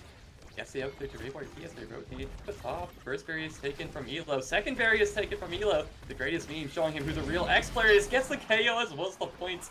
Oh my god, these X plays that we've been seeing are just so explosive all around right now.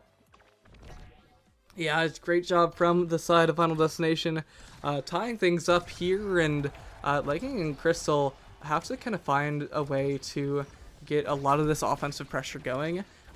Because Rayboy P is on the Estelle, you know, she has a lot of her abilities to kind of hit the core forward, and other characters don't really have that kind of stuff.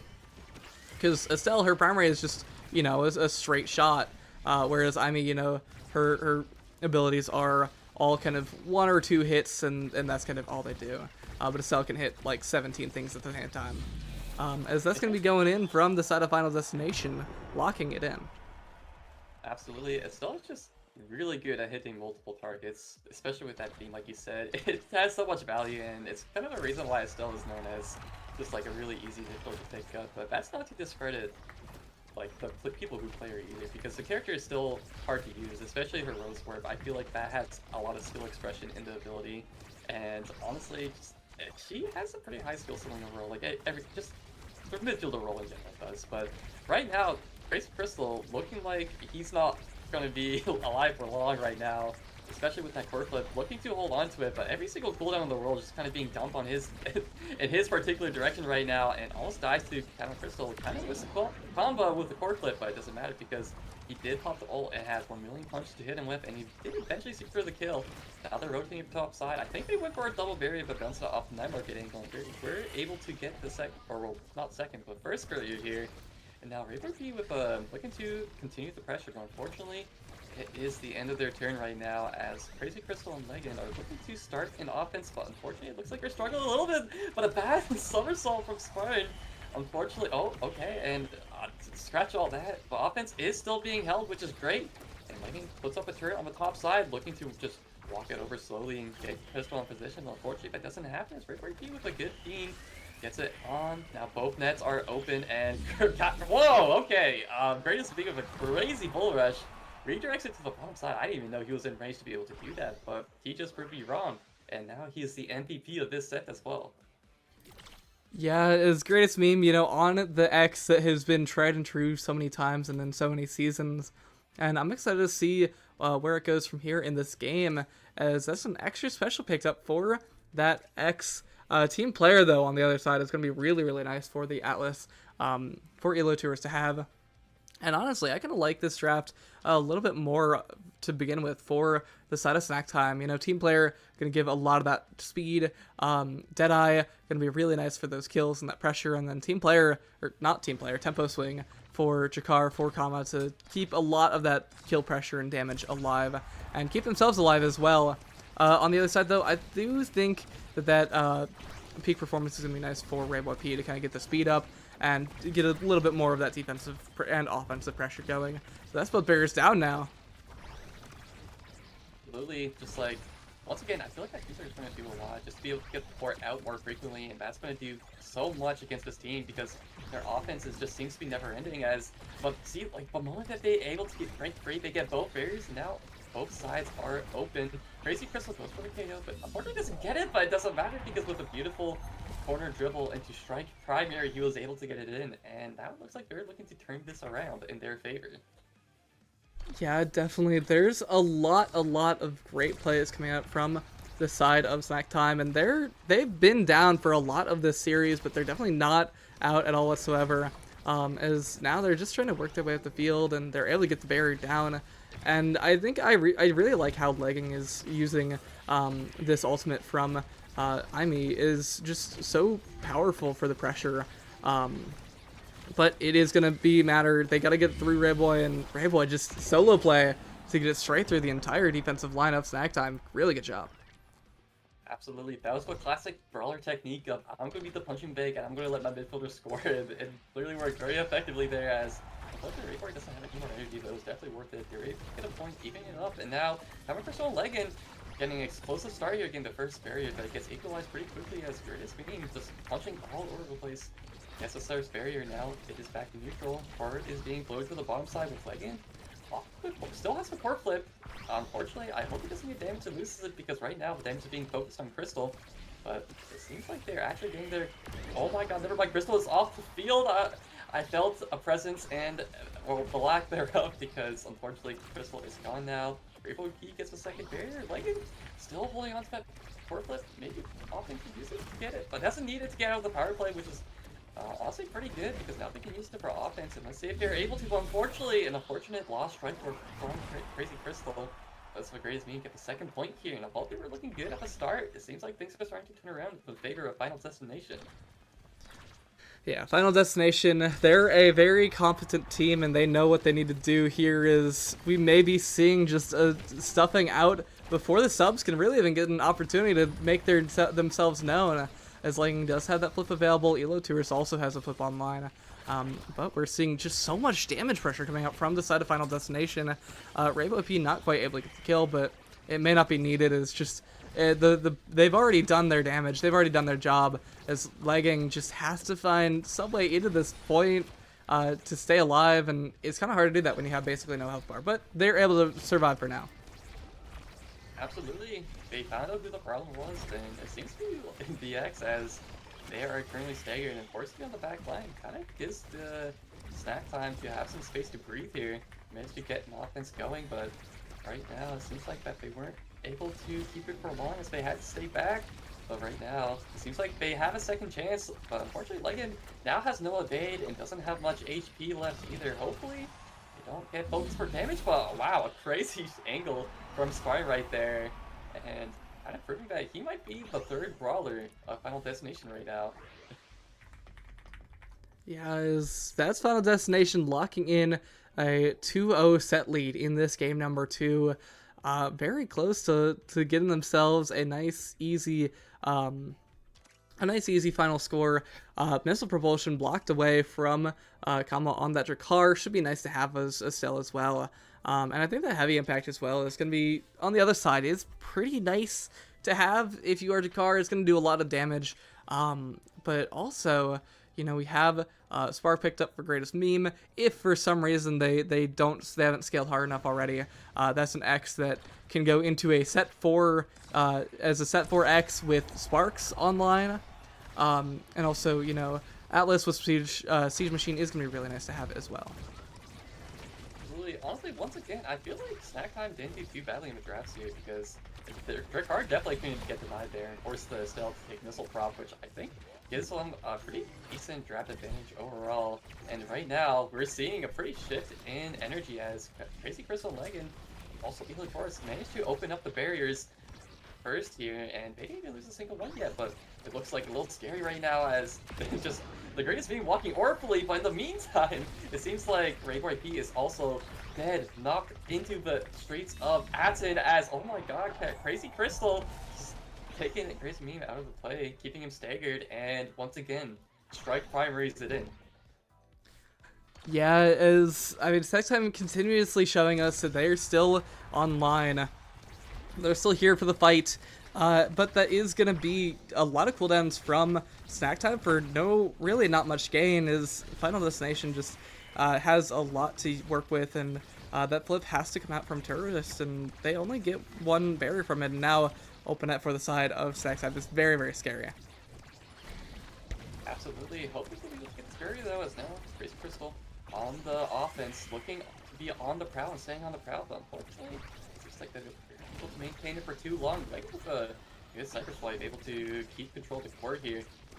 Offense is once again starting. Spartan being forced to walk up here. Really good somersault to stuff out the core flip there. But Crazy Crystal wins the strike core against 2 forwards. Well, I guess the entirety of the defensive backline, I should say. And wow, a wonderful glitch pop from Legan. And now they're looking pretty healthy to take the set compared to last time. Yeah, they're looking nice and happy. As they have just continued to kind of perform on these closed nets, and I think that they have a very nice opportunity to bring this game back into their hands, and that with that first barrier being down from Spartan and no offense really stopping from the side of Snack Time, I think they may be able to get potentially a kill here and open up the game entirely for themselves, as Rayboy looking super low. Absolutely, Rayboy, unfortunately looking low, has to stay back and get the orb. Now in the meantime, Crazy Crystal almost getting the second shot. I think tried to catch Spartan lacking there, but unfortunately he did get his strike back up in time. Spartan opts to keep control on the top side here. Legging uses a flip, but forces a flip out of Spartan, which is really good. Now Greatest Meme, all the flips are being put out on the table here. Greatest Meme doesn't get any value of it, unfortunately. Now glitch pop from Legging, Pistons, Rayboy TV, and the core. Unfortunately, it didn't have too much as Core's on their side, but a good out clear. Oh, almost scares Elo Taurus into his own birth. A bit spatial. Elo Taurus not any more options left for his cooldowns or defense department, so offense needs to be kept on their side of the field right now, and it seems to be looking pretty comfortable. Keeping the Greatest Meme on the back foot right now, not able to use any cooldowns. Trying like Taurus time to get his expanse back, and I believe he has it back now, so he should be able to use that in an emergency. But on the other hand, Legging gets the second barrier now. A lot of core speed being used. Oh, beautiful cyber swipe, but unfortunately doesn't get much. The Greatest Meme, wonderful dribble, almost gets it in, but unfortunately the spatial was able to catch it. Now Rayboy P boosts the strike core against the primary from Jakar. Greatest Meme gets to touch the core again. Now it's going over to Rayboy P, but he boosts the strike, and whoa my god, he won this interaction gets reward from the mid line, and now he wins the sets. Crazy Crystal looking pretty good right now. Yeah, as that's gonna be Snack Time bring themselves back into this game with a nice set win in a 3-0 fashion as well. I'm here for the reverse sweep that we saw from the side of Boss last series, and I'm down to see it again here for Snack Time, as that's me Timeless Creator picked up for Legging on the MVP, as well as 1-2 Punch opted for by Drakara. I'm a little scared of this rapid fire onto Rayboy P, but I don't think it's necessarily too scary. I will say Spartan with Orb Dancer and Greatest Meme with Chrono Boost is very, very scary. I think it may potentially be curtains for the side of Snack Time simply because of that draft. They really didn't get the kind of value that they would have liked out of that one, as that's Rayboy P already opening up the first set, or this first point with the goal. Absolutely. No matter how you spin that, how that draft went, I do think that Final Destination won that really hard, because there's just really, really good awakenings on behalf of everybody there. Like Rapid Fire and Estelle on your midfielder, just so much value and everything as well. Like, Sorry has so much speed that he can give to himself and a teammate right now, and we might be seeing as he might go for an Orb Dancer like stack as soon as. Oh no, he opts play offensive, which is also completely understandable here. You have one barrier and you're in a power play. I don't know what else. I was talking straight crazy. Greatest Meme with the core flip, but Bullshit doesn't get it. But Spartan's on the top side, playing super aggressive with his positioning right now. Almost has a core flip of his own as well as Rayboy P. And although Greatest Meme is not long for his world, he is serving as great bait right now. But fortunately, they were possessed way too aggressively, as now they lost the barrier. It's open that scenario. Spartan forced to use his flip there and use the interaction against Ricard, so he has to spend it. But unfortunately, the spatial expanse is not fast enough to beat out the Greatest Meme. And oh my god, we're already at 2-0, and it's the... Oh my goodness. Yeah, and we're at 2-0 for the side of Final Destination. This is really scary if you're Snack Time. You gotta figure out how to get yourselves back into this potentially final set of the series, as that's gonna be Greatest Meme catching both barriers down now. Crazy Crystal with the flip available. May use it here soon just to stay alive, but Rainbow P and Meme working their way off the field. Now it's the 2v2 on the defense of Snack Time. X Maximus coming out from Greatest Meme. Crazy Crystal with the flip available, legging with the flip available. May have to use it here soon to get themselves back in. This is very down, and now we're on almost an open net for the side of Final Destination. It's so scary for them, but right now they're able to maintain their composure. But unfortunately, a rose work from Estelle from the Guild Rainbow AP manages to take a 3-0 in the last series, and I can't believe you're already on map 2. Final Destination has now certified their spot as second place, going 7-2 in this nasty series. Yeah, Final Destination, great job locking in the 2-0 series victory over the side of Snack Time. And unfortunately, Snack Time not quite able to get the laurels that rest on the laurels that Boss is now able to rest on, but unfortunately, but you know, it is what it is. You know, you win some, you lose some, and FD has won this one, as they're sitting at a nice pretty 7-2 now in the end of the season. Believe it or not, Braxton, that was in fact the final point of the regular season, as all of our matches are done for today. What do you think about this last match? Wow, I can't believe we're already at like the end of the season before playoffs already, which is honestly quite incredible. And I do gotta know with you, that was a very convincing performance from Final Destination, and it's not like the subs of Snack did a bad job either. And it's really hard to keep up with a crazy sub performance like what Boss's subs did last game. That was crazy, but I guess Thunder can only strike. Well, I guess Thunder doesn't strike twice, is how the saying goes. But they still played nice. Like Crazy Crystal with Jakar was once again pretty solid, and I feel like once they were able to get the offense on their side of the field, they weren't long, but they were oftentimes successful. I think it was just really hard to get out of the hands of the Greatest Meme and Rayboy P. They were just so good at just closing out all of Elo Torres' options. It was just hard to just find an outclear against them, because Estelle just covered so many options, and then the Greatest Meme just absolutely just kind of put on a show with the X, and we didn't get to see much Chrono Boost X, but honestly, one of my favorite things to see is just X just flying in with a dash, and then he's also powering at the same time. It's not very practical for the most part, but when you see it happen and it does something, it's beautiful, and I think the Grizz need to do that a couple times, so shoutouts to him for that. But overall, I feel like they just Omega Striked better today. They had the KOs, they had the core control, and when you can play the two in tandem, that's kind of just what you need to do to win the game, and they were able to prove that. And Snack didn't do a bad job either, because I do think that in bursts they were able to do that as well, but it just wasn't as consistent as Final Destination. Yeah, as I think Final Destination, you know, looked very comfortable going into the end. I think they were a little shaky in the beginning. They dropped a set or two throughout the series, but ultimately they just were able to very consistently get the barriers down. Greatest Meme showed up and showed out with that X as basically always. But I think ultimately just so many great attempts from both sides, and it's Final Destination looking very strong going into the playoffs now. I believe they have locked that second seed going in, and I mean, for it, you know, that unstoppable force in that first seed, Final Destination having beat scriptwriters means that they are that second seed, and then scriptwriters, you know, looking really, really solid throughout the entirety of the regular season, then weeks 8 and 9 just going at loss into loss. So those are top 3 seeds, and I'm not 100% certain on our bottom 3 seeds going to the playoffs, but it does not matter, as we're gonna be anything left to say. Honestly, no.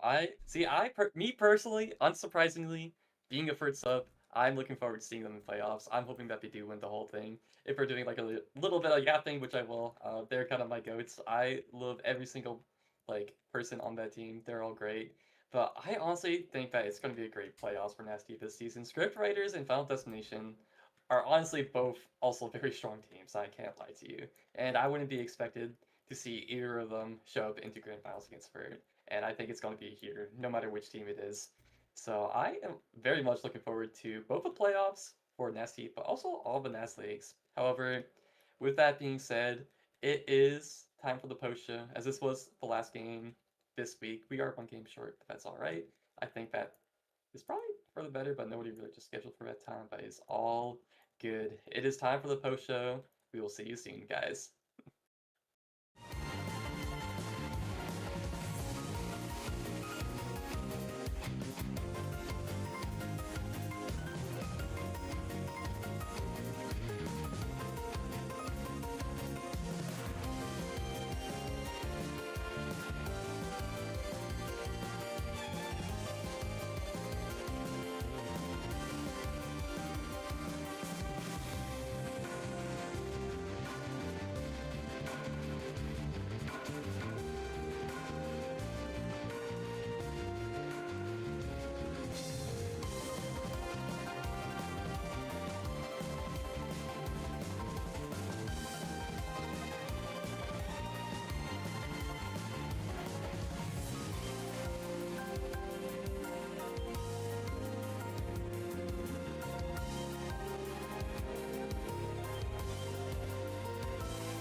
Hello, everyone. It is your benevolent host, The Fool, here today to talk a little bit about the matches that have transpired. Firstly, we got a whole bunch of winners from today.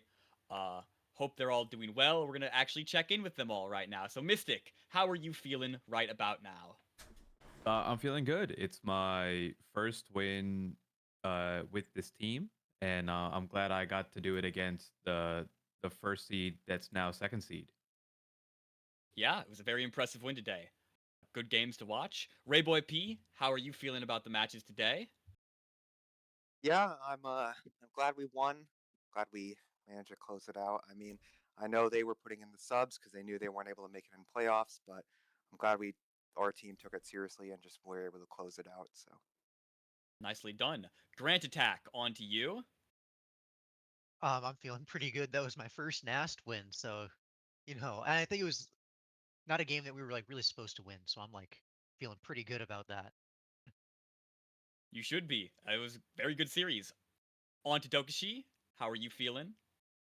Well, I mean, feeling good. It was good vibes overall, and I'm the type of person that likes to defy expectations. So it was fun to watch all of you guys vote wrong on the pre-show predictions of that game. I fear my votes today were not very good. I might not know ball. Yeah, you did a very good job. Going into things, we're gonna review some of the clips from our many games today.